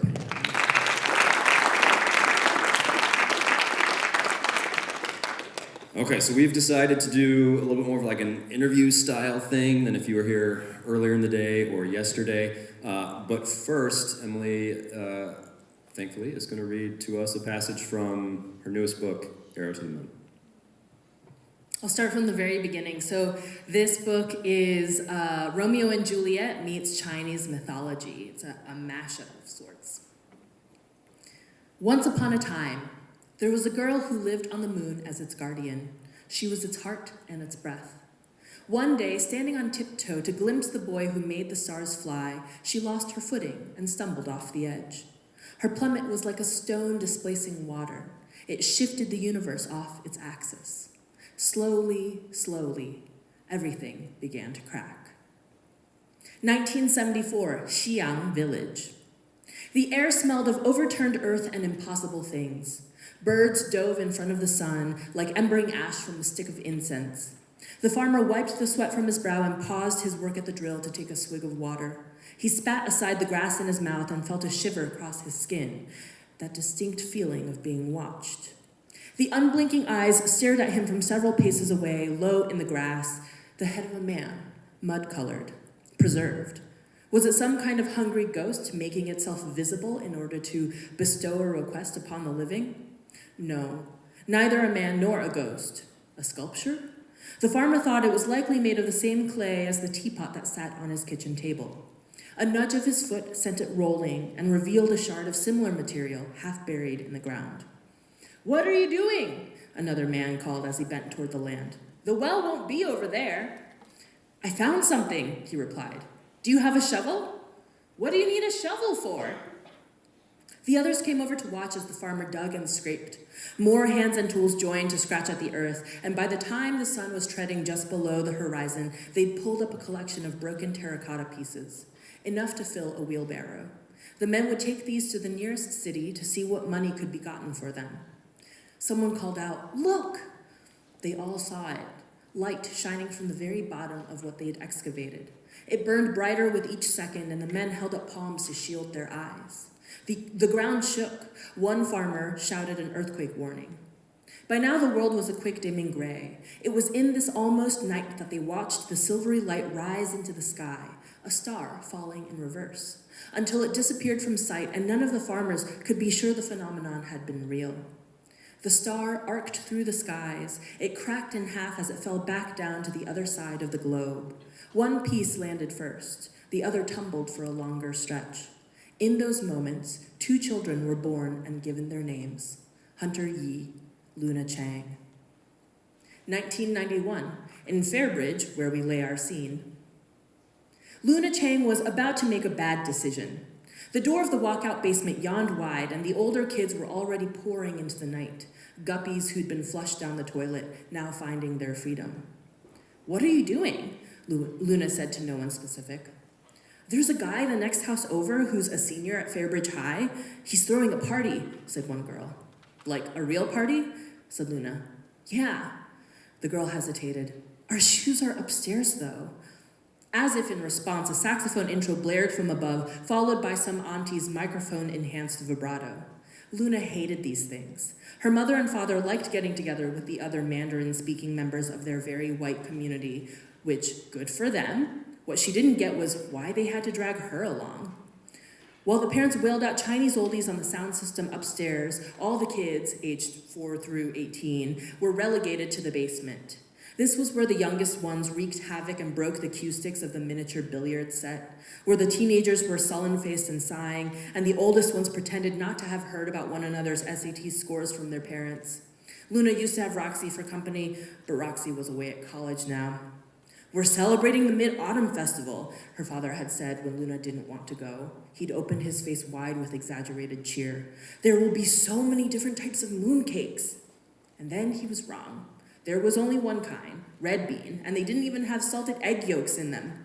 This party sucked. Luna could stay here in this corner of this random auntie's house, watching awkward middle schoolers work at loops of string for Cat's Cradle, listening to the occasional exchange of jokes that weren't particularly funny, idly wondering about the people she didn't recognize and probably would never see again, or she could do something different. Her heart drummed in her ears. She was not a rule breaker. I'll stop there.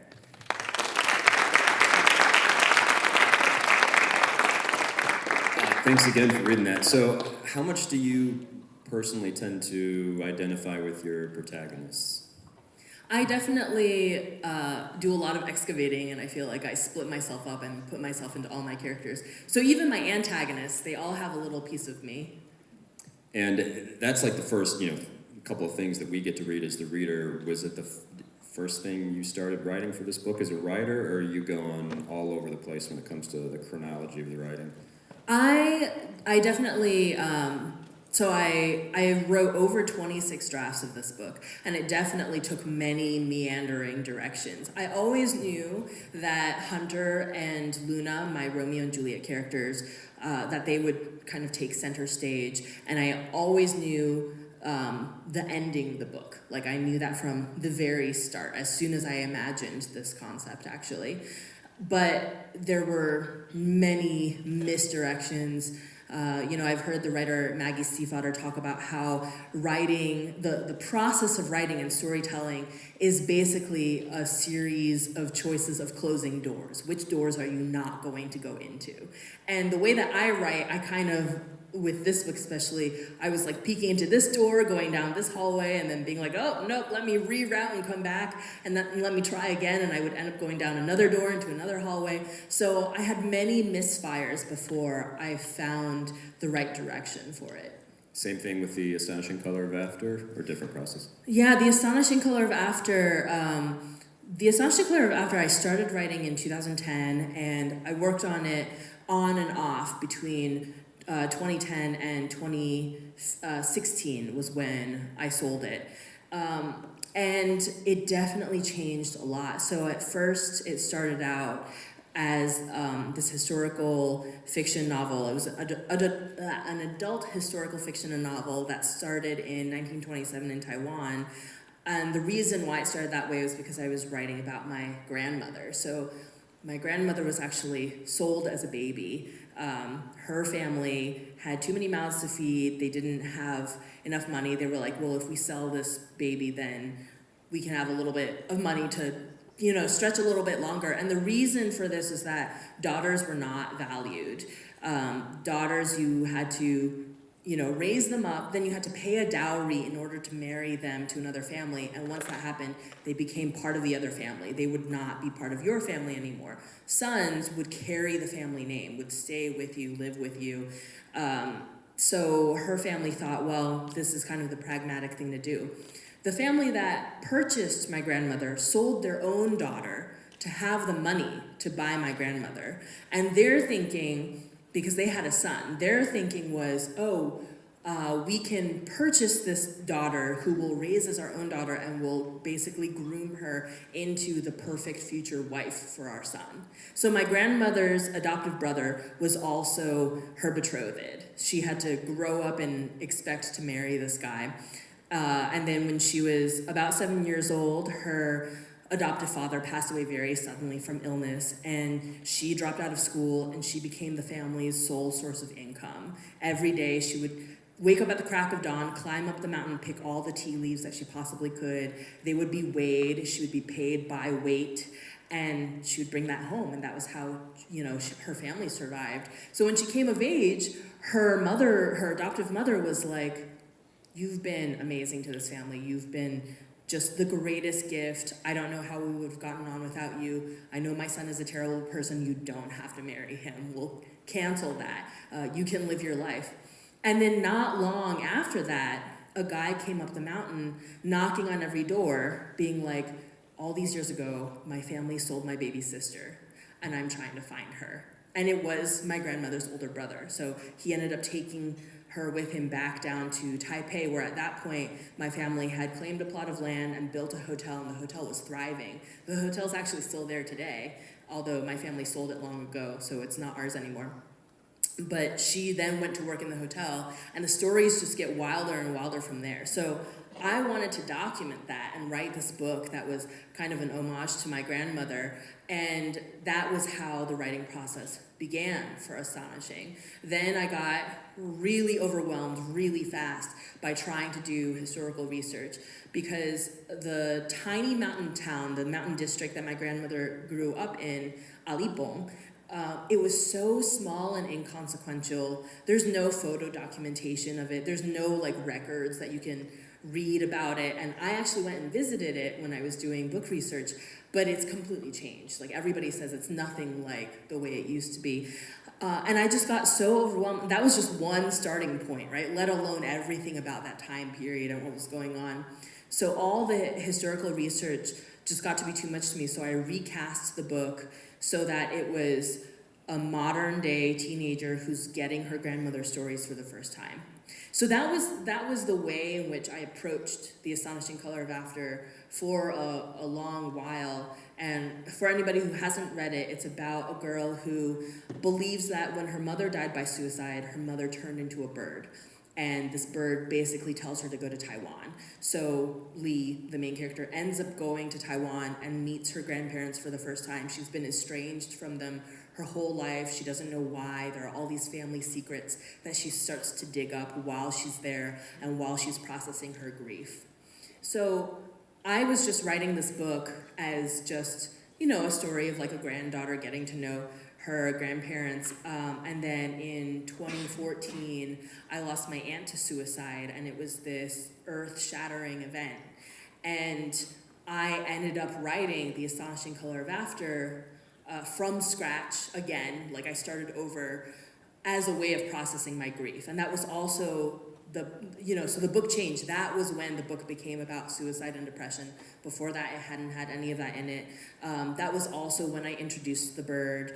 And then it just became a completely different creature, and I followed that route until it ended up getting published. Everything that you know about your grandmother, is that something you were able to get firsthand or has that been passed down? I first heard about it from my mother, but then when I went to Taiwan in 2016 to do research for the book as I was revising it, I did interview my grandmother and have extended conversations with her about her experiences. What did she think when the book came out? I mean, so my grandmother, because she dropped out of school when she was 7, and also at the time, Taiwan was occupied by Japan. So she wasn't even studying Chinese, she was studying Japanese. And their way of having school was like scratching characters in the dirt. After like she'd walked 2 hours barefoot to get to school, right? So she had such a low level of education that her entire life she was illiterate, let alone something published in English. So she was just thrilled, but I knew that she would never actually read it. Has it been translated into many other languages? It has been translated. I think it's been translated into like 8 languages, but not Chinese. Yeah. So what the plan is this period is essentially to bounce back and forth. I've got a list of questions I can ask, but I certainly want to make sure that you all have the chance to ask as many questions you want. And one thing I'm just kind of curious, I didn't do this last period, I kind of wish I had. How many of you have read The Astonishing Color of After? Just so we kind of know what we're working with here. A few people. Okay, anybody for An Arrow to the Moon? Okay, what about the short stories that Emily has? Precious and, okay. My students next period will have read those, just FYI, as well as the poem that you sent me. Okay, cool. So any questions for Emily off the bat right now? And you'll have to raise your hand high if you do, because it's a little bit hard to see up here. Okay, oh, yes, go for it, Ms. LeMaitre's. You talked about going down pathways and then realizing I have to close this door. Can you tell us what that felt like how you knew, okay, this is a misfire and I'm going to exit and shut the door? Can you tell us about that? Yeah, I love that question. I mean, it's very much trial and error. And so I start writing, and then what I think is fun about writing is the discovery. So my process used to be that I would sit down and write like a 65-page outline before I even started writing the book.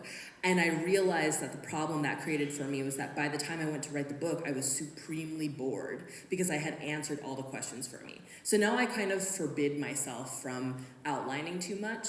And so consequently, I do a lot of meandering. So I establish my characters, I start writing, I get into a flow, and my characters might just decide like they want to go explore some random place, some random thing, or like they might ask each other a question that kind of sparks something different.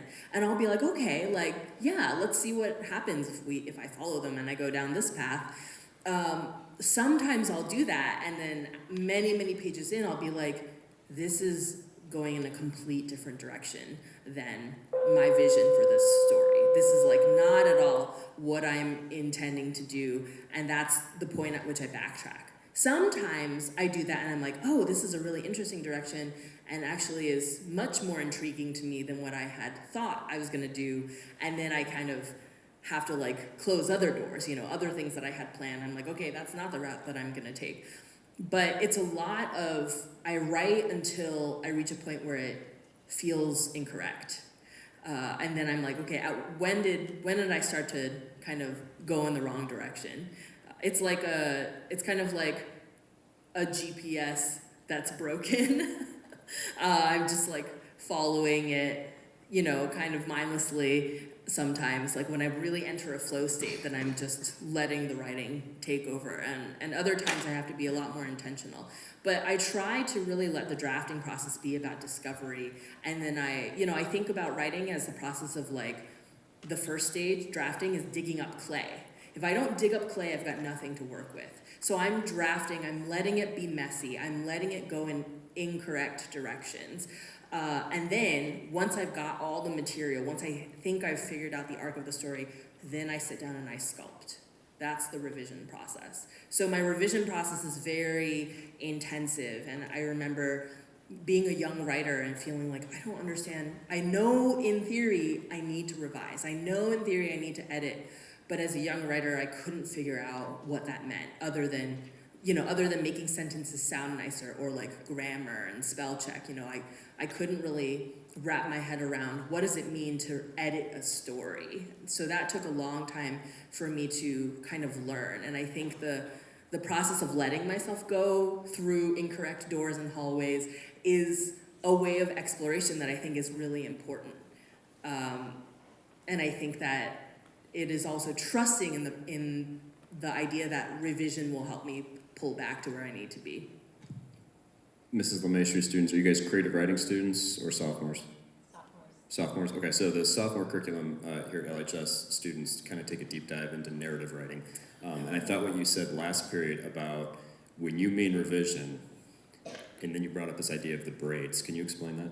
Yeah, so, you know, as I was just saying, it's so much more than just like grammars or like making sure that thoughts make sense in a sequential order, right? I think about my story as being, and my stories tend to be convoluted, I think of them as being like braids with multiple strands that are all woven together. And when I'm revising, I'm most consistently unbraiding everything, tearing out strands that aren't working, putting in new strands that I think improve the story, and then rebraiding it all together. So it's much more excavating that's happening. If anybody's ever like witnessed a home renovation, that's what it feels like to edit a novel. I'm like tearing out the innards, I'm tearing out whole rooms of the interior and then reconstructing them. Any questions before I ask another one? Shoot, because I had a great question and it flew the coop. All right, so you were talking about revision. Let's just do this. Tell us about your childhood and how that impacted your writing. Yeah, I mean, I grew up, so I was actually born in Illinois. I moved all around growing up though. So I lived in South Carolina, I lived in Wisconsin, I spent the longest period of time in New Jersey. I also moved around within each of those states. And every time I moved, we kind of ended up in another environment that was majority white, and I would be a token Asian, or like maybe one of two Asian kids there. And that created a very specific experience of identity for me. So my stories very much touch on that feeling of like, what is it like to be othered? What is it like to have like a foot in a couple different cultures, to have a different way, a complete different way of engaging with and understanding my parents than my friends did, of engaging with and understanding their parents. And what did it mean for me to connect with someone and to have that cultural understanding? That definitely has made its way into my writing. So with An Arrow to the Moon, Hunter and Luna, my Romeo and Juliet characters, they are both they are Taiwanese American and Chinese American, and they are in this majority white community where the two of them meet each other, and that relationship becomes this lifeline for them. So you talked last period about how storytelling has been a part of your family, essentially, and you've kind of just, I would say we're born a storyteller. But despite that inclination or instinct or whatever you want to call it, has there ever been still moments of fear when it comes to, I'm writing this thing, someone might see it, what are they going to think? Oh yeah, the fear never goes away. There's fear even now, like people I guess would look at me and say like, oh, you're a successful writer. And there's fear even now. There's fear constantly. I don't think that's ever going to go away, and I think that's true for any creative process. When I was younger in writing, and I started trying to assemble stories before I could even spell. Like I would try to make up my own spelling of words, not actually knowing what the rules were. I always knew that I wanted to tell stories. I wanted to make up lies and have people read them. But it was a long process of getting published. I first started trying to get an agent when I was 15. So I thought I had written the next Lord of the Rings. Which is very silly. It was a terrible book. But I sent that out to all these agents. At the time, you couldn't email agents, so I had to print all of it. You had to format it very carefully. There were extremely strict rules about what kind of font you could use, and if something was going to be italicized, it had to actually be underlined in the manuscript. The spacing had to be done in very particular ways.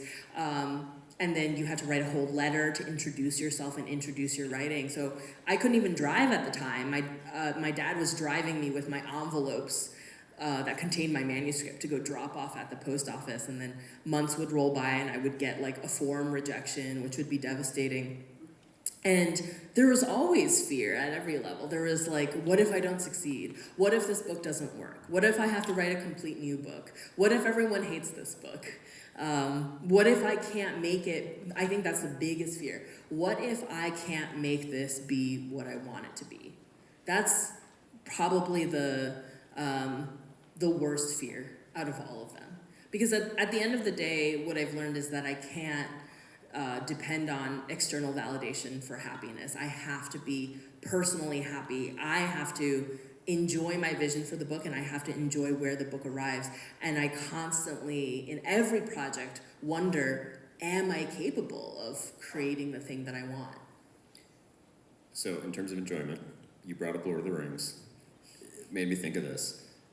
It's always curious to me in how many great works food is a central player, right? Lord of the Rings is a great example. I remember people talking about the Odyssey in the same way when I was reading in college.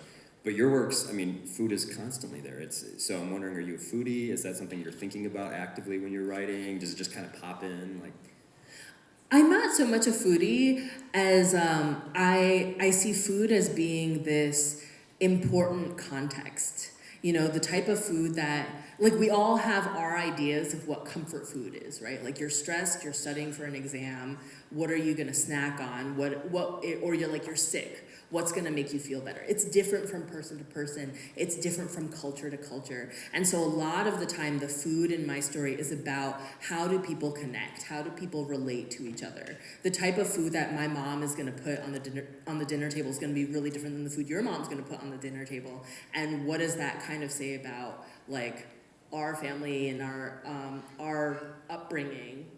And so I think that's kind of what I think about first and foremost, is this idea that food is additional, it's like additional color in the world. Awesome. All right, questions? Yes, in the back.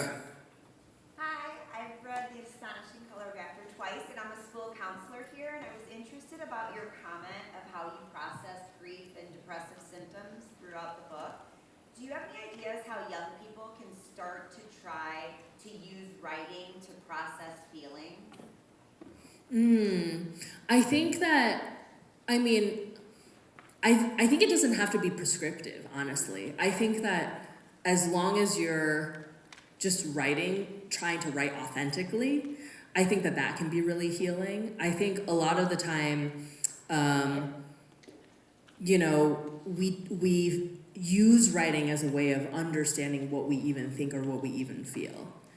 Which is, I think, why it doesn't need to be prescriptive. If you just sit down to write a story and let something organically come out, that will reveal a lot about kind of what's going on in your brain. I do think that, there's also something to be said for the benefits of writing, even if it's like, if it doesn't feel related to what you're trying to work through.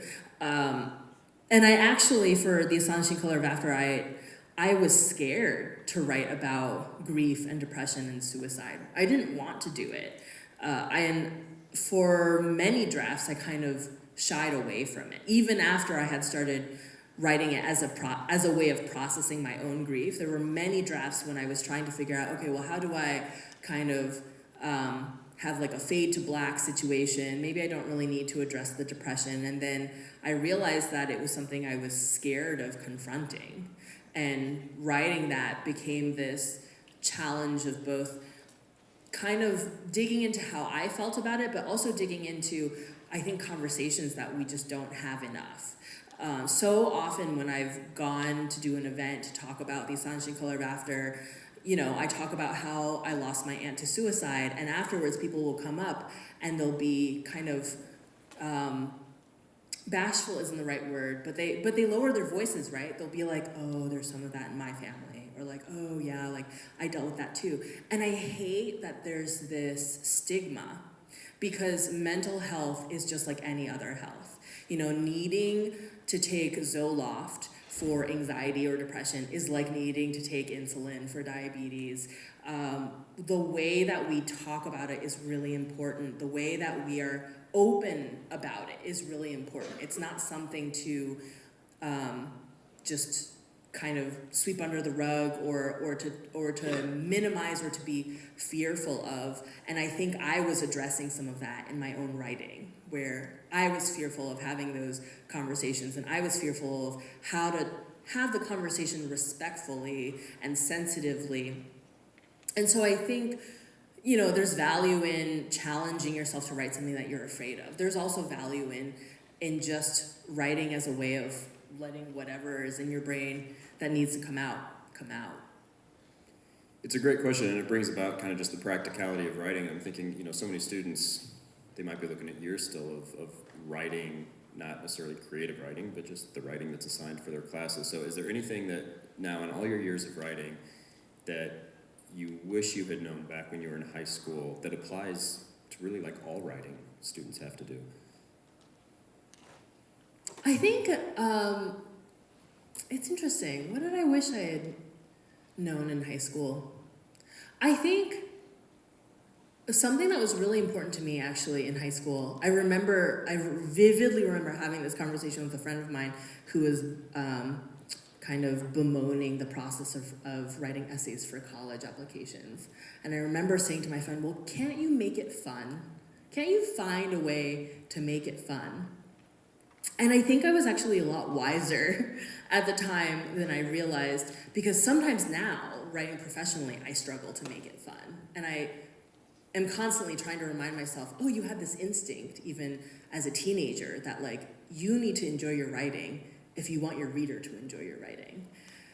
So I think I would, you know, maybe offer that up as like that's something that I've been trying to get back to, is even if you're writing something so laborious, even if you're writing an essay about a poem that you hate, if you hate poetry and you're just obligated to do this for class, is there a way that you can make the writing fun? Is there a way that you can like channel your voice? Is there a way that you can play with words? There's so many different ways. Like writing is such an intimate thing that we do. It's kind of like, you know, if you have a culture of making jokes with your friends and maybe you get into this habit of like at every turn possible, you try to bring up certain inside jokes or you try to like flavor your lunchtime conversations a certain way. You can do the same thing with your writing. It's definitely a way of kind of interrogating the self, and it doesn't have to be laborious. Did all that work done in classes in college with stuff that was not creative writing help you in any way in terms of actual creative writing? Oh, absolutely. I think I had one of my absolute favorite teachers was my AP composition teacher junior year of high school, and she assigned us so many incredible texts that I still think about today, that have contributed to my writing today. One book she made us read was On Writing Well by William Zinsser, which sounds like a really boring title, On Writing Well, but it's actually so hilariously and cleverly written that it kind of reads like a beach book. And I still think about like principles of writing that I read in that book, and I still apply them today. And I will actually reread it before I'm about to do an edit of my own work. I think that there are so many things that I learned in my high school years that have really shaped the way that I write now. Okay, audience questions? Yes. What was the next Lord of the Rings going to be about? What was the next Lord of the Rings going to be about? I mean, it was kind of, when I say like I thought it was the next Lord of the Rings, I mean that it was like kind of in the style of Tolkien.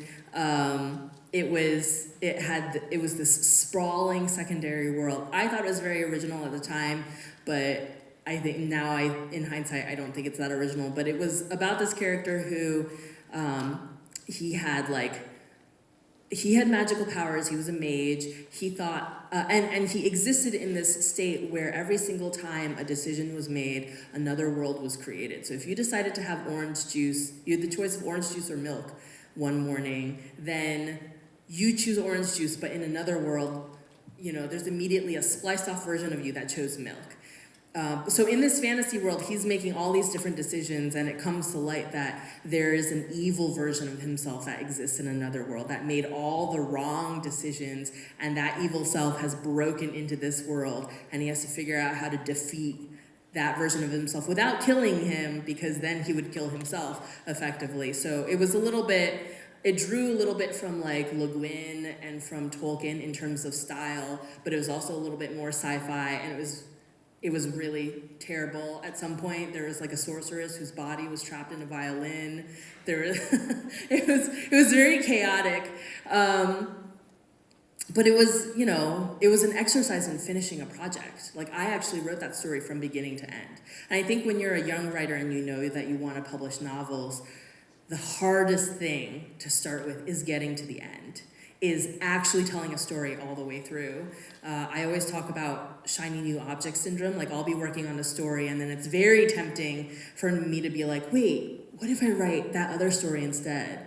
Like, I haven't yet had the chance to encounter any obstacles with it. So it still feels pure and brilliant in my brain. But when you start writing a book, you encounter all these issues, you encounter all these stumbles, and it can be really discouraging, and you just have to force yourself to get to the end. So I laugh when I talk about that book, when I think about that book, because it was, you know, so poorly written for so many different reasons, and also very gratuitous, because I was like, if Tolkien can spend 10 pages at a time talking about trees, then like, why can't I? And at the same time, I have this fondness in my heart because that was the first novel that I wrote from start to finish. So how did it end? Did the other self? He did. I can't fully remember how he defeated him, but he somehow defeated him. And he somehow made the sorceress not evil, and then I think they ended up together. I also didn't understand editing at the time, so it was definitely a lot of weird tonal shifts and stylistic shifts in there. You mentioned last period that you were, I think in high school, really intensely focused on music. Violin? Yeah, violin was one of the things. I also, I played piano, I sang. I was really irritated because I had started learning music in Wisconsin, where nobody for miles around played any musical instruments. Like none of my friends, nobody in my school district or anything really played any musical instruments. And then I moved to New Jersey, where like I feel like every East Asian student for miles around played violin, piano, and I was like, I'm not a stereotype. So that was kind of an interesting experience in growing up. So the one former Wisconsin resident in the room, where in Wisconsin did you grow up? I lived in Whitewater. Oh, okay. Any questions from the audience? Yes, in the front corner. Do you always start a book with the end in mind? No. I start a book with a concept. But for An Arrow to the Moon, because the concept was so specific, the ending came to me really quickly. But I'm not always certain of the ending. Sometimes I just have a few peaks in the middle that I know I'm aiming for, and then I figure out the ending as I go. I think there's another question up front, yeah. How did you know that writing was your true passion? I think that I like this question because the idea of like a true passion can feel almost like overwhelming and so important, right? I think I had a lot of passions. I was into visual art. I was a very intense musician, and I was really into writing. But I chose writing, and I chose to commit to it, and I made the decision that I was going to throw all my energy into it. So in a lot of ways, how did I know it was my true passion? Because I decided. But I really think that my life could have gone in many different directions. I could have decided to completely focus on music instead as an adult, and I just didn't. Do you still play much music? Does it help with I writing? play for fun, yeah. Yeah, it's interesting because it definitely uses a different part of my brain, so it can be nice to kind of go and mess around on the piano when I'm frustrated with a chapter or something. Other questions? Yes? What has been your family's reaction to your work? My family is really sweet and has been very supportive. When I was wrapping up high school and I was applying to colleges, I got into many fights with my parents because I wanted to go to conservatory to study music, and they were like, no, you need to do something practical with your life. And I let them sway me, so I ended up in undergraduate business school, which was the farthest from where I possibly belonged. Like it was a miserable time. I went from being kind of a dork who loved school to being just like absolutely hating everything about college because of that. And then after I graduated, I worked for a startup. I worked in business technology, and when I was miserable, my parents were like, well, quit your job and do what you want. And they became really supportive after I went to grad school, and have just gotten really supportive from there, so. Yeah, thanks so much. Have a great spring break, folks. Right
Good afternoon, everyone. Thank you for being here on day 2 of Writers Expo.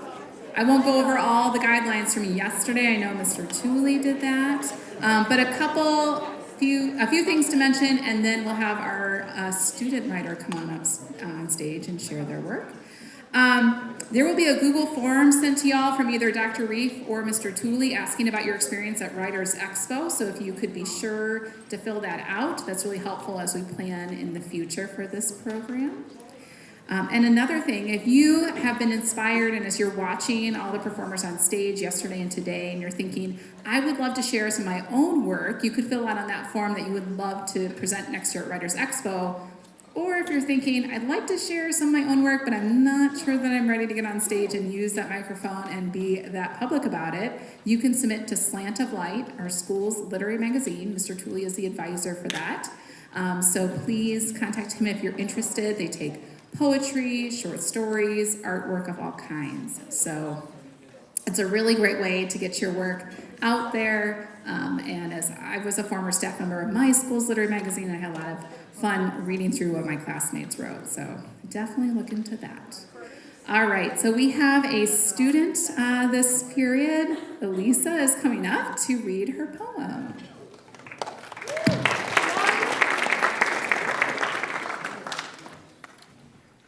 Thank you. Hi, you just heard her. My name is Elisa Drouhard, and I'm going to be performing my own poem. It's called All That I Owe.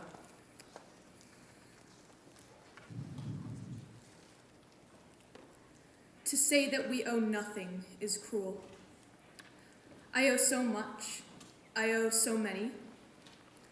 I owe love to the wonder I was born to. I owe my life to this world which has gifted itself to me.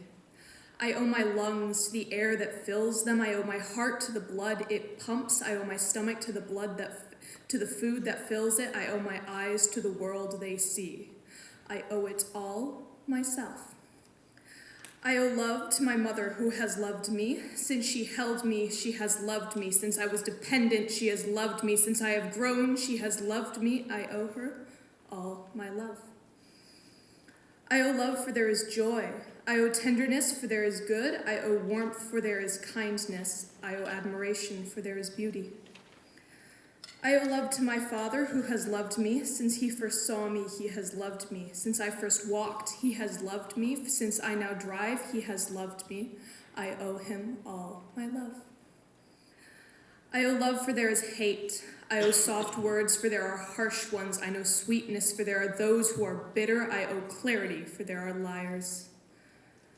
I owe love to the pitiful, who have known nothing but strife, who have forgotten their merriment, who have lost their comfort. I owe them my care. I owe pain, for there is war. I owe rage, for there is injustice. I owe fear, for there is terror. I owe grief, for there is tragedy. I owe no love to the harm-bringers, who bring naught but suffering, who steal joy from the joyful, who take more than they are owed. I owe them nothing at all. I owe silence, so I may listen. I owe wonder, so I may learn. I know words, so I may teach. I owe openness, so I may feel.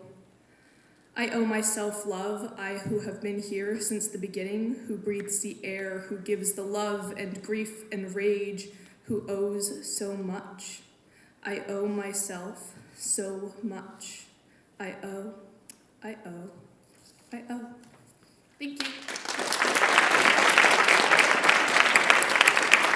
That was awesome. Thank you so much.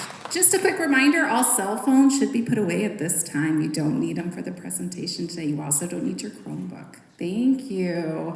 All right, it is with pleasure that I introduce our main presenter or speaker today. We'll be doing an interview format.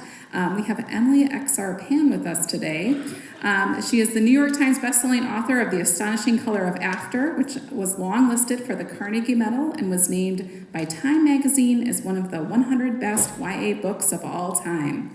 Her latest novel, An Arrow to the Moon, was an instant national bestseller and featured on NPR's Best Books of 2022. She is currently on the faculty of the creative writing programs at the New School and Vermont College of Fine Arts. Please give a warm welcome to Emily X.R.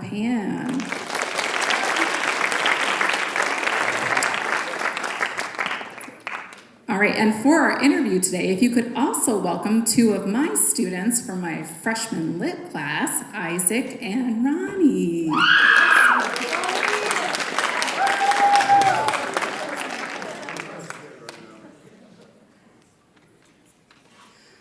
All right, so I was wondering if you could start off telling us a little bit about what The Astonishing Color of After is about. First, can we just see from the crowd, anyone, I know some of my class up front has read part of the book, but has anyone read the book, The Astonishing Color of After?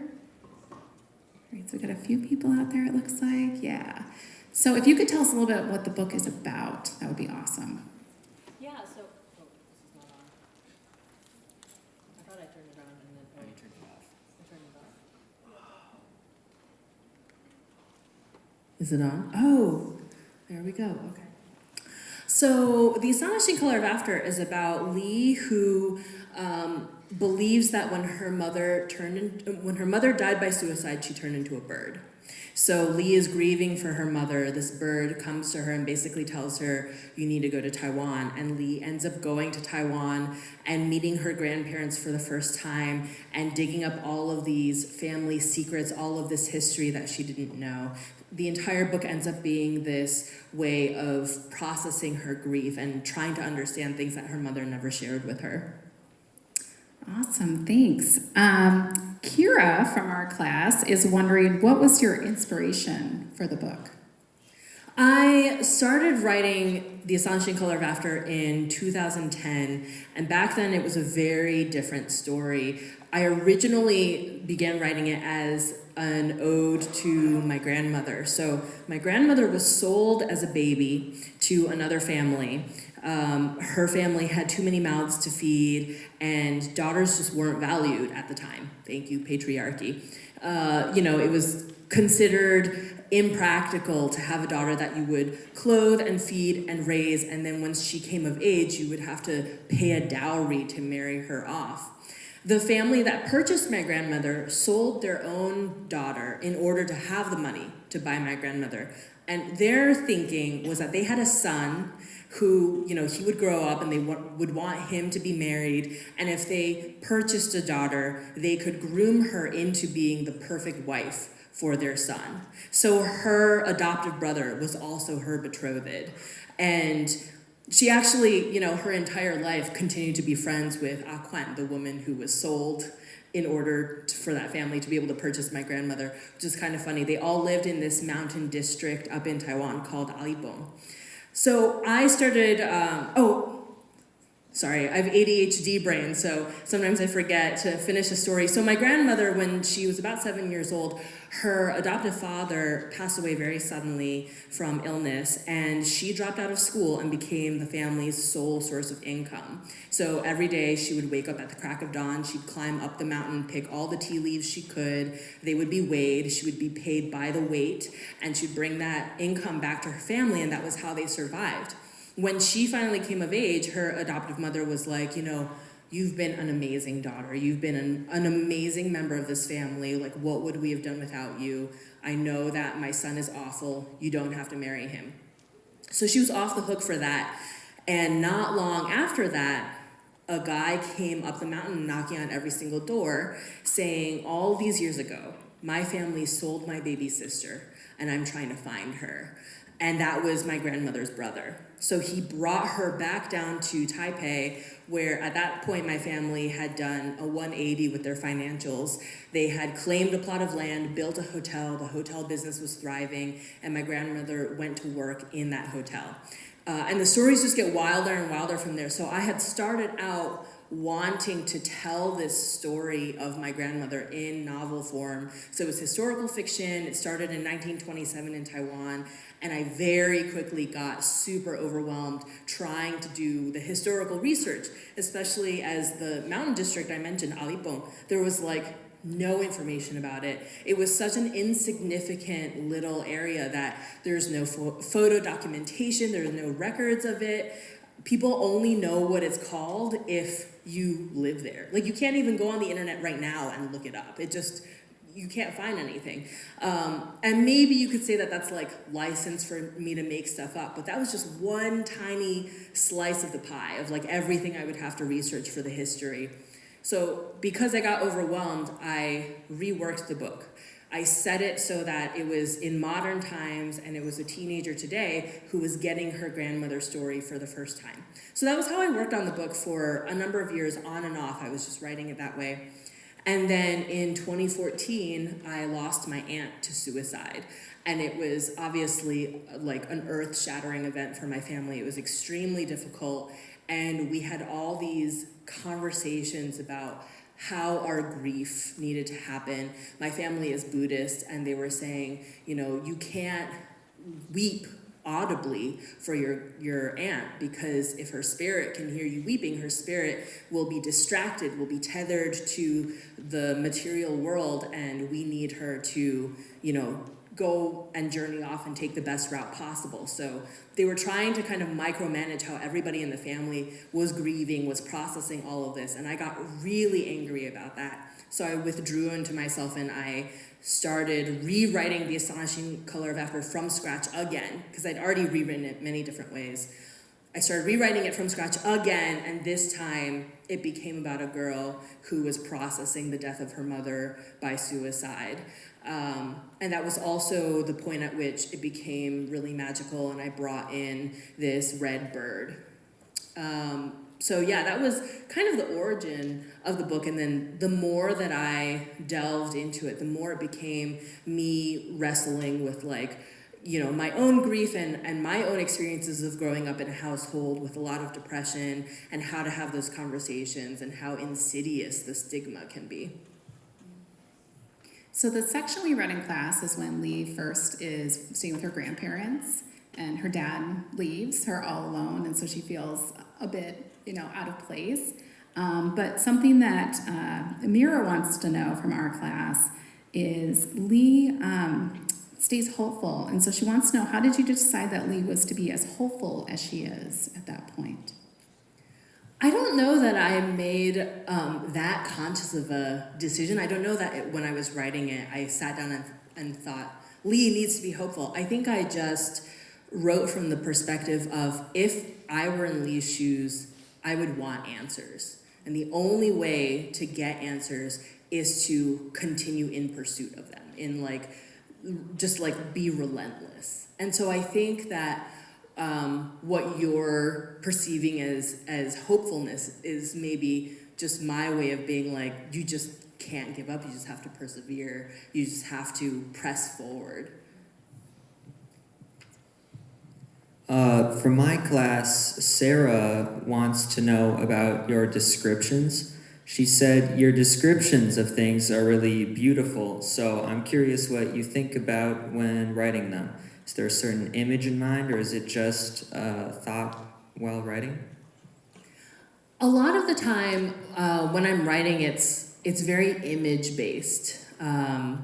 Or if I get stuck, if I'm having a day where I'm struggling to break into the writing, I will actually give myself the challenge of, okay, well, just write one image, just describe that one image. And that's oftentimes how it begins for me. And so I might write a description, and then my description feels kind of mediocre. And then I ask myself, well, what makes this interesting? What is it about this image that calls to me? And how can I make it feel fresh? So, what people call like beautiful descriptions for me is just me using words in a way that feels surprising to me. So associating colors with smell, or associating colors with feelings, or using words that might feel unusual in a certain context. That makes it interesting to me. And it's that interest that then makes me excited to write the next sentence. So that's kind of the way the process works.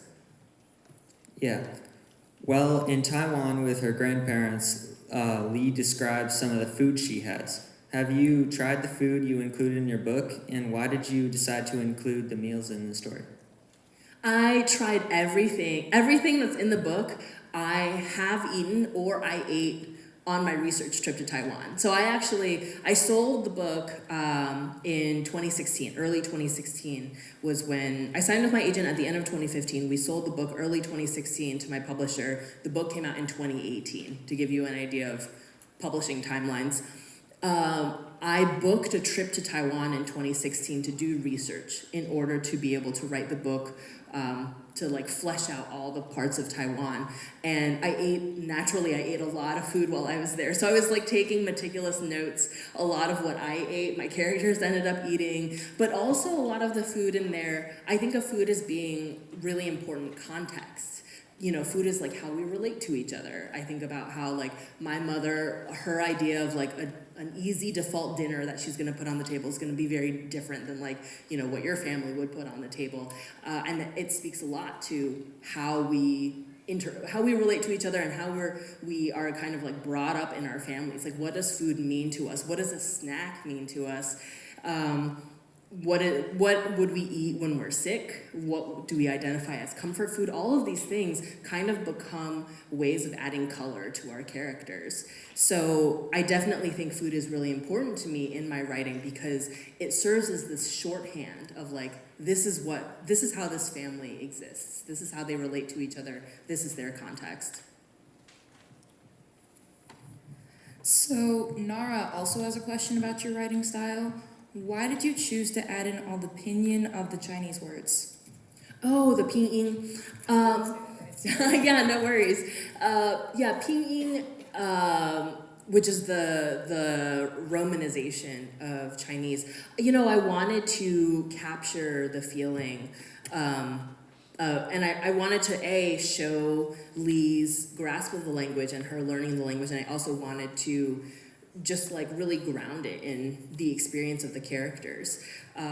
In writing, in publishing these days, there's actually a little bit of a debate over like whether to italicize words in languages that are not English. And I made a very intentional choice in The Astonishing Color of After, which if anybody ever reads An Arrow to the Moon, you'll notice is completely different. So in The Astonishing Color of After, it's italicized because for Lee, it's not a language that she lives and breathes. Like, she feels a little bit separate from it. She's not able to understand everything that her grandmother says, and so including the pinyin is a way of capturing that. She's able to understand some of it, she's able to try to communicate a little bit, versus in An Arrow to the Moon, the characters who are speaking Mandarin, that's like their default setting. That's, they live and breathe that, and so I don't italicize it because it's just what they're used to.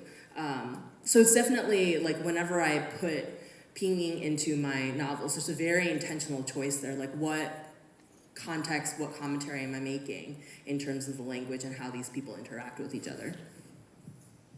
So Nathan is wondering, how long did it take to write The Astonishing Color of After and go through the whole editing, publishing, and promotion process? Yeah, so as I mentioned, I started writing it in 2010.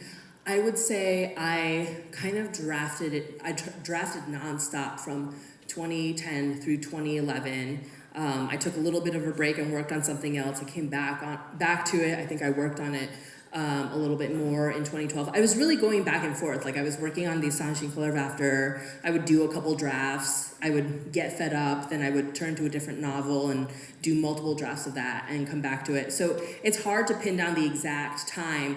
But in 2015, I prioritized writing The Astonishing Color of After. That was like all I was giving my attention to. I rewrote it from scratch. I had lost track of how many times I'd rewritten it at that point. But that was the version that got me my agent.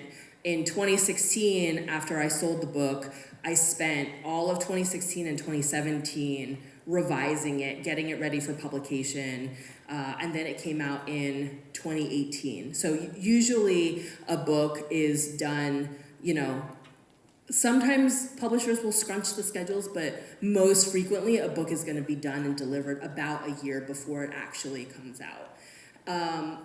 So that process is, it's pretty intense. And it varies for everybody because you have to spend time querying agents, trying to get an agent, and then once you get an agent, they have to spend time trying to get editors interested in the project, and then once the editor has interest, they have to spend time getting the publisher, like the overall house, interested in the project, and then they have to figure out the timeline for when they want to publish it. And every editor also has kind of a different working style. So some editors take a lot longer to edit a book. Some editors are much lighter with their hands. But so Astonishing, I started it in 2010, it was published in 2018. An Era to the Moon, I had the idea for it in 2016. I first started playing with it in 2017. I didn't start really fully working on it until 2018 after I was done doing the whole book tour thing for The Astonishing Color of After. And then that ended up coming out in 2022. Could you tell us a little bit more about what the book tour is like? Just what is that like going around promoting this book that you have spent so much time on and put so much of yourself in? What was that like for you going around doing the tour? Yeah, it's really fun. It's really amazing to get to meet readers and travel all over the country. I would have different bookstores where I would go and do an event, and oftentimes people would travel from really far away to come to my events, which that was really cool. People will bring me artwork, which I find really incredible, artwork inspired by my books. People will also share really personal stories with me. So it's a really magical experience getting to connect with readers who just, really, the book really resonates for them. So we have some questions that are more general about your writing experience, but before we do that, would you be willing to read a little bit of your new book to us, An Arrow to the Moon? Yeah, absolutely. I will read it on my phone. I'm not live tweeting, I swear. And I'll start from the beginning. So An Arrow to the Moon, for context, is Romeo and Juliet meets Chinese mythology. And it's primarily set in the 90s. I'll start from the beginning. Once upon a time, there was a girl who lived on the moon as its guardian. She was its heart and its breath. One day, standing on tiptoe to glimpse the boy who made the stars fly, she lost her footing and stumbled off the edge. Her plummet was like a stone displacing water. It shifted the universe off its axis. Slowly, slowly, everything began to crack. 1974, Xi'an Village. The air smelled of overturned earth and impossible things. Birds dove in front of the sun like embering ash from a stick of incense. The farmer wiped the sweat from his brow and paused his work at the drill to take a swig of water. He spat aside the grass in his mouth and felt a shiver cross his skin, that distinct feeling of being watched. The unblinking eyes stared at him from several paces away, low in the grass, the head of a man, mud-colored, preserved. Was it some kind of hungry ghost making itself visible in order to bestow a request upon the living? No, neither a man nor a ghost. A sculpture? The farmer thought it was likely made of the same clay as the teapot that sat on his kitchen table. A nudge of his foot sent it rolling and revealed a shard of similar material half buried in the ground. "What are you doing?" another man called as he bent toward the land. "The well won't be over there." "I found something," he replied. "Do you have a shovel?" "What do you want a shovel for?" The others came over to watch as the farmer dug and scraped. More hands and tools joined to scratch at the earth, and by the time the sun was treading below the horizon, they'd pulled up a collection of broken terracotta pieces, enough to fill a wheelbarrow. The men would take these to the nearest city to see what money could be gotten for them. Someone called out, "Look!" They all saw it, light shining from the very bottom of what they'd excavated. It burned brighter with each second, and the men held up palms to shield their eyes. The ground shook. One farmer shouted an earthquake warning. By now, the world was a quick dimming gray. It was in this almost night that they watched the silvery light rise into the sky, a star falling in reverse, until it disappeared from sight, and none of the farmers could be sure the phenomenon had been real. The star arched through the skies. It cracked in half as it fell back down to the other side of the globe. One piece landed first, the other tumbled for a longer stretch. In those moments, 2 children were born and given their names: Hunter Yi, Luna Chang. 1991, in Fairbridge, where we lay our scene. Luna Chang was about to make a bad decision. The door of the walkout basement yawned wide, and the older kids were already pouring into the night. Guppies who'd been flushed down the toilet, now finding their freedom. "What are you doing?" Luna said to no one specific. "There's a guy the next house over who's a senior at Fairbridge High. He's throwing a party," said one girl. "Like a real party?" said Luna. "Yeah." The girl hesitated. "Our shoes are upstairs, though." As if in response, a saxophone intro blared from above, followed by some auntie's microphone-enhanced vibrato. Luna hated these things. Her mother and father liked getting together with the other Mandarin-speaking members of their very white community, which, good for them. What she didn't get was why they had to drag her along. While the parents wailed out Chinese oldies on the sound system upstairs, all the kids aged 4 through 18 were relegated to the basement. This was where the youngest ones wreaked havoc and broke the cue sticks of the miniature billiard set, where the teenagers were sullen-faced and sighing, and the oldest ones pretended not to have heard about one another's SAT scores from their parents. Luna used to have Roxy for company, but Roxy was away at college now. "We're celebrating the Mid-Autumn Festival," her father had said when Luna didn't want to go. He'd opened his face wide with exaggerated cheer. "There will be so many different types of mooncakes." And then he was wrong. There was only one kind, red bean, and they didn't even have salted egg yolks in them. This party sucked. Luna could stay here in this corner of this random auntie's house, watching awkward middle schoolers work at loops of string for Cat's Cradle, listening to the occasional exchange of jokes that weren't particularly funny, idly wondering about the people she didn't recognize and probably would never see again. Or she could do something different. Her heart drummed in her ears. Luna was not a rule breaker. We'll stop there.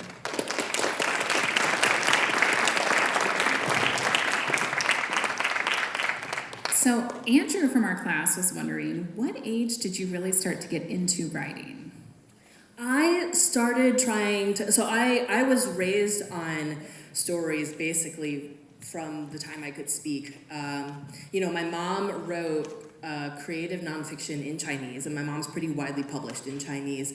And my dad, I wouldn't get bedtime stories read to me. My dad would make up stories on the spot every night, which I didn't appreciate just how difficult and how impressive that was until I was much older. And when I started to have opinions and be kind of bossy, he was like, okay, well, let's make up the stories together. So from a very young age, we were constantly just inventing stories. And I started trying to write stories down before I could even spell. Like, I would make up my own spelling. I would just try to pretend like I understood how the alphabet worked. I remember distinctly that I wrote my first short story, a very silly short story that my dad actually sent me a copy of pretty recently, in the 2nd grade. And I actually wrote an entire story from beginning to end. So I was very interested in storytelling from very early on, and just, it kind of became a practice that was just built into my life. Mubina from our class wants to know why you chose to be an author.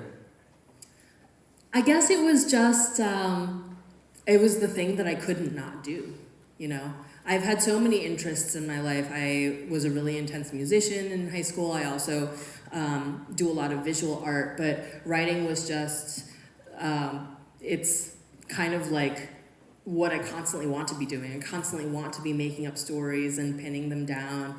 I love the idea of sharing them with people. I love the idea that storytelling is kind of the most human thing that we do. Like, you know, you see your friends after a long weekend and you're like, oh, you'll never guess what happened Saturday night, right? Like, you start with a story, you connect with people by telling stories. And I just think that's so incredibly pure and important, and it's just my favorite thing to do. So you already kind of mentioned this with The Astonishing Color of After, but Jordan wants to know, how did you find inspiration to write? Is it from your life experiences or just a story you come up with? I definitely draw from life experiences, and there's a little bit of me in every character, you know, antagonists, protagonists. There's some bit of me somewhere in there, but I very often will start with a concept that is just intriguing to me, or a question, or, you know, something that I want to capture. Like, as I mentioned with Astonishing, I started by wanting to tell the story of my grandmother and figure out how to kind of put that together into a novel. With An Era to the Moon, I'd always known that I wanted to do my own version of Romeo and Juliet, because I remember reading Romeo and Juliet. I'm pretty sure it was the first Shakespeare play that I actually read on paper. And I remember going into it thinking, oh gosh, Shakespeare's probably going to be really hard to read. And then I thought it was really delightful. I thought Romeo and Juliet was hilarious. Shakespeare's play on words was just really fun for me, and I loved the story, but I was really annoyed by the characters, because Romeo is like the whiniest person in the world, and Juliet just has no agency, and they just fall into lust and then make all these terrible decisions. So I wanted to write my own version of that for, you know, as long as I could remember. And then I also knew that I wanted to do a retelling of the mythology of Hoi and Chang'e, the divine archer and the goddess of the moon. And that was my favorite mythology when I was growing up. And also, you know, I read a lot of world mythology as I was growing up, and I was constantly frustrated that if you got like a compendium, like an anthology of world mythology, oh gosh, that was a mouthful, anthology of world mythology. There might be like pages and pages about Persephone. You know, you'd find so much about Artemis and Aphrodite, and if there existed anything about Hoi or Chang'e, it'd be like a sentence or a paragraph in this entire anthology. And I felt like they weren't getting their due, so I wanted to do that retelling also. And then I had this light bulb moment one day where I was like, wait, Romeo and Juliet, that's a star-crossed lovers story that ends in tragedy. And Hoi and Chang'e is also a star-crossed lover story that ends in tragedy. What if I combine these together? So the way that, you know, ideas come to me, it really varies. Sometimes it's just, there's a spark of me being like, oh, that could be cool. And then I go down this rabbit hole of seeing what it feels like to pursue that. And sometimes it's just a concept. Like, what is it like to have somebody die and turn into a bird when you're grieving them? All right, can a teacher out there tell us what time it is? Because I'm trying to figure out how much time we have left. 12 more minutes. Okay, so we'd like to find out if there's anyone in the audience right now who has questions, because we have a few more questions, but we're happy to take questions. Is that Miss Shanebeck I see there? Go ahead. Hi, thanks for being here. I really enjoyed this. I was just wondering, I was reading a little bit about your book before this presentation, and one of the authors said that your book is one of the most important books for young adult people to read, especially in terms of the scope of mental health. And I was wondering if that's something that, you know, you spoke a little bit about your aunt, and thanks for sharing that. I'm just curious what your thoughts are about that, or your lens on that as an author, you know, writing a story, if that was something you sought out to do, or what you thought about that. Oh, well, I mean, that's really amazing to hear. I definitely struggled a lot with writing the book because for so long I shied away from directly talking about mental illness and suicide, and at some point I realized, I think it was maybe a few drafts in, I realized that I had to tackle them head on, and that I had to figure out how to talk about it explicitly and sensitively, you know. And so I really appreciate hearing when people think that it's like really valuable in that regard, because I put so much work into being careful, careful and authentic and compassionate. It was something that like really irks me is when suicide exists in the story as like a thrilling plot point, or like as a catalyst for some exciting thing to happen, and it's not unpacked, and it's not like the weight of it just is kind of missing. And so I really didn't want to do that. That was my greatest fear with this book, was that it would seem like, I was like somehow Hollywoodizing something, and I wanted to be very careful that the book was, trying to help eliminate stigma, trying to help open up conversations about mental health. I always share very openly about my aunt because I think it's important to kind of lead by example, that like we should talk about these things so that it doesn't become something that's like hushed up. We shouldn't be scared of mental illness. It's just like any other illness. We take Zoloft for anxiety and depression the way that we take insulin for diabetes. There are so many reasons why I think it's important to have those conversations, and it's been also kind of, this blessing that when news of my book came out, like when it was announced, I had so many friends reach out to me to be like, oh, I've never told you this, and I've never told anyone in our circle of friends this, but like I lost my brother to suicide like a decade ago. And it kind of was shocking to me how so many people in my immediate network had been touched by suicide, and I'd never known, because we feel like it's something that we can't talk about. And then there's this shame about it, and then there's this kind of inability to prevent more suicides because we're not talking about it. So yeah, that turned into kind of a ramble, but yeah, it really means a lot when people connect with the book and find it important in that way. Okay, I think I see another hand right there. Yeah. What's your favorite part about writing process? My favorite part of the writing process? I think I enjoy when I reach the end. I think I enjoy when I feel like I've accomplished what I set out to do. Like with An Arrow to the Moon, I don't know how many artists we might have in the audience, but if you've ever tried to make something, or even imagine you're trying to bake a cake into a certain shape or something, anything that you try to make, you always have this vision in your mind of this is what I'm gonna create. And the end result rarely matches up with what you're creating, especially if you're making something from scratch. An Arrow to the Moon was the first time in my life that I set out to make something and actually arrived at my goal. My end result actually matched my vision. And for that reason, I'm fiercely proud of it. And I think no feeling, no other external validation or anything matches that feeling of knowing that I accomplished what I set out to do. Other questions? Yeah, Ms. Maestri. Hi there. Is your writing process very different when you write your fiction novels as compared to when you write poetry? Because I think you write poetry as well, is that right? I do. I write poetry primarily for myself. I rarely share any of my poetry, and it is very different. I try to keep poetry as a fun and experimental space for myself. I also think that as a creative, it's really important to have private spaces. It's really important to have things that I do that are not meant for sharing, that are it's kind of like my personal sandbox. And so poetry is that for me, and I might just start with a question to myself that I start answering with wordplay, or I might start with trying to capture an image. And the way that I think about words is very different with poetry, because poetry is kind of about the sparseness. Poetry is about what can you do with these few words that you're saying? The words that you choose have to be so intentional. You kind of have to approach writing like you're holding a scalpel the whole time.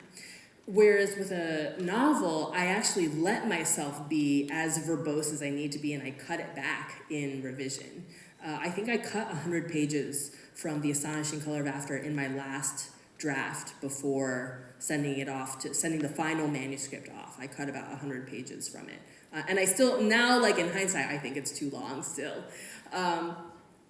But, the way that I think about them is completely different. And the way that I think about nonfiction is also different. There are similarities too, right? Like, I think everything needs to have a narrative arc. So when I sit down to write a poem, even though I might be focused on playing with the words, even though I might be focused on an image, I'm asking myself, what's the arc of this poem? So that's, I guess, the primary similarity across the different forms that I write in. But I try to let myself approach them differently and with a sense of play. Yes? What keeps me motivated to keep writing?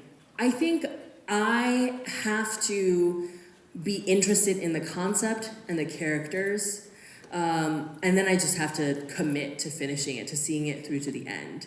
So, a lot of it is kind of just sheer force of will. Sometimes it can get really exhausting. And also, once you're a published author, you have all this pressure from the publishing industry. I have pressure from my editor and the people who are promoting my book. I have pressure from readers who are like, when's your next book gonna come out? And I have to figure out how to dial all that volume down because it's actually very unproductive. That pressure prevents me from being able to really focus on my creative vision. So at the end of the day, I think what drives me is really sticking to this idea of I have something I want to make and I want to accomplish that. And I'm not going to let anybody else tell me what that's going to be. Yeah, over here. Do you have any distinct plans for future projects? I'm working on 4 different books right now. So I will say yes, but also ADHD brain, so we'll see how long it takes when I'm juggling 4 different projects at the same time. But I'm under contract for another young adult novel, so that's probably the first thing I'm going to be finishing. When you began writing the book, were you prepared to talk about mental health, especially with a personal experience? I'll be honest, when I was writing it, I was terrified to talk about it. And, my family is very much guilty of being caught up in the stigma, being like, no, don't share things like that. But it's always been really important to me, this idea that, I think I was saying earlier, stories connect us. And the whole point is to share this very human experience so that we can have these conversations. So when I started going out and promoting the book, I was nervous about it at first, but I found that the more that I shared, the more that people would come up to me afterwards and be like, I really want to thank you for this book because it was important to me because of my personal experience. And I started to get all these personal connections that just really amazed me and felt so important. And it became this thing that felt crucial. It felt like something I couldn't not talk about. But there was definitely, even when I was writing it, I was like, I don't know how I'm going to promote this book. Anyone else? Oh, I think I see a hand there. Yes. What draws you to the YA genre? Is it always something that you wanted to do? I have always tried to divorce the way I think about writing from the way the industry labels writing. But what I love about this question is that, my novels could also be published as adult novels.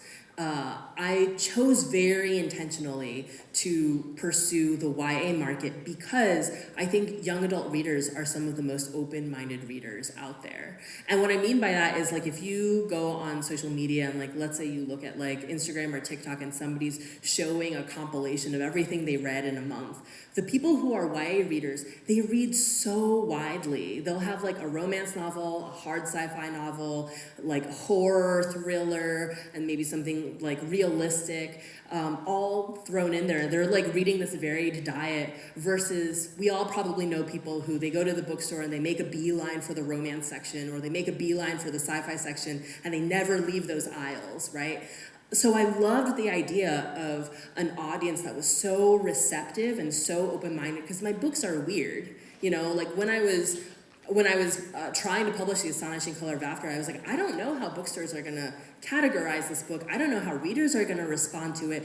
I'm just writing what's interesting to me, and what I like is weird stuff. And so I think I wanted that open-mindedness, and I also just like the idea of appealing to an audience that is like, they just want a good story. They'll read anything as long as it's a good story. Machine Beck, can I get a time check again? Yep. We're about like 15 seconds out. Okay, we're gonna wrap it up there. Can we give Emily a round of applause? And Thank you so much for your questions.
should tumble and fall, or the mountain should crumble to the sea.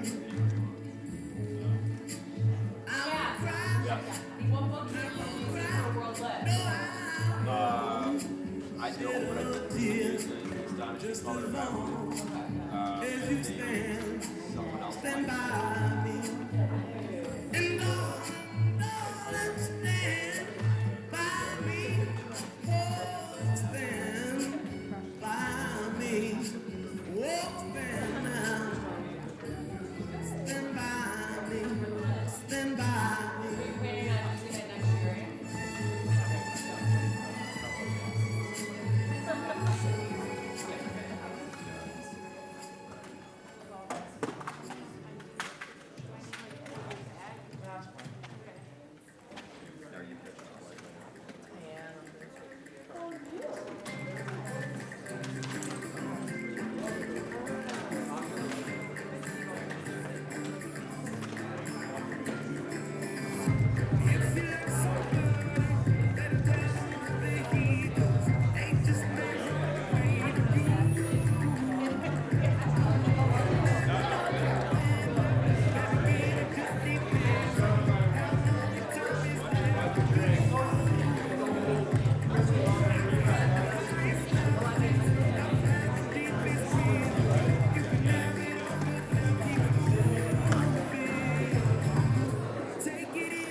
welcome, folks.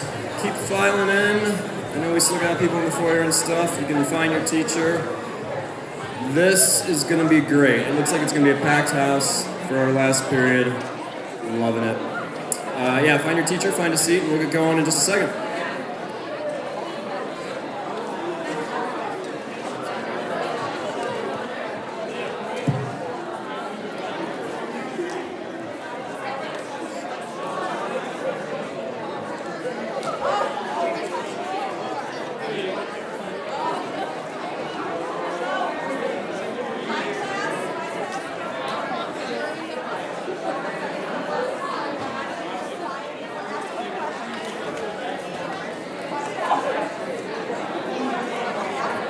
Come on in, folks. You can find your teacher. If you're a student, if you're not a student, feel free to sit wherever.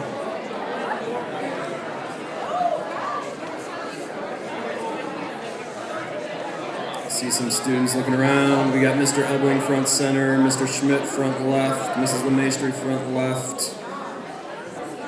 Haver looks middle left to me, Gluskin center. Gallivan back right, Hieronymus back right. Gallivan, it's good to see you.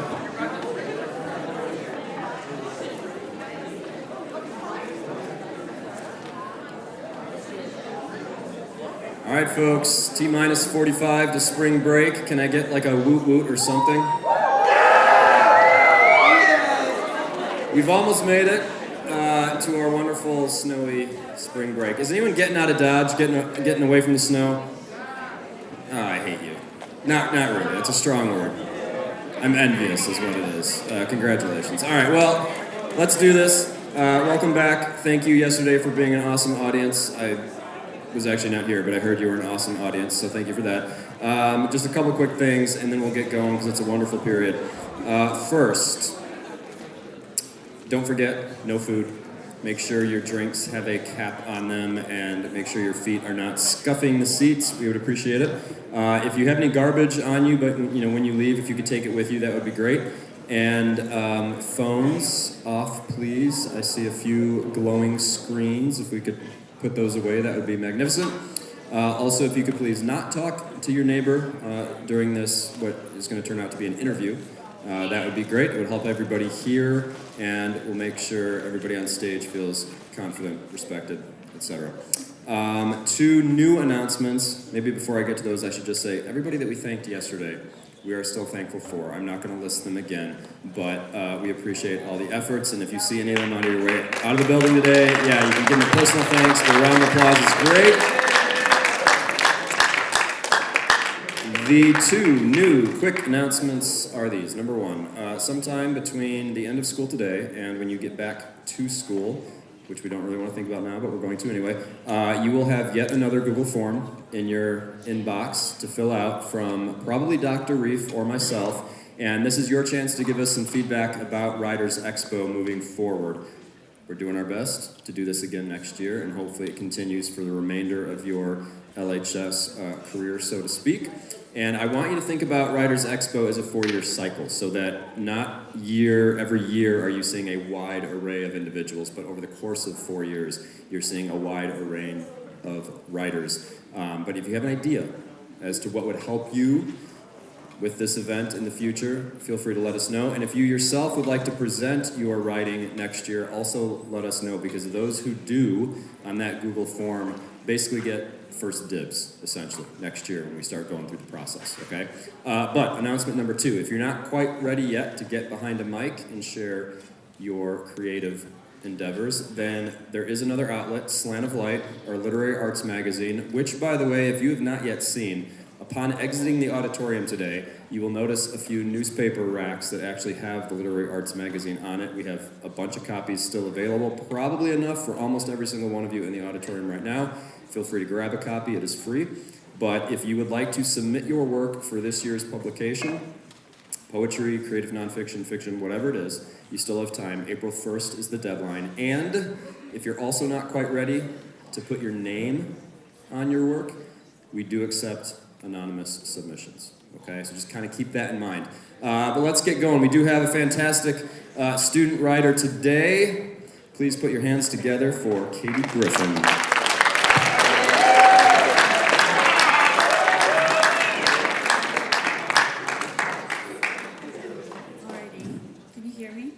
Yes. Okay, thank you. My name is Katie Griffin, and my poem is called Fog in the Morning. I was inspired to write this when I was driving to school one morning, and everything was just really calm and peaceful, and I felt like everyone was just slowly waking up. So, fog in the morning, the earth's droopy eyes, snoozing for 5 more minutes, morning dew and gray skies. Stretching in bed, crawling out of my warm covers, messy hair on my head. Grab a cup of hot coffee, taking small sips, until the sun insists on rising and the fog lifts. That's it. Thank you.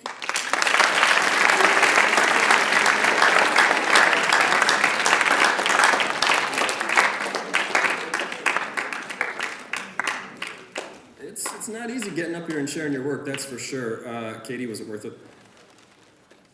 Was it worth getting up here? Yes, she says. Absolutely yes. Okay, good. Another quick round of applause for Katie.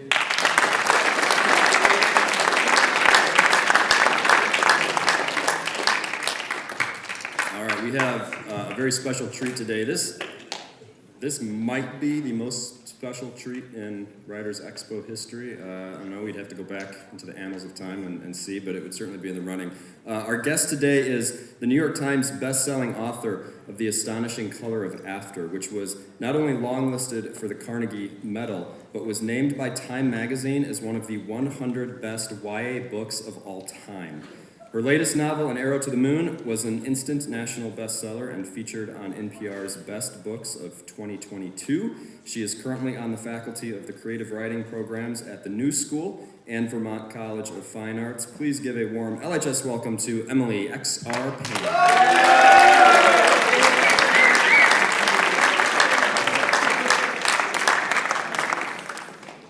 All right, so if you were here last year, we did an interview with Melissa Albert, and we're going to do the same sort of thing with Emily today. We're going to start it off. Emily has agreed to read a passage from her newest novel, An Arrow to the Moon. Hello. I'm always struggling with, okay. I understand now, there's a delay to turning it on. Hello! You sounded much more awake a few minutes ago. Okay, that's better. So I'm reading from An Arrow to the Moon, which is Romeo and Juliet meets Chinese mythology. And I'll start from the very beginning. Once upon a time, there was a girl who lived on the moon as its guardian. She was its heart and its breath. One day, standing on tiptoe to glimpse the boy who made the stars fly, she lost her footing and stumbled off the edge. Her plummet was like a stone displacing water. It shifted the universe off its axis. Slowly, slowly, everything began to crack. 1974, Xiyang Village. The air smelled of overturned earth and impossible things. Birds dove in front of the sun like embering ash from a stick of incense. The farmer wiped the sweat from his brow and paused his work at the drill to take a swig of water. He spat aside the grass in his mouth and felt a shiver cross his skin, that distinct feeling of being watched. The unblinking eyes stared at him from several paces away, low in the grass. The head of a man, mud-colored, preserved. Was it some kind of hungry ghost making itself visible in order to bestow a request upon the living? No, neither a man nor a ghost. A sculpture? The farmer thought it was likely made of the same clay as the teapot that sat on his kitchen table. A nudge of his foot sent it rolling and revealed a shard of similar material half buried in the ground. "What are you doing?" another man called as he bent toward the land. "The well won't be over there." "I found something," he replied. "Do you have a shovel?" "What do you need a shovel for?" The others came over to watch as the farmer dug and scraped. More hands and tools joined to scratch at the earth, and by the time the sun was treading just below the horizon, they'd pulled up a collection of broken terracotta pieces, enough to fill a wheelbarrow. The men would take these to the nearest city to see what money could be gotten for them. Someone called out, "Look!" They all saw it, light shining from the very bottom of what they'd excavated. It burned brighter with each second, and the men held up palms to shield their eyes. The ground shook. One farmer shouted an earthquake warning. By now the world was a quick dimming gray. It was in this almost night that they watched the silvery light rise into the sky, a star falling in reverse, until it disappeared from sight and none of the farmers could be sure the phenomenon had been real. The star arced through the skies. It cracked in half as it fell back down to the other side of the globe. One piece landed first, the other tumbled for a longer stretch. In those moments, 2 children were born and given their names, Hunter Yi, Luna Chang. 1991, in Fairbridge, where we lay our scene. Luna Chang was about to make a bad decision.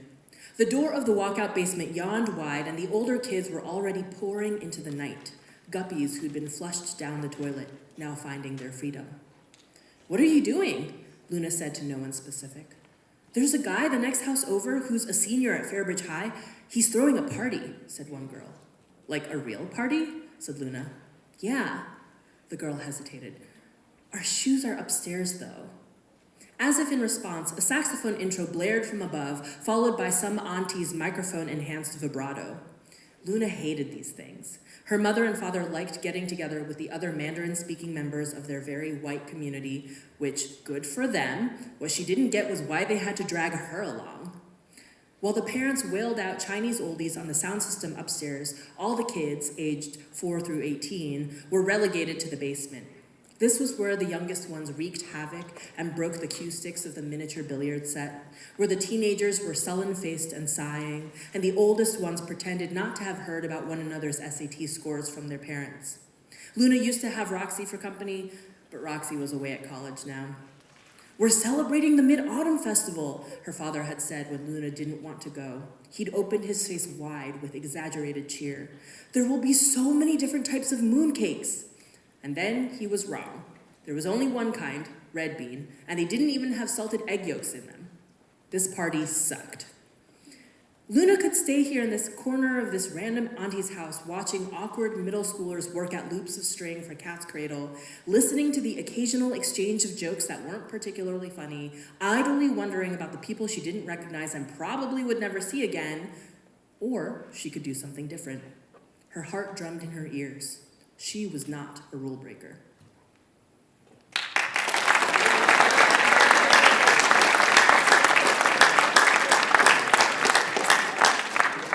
Thank you, and thank you for coming to Libertyville. I don't imagine many writers are like, gosh, when I publish this novel, I'll get to go to a snowy Libertyville, Illinois, right before spring break.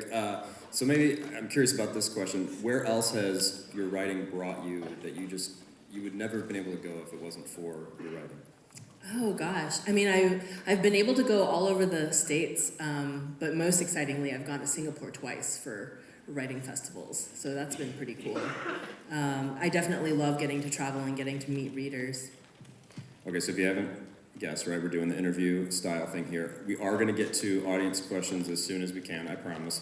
I do have a list of questions that 6th and 7th and 5th hour we haven't been able to get to yet that I promised students I would ask. So I'm going to get to those first, and then I'm going to have you guys ask questions. When we get there, just make sure you put your hand up really high and wave it even, perhaps, so that we can see you. But first, were you a good writer in school?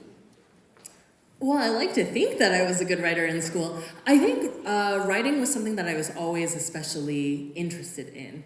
I did struggle with writing nonfiction. I remember I took a nonfiction, like a memoir writing class in college, and I just wanted to make stuff up. I was like, I want to tell lies. I don't want to write about stuff that's actually happened. I like having the leeway to, fill in the gaps or kind of mold things, even though I draw from a lot of personal experience in my stories.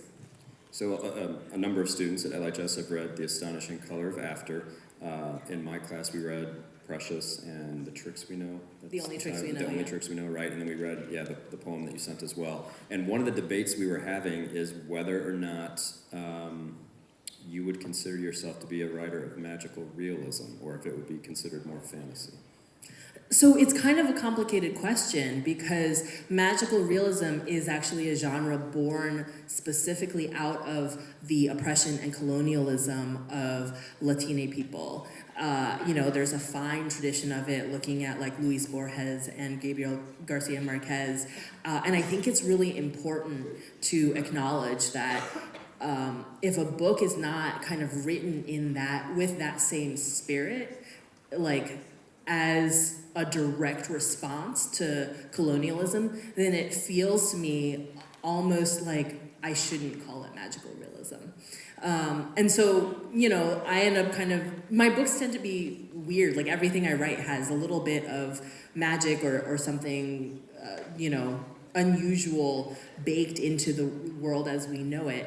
I tend to describe it as like contemporary with magical elements, or, I think Barnes & Noble shelves it as fantasy. Every bookstore kind of has a different approach to it. And it's funny because we get so caught up in these labels that ultimately at the end of the day are really just the result of publishing trying to figure out its business. It's like, how do we make sure that readers can find this book? So when I'm writing, I actively try not to think too hard about marketing labels or sales labels. I just try to write, what is going to be interesting to me? What's the art that I want to make? This is not on my list, but I'm getting to it anyway because I'm always curious. Did you have any say in the cover of An Arrow to the Moon? Because I love it. I did. I'm very lucky, and this answer is different from publisher to publisher and from author to author. I worked in publishing before I became an author, and I think because I had a background, I worked for Penguin, I did marketing there for a number of years, and I think because of my background, my publisher is willing to engage with me on, like a deeper level than they do with most people, because if you don't understand the business, it's very easy to make requests that are kind of outlandish. But if you understand the business and you understand how they work, then they're like, okay, you're not going to be unreasonable, so let's have a conversation. So my publisher is very kind to me in terms of they'll ask me from the start, like, what kind of covers do you like? What kind of covers do you feel like might be the right aesthetic? Give us some examples. And they look at those, and then their art department, the designer will come up with a sketch of what they think could be a direction, and then they hire an artist, and that artist takes that direction, that mock-up, and then produces the actual artwork for it. So that's generally, like, pretty consistently how the process of a cover is made. Both of these novels, we started with covers that I really hated. And my publisher was very open to listening to me say, I really hate this, like, please, I'd be embarrassed to promote a book that looks like this. Can we go in another direction? And both times they were willing to try different artists and different directions. And I'm obsessed with both of these novel covers. What's really cool about An Arrow to the Moon is the designer actually read the novel before making the cover. And that doesn't always happen. Because imagine you're a full-time designer, you're constantly getting projects on your plate. You can't possibly, let's say you have to make like 20 book covers in a week. You're not gonna read 20 books in a week, right, in order to design them. So I really appreciated that designer actually took the time to read it. And it's clear, once you've read the book, it's so clear that the designer obviously read it. Everything about like the movement, the placement of things, it makes me so happy. Even though if you haven't read it, just aesthetically, it's a very beautiful cover. Do you read much, or have you, I suppose, read much fantasy and magical realism? Yeah, I have. I read pretty widely, something that, people are always like, what's like the piece of advice that you'll give a young writer? And the number one piece of advice is you have to read constantly and you have to read widely. And I take that very seriously for myself. So I actively try to read across all different genres. Even if it's something you hate, there's value to be drawn from it. Like understanding, why do I hate this? What's not working for me in this? What was the author trying to do and where did the execution fall short? And so I have read a lot of fantasy and magical realism, but I try to read, I'll read thrillers, I'll read romance, I'll read sci-fi, I read poetry, I read narrative nonfiction, I read science articles. I'm always trying to look at how other people do their writing craft and see what I can learn from it. Everyone has different tastes in reading, but if someone said you have to pick one book for every high schooler at Libertyville High School to read, what are you saying? I think it would be Babel by R.F. Kuang. Has anybody in the audience read Babel? It's so phenomenal. I can't say enough about. I think if you're gonna read one fantasy novel, I would think everybody should read that. Okay. a lot of my students always ask this question of authors, and I think it's a good one.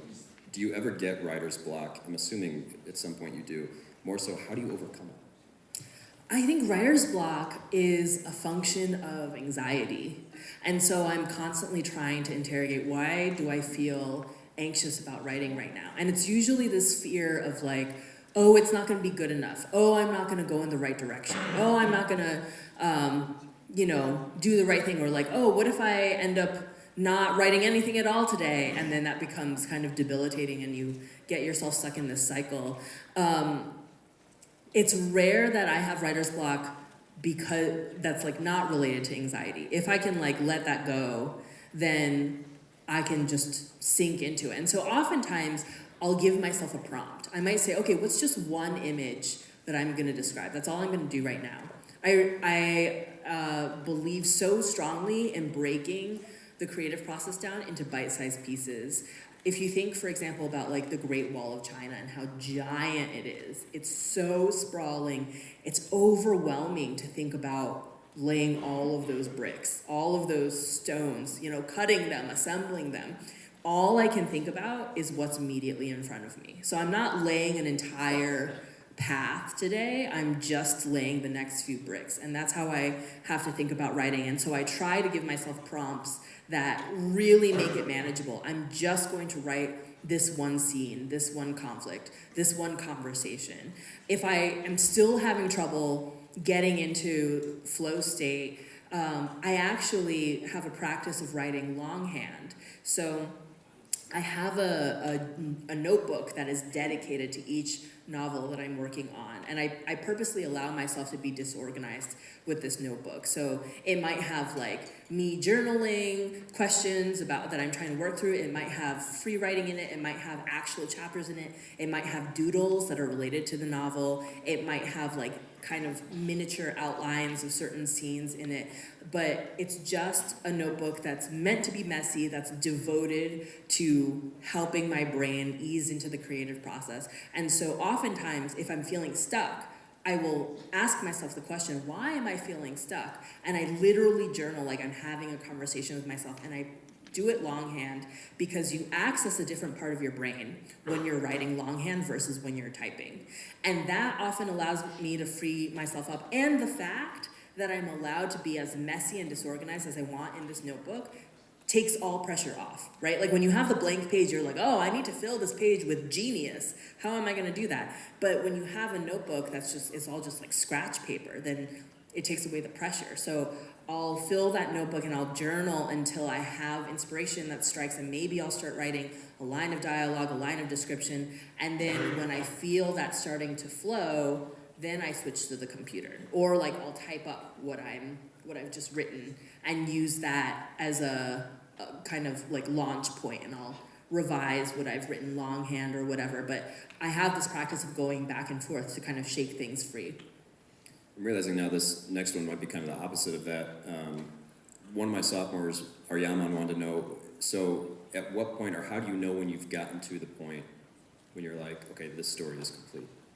It's so hard to know that, especially with earlier projects. With The Astonishing Color of After, I always am kind of bemused by how much people love it, because when I finished the book, I didn't know if it was done or not. I didn't know if it was good or not. I didn't know how I felt about it. I was overwhelmed by it. I was tired of it. I had been editing it nonstop, so many different ways for so long, and I kind of didn't know what to think of it, and I just trusted my editor and trusted my agent and trusted my friends, and I was like, okay, I'm releasing this out into the world. And sometimes that's the reality. Like, you don't know. You could edit something forever. And when I reread it last year for fun, I actually read the entire book out loud to a friend, and I was cringing on every page. There's so many things about it that I would change. I think it's too long. I would actually make it shorter now. And you grow as an artist, and sometimes there are certain projects that you don't know yourself what to think of them. In contrast, An Arrow to the Moon is the first time in my life where I had a creative vision that I set out with. It was a very specific vision, and I actually arrived at that vision. It's so rare. If you've ever tried to create anything, you try to draw a picture, you try to bake a cake, you have a very specific idea in your mind of what the final result will look like. It's so rare that you actually end up exactly at what you imagine. And so I'm fiercely proud of the process that I took with An Era to the Moon, because I resisted, like my editor tried to tell me the book was close to being done a few years before it actually was done. And I was like, no, she's wrong. I know that she's wrong. And it became this thing of, you know, Arrow is where I really learned to trust myself as a creative. And I think the satisfaction of arriving at a place where I'm like, this is in fact exactly what I set out to create. That's so rare, but you know that it's done because every word feels right. And that's like, it feels like a frustrating thing to share because I think it really is so rare to get to that point, but you know, you just have to keep working at it. Like if you're a writer, if you're trying to tell a story, look at it the way that you look at a book that you read in the library. You walk into a library, you walk into a bookstore, you pull a book off a shelf. What does it feel like when you're reading that book, right? Some books you're gonna be like, this is crap, I hate this. And some books you're gonna love. You have to apply that same critical lens to your own work. When you're writing, you kind of have to be able to wear three hats. There's the writer, the version of you that's putting out the work. There's the editor, the version of you that's like taking a scalpel to the work and being really precise about what you want it to be and sculpting it. And then there's the reader. Like you have to be able to remove yourself from the writer and editor version of yourself and try to read your work as if you were not the one who created it, and then you can evaluate it. And that's very hard to do, but you'll get there. I'm very curious about this next one. So in my sophomore class, we read the short story Precious. And if you guys are looking for maybe the shortest, I guess, work that you have out there, this story is really interesting. And the premise is really interesting, too, because now, were you approached by New York Times? Mm-hmm. Okay, so there's this archived photo of Chinese youths chasing sparrows from Summer Palace in Beijing. And that was like the impetus for the story, the inspiration.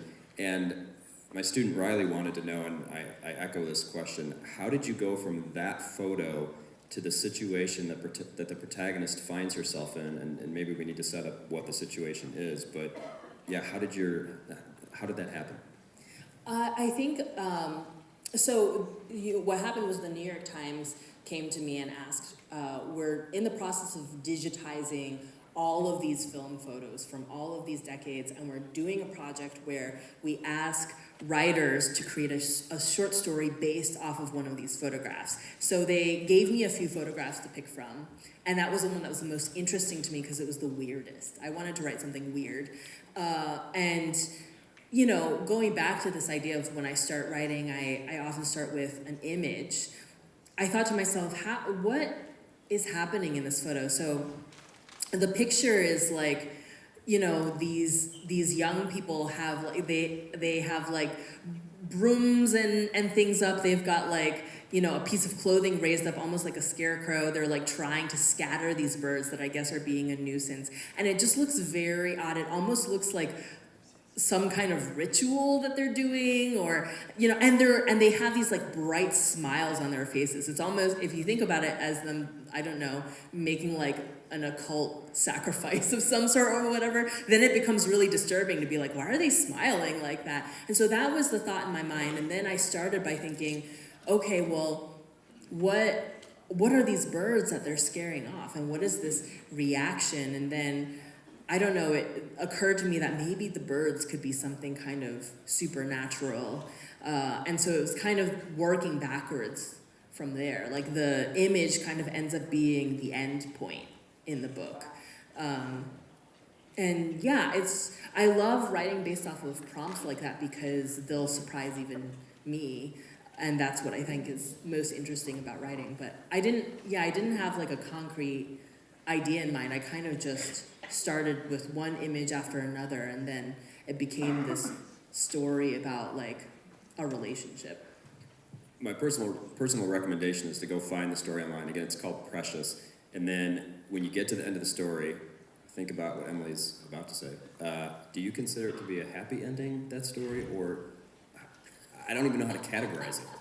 I consider it to be happy ending. All right, so that's what I got. Any questions from all of you? Raise your hand up. Yeah, in the very back. I think you're gonna have to shout it out a little bit louder. I couldn't hear that.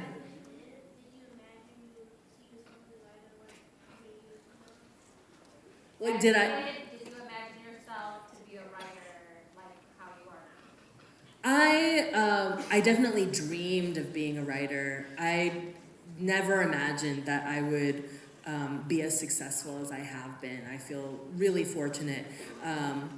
Yeah, it was definitely, you know, something, when I was a kid, first of all, I didn't see any Asian authors. I think the only Asian author I knew of was Amy Tan, so it felt like this kind of impossible thing. And secondly, my parents were very much like, don't be an author, like don't do anything creative, you're gonna be a starving artist, like you need to do something practical. And so it always felt to me like, yeah, they're probably right. That way is probably like a dead end or something. So I always dreamed of it and longed for it, and I feel very fortunate to actually be here and getting to meet readers. I think back left there was a question maybe? Is that right? Nope? Maybe not? Okay, right up here front. In your book, The Astonishing Color of After, why did you decide to make the mother a bird, specifically a red one? Well, as I mentioned, you know, I'd rewritten the book multiple different ways, and then it was when I was rewriting it in 2015 that I ended up bringing in the concept of this bird. And for me, the creative process is, I always describe my brain as kind of like an ocean with pieces of wreckage floating, just drifting all around. And what's interesting to me is when ideas that feel like they have nothing related to each other kind of come together and form a spark. So I had this moment of being like, oh, what if?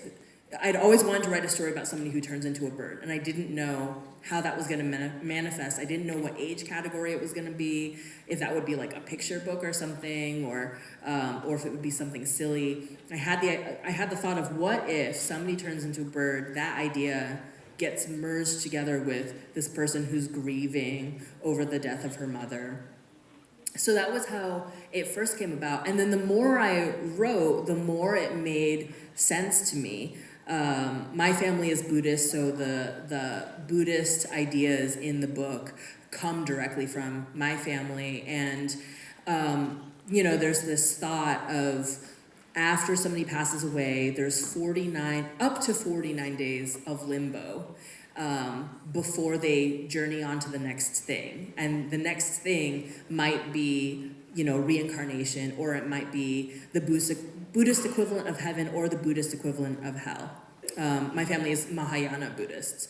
And so I was like, oh, it's interesting, this idea of a bird specifically, taking the place of this limbo. So imagine that you're in limbo, and what that limbo looks like is being a bird, where you kind of are close to accessing the heavens, but you are still tethered to the material world. The reason she's red is because red is a really important color in Chinese culture. It's both a lucky color, it's also like just a color that is used a lot in ritual, in traditions, but it's also obviously the color of blood. People associate red with death. And so that kind of became a logical manifestation. And once I started experimenting with it, it all just kind of made sense and fit together. Yeah, the hand in the back, go for it. Did you ever think of like doing a little tryout for a March Madness poetry?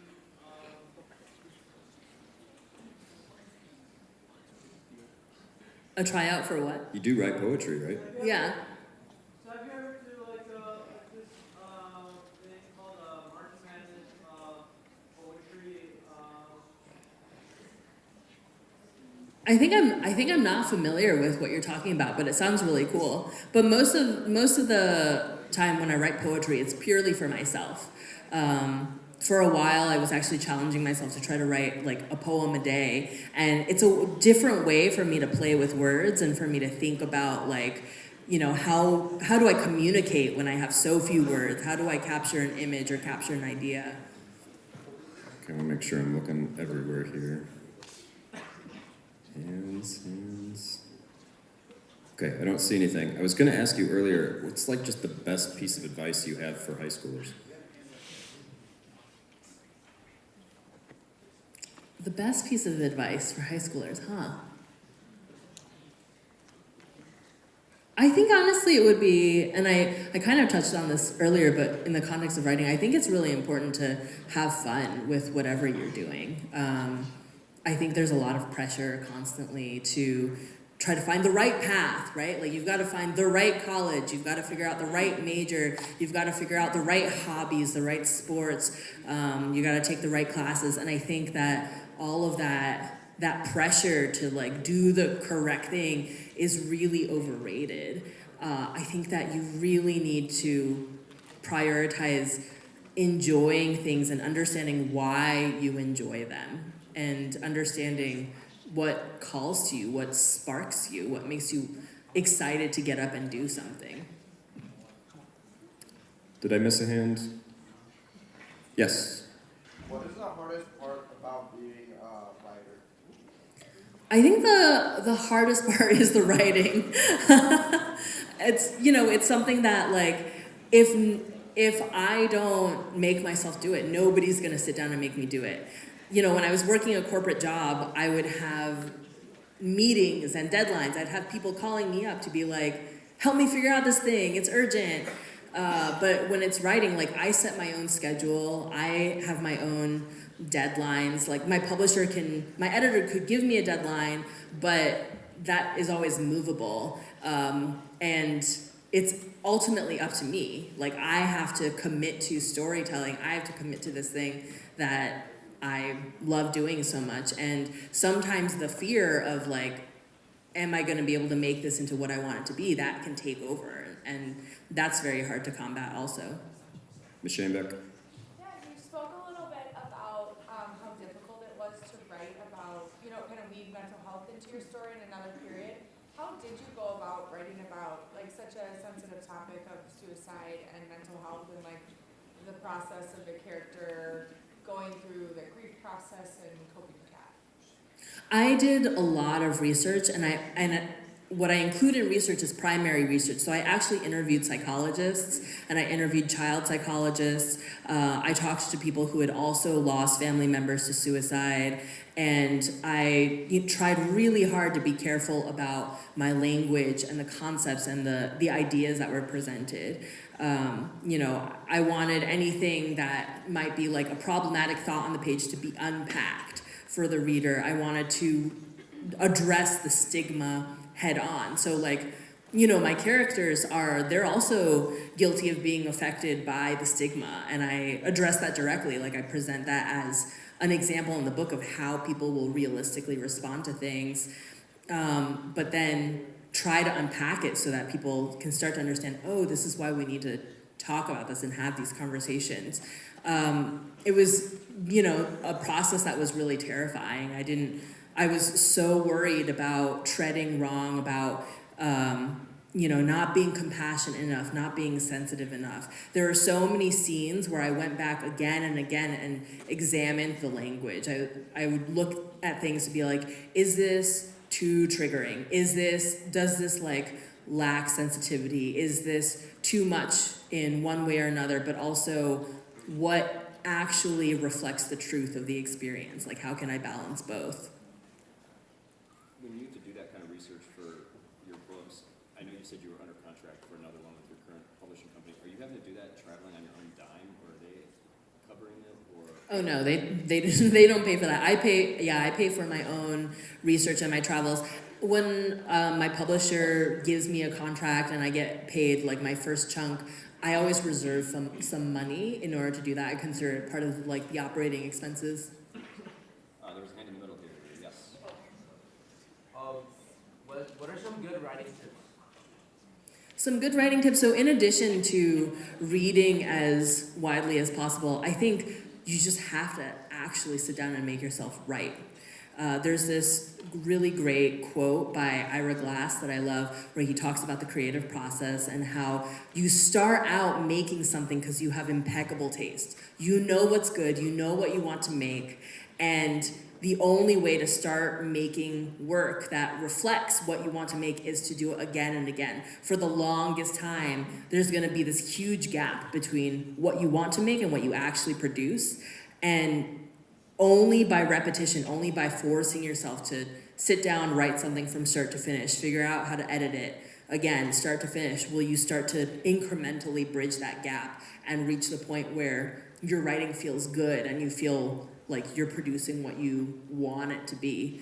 I think that, you have to kind of be relentless and you have to be willing to try and try again. I wrote over 26 drafts of, I say over 26 because some of my drafts I mark in like decimal points depending on the scope of the revision, but when I say that I am doing a draft, it's not like I'm just like cleaning up some sentences or changing the order of things or doing spell check and grammar. It's literally like, I think of my writing as multiple strands braided together and I'm unbraiding the whole thing. I'm tearing out certain strands.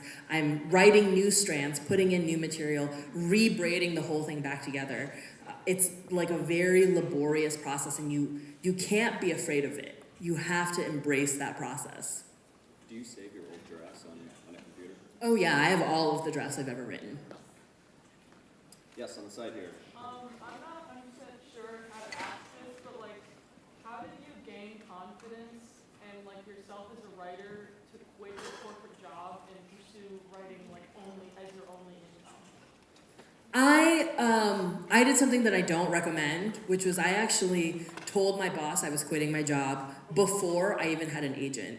And I got really lucky in that I gave like 2 months notice because I didn't want my boss to panic. So I gave like 2 months notice before I left. And I think about 3 weeks after that, I signed with my agent. So I got very, very lucky. And then I, left my job and about a month later, I sold my book.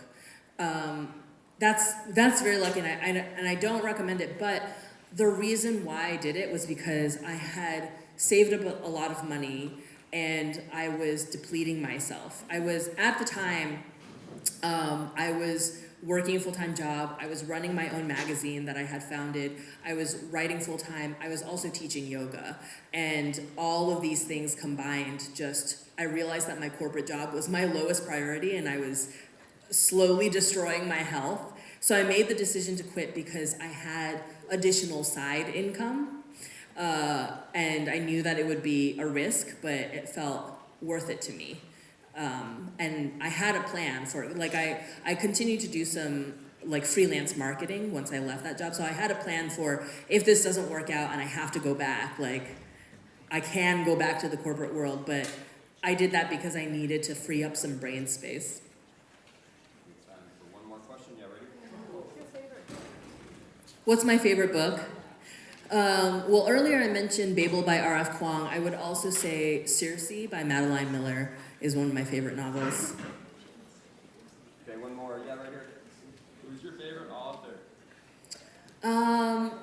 Maybe Celeste Ng.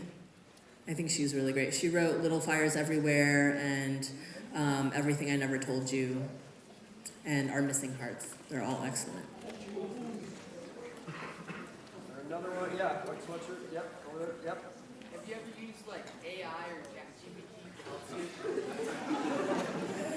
you? No, I definitely don't use AI or ChatGPT. And honestly, the stuff that they produce is frankly garbage. Like if you fed them a prompt, it would not be fun to read. Do you worry about it at all in the future? The reason I don't worry about it too much is because I think of my writing as being very much about human connection. And I just don't think you're ever going to be able to train AI to have human connection. Thank you. Have a good spring break.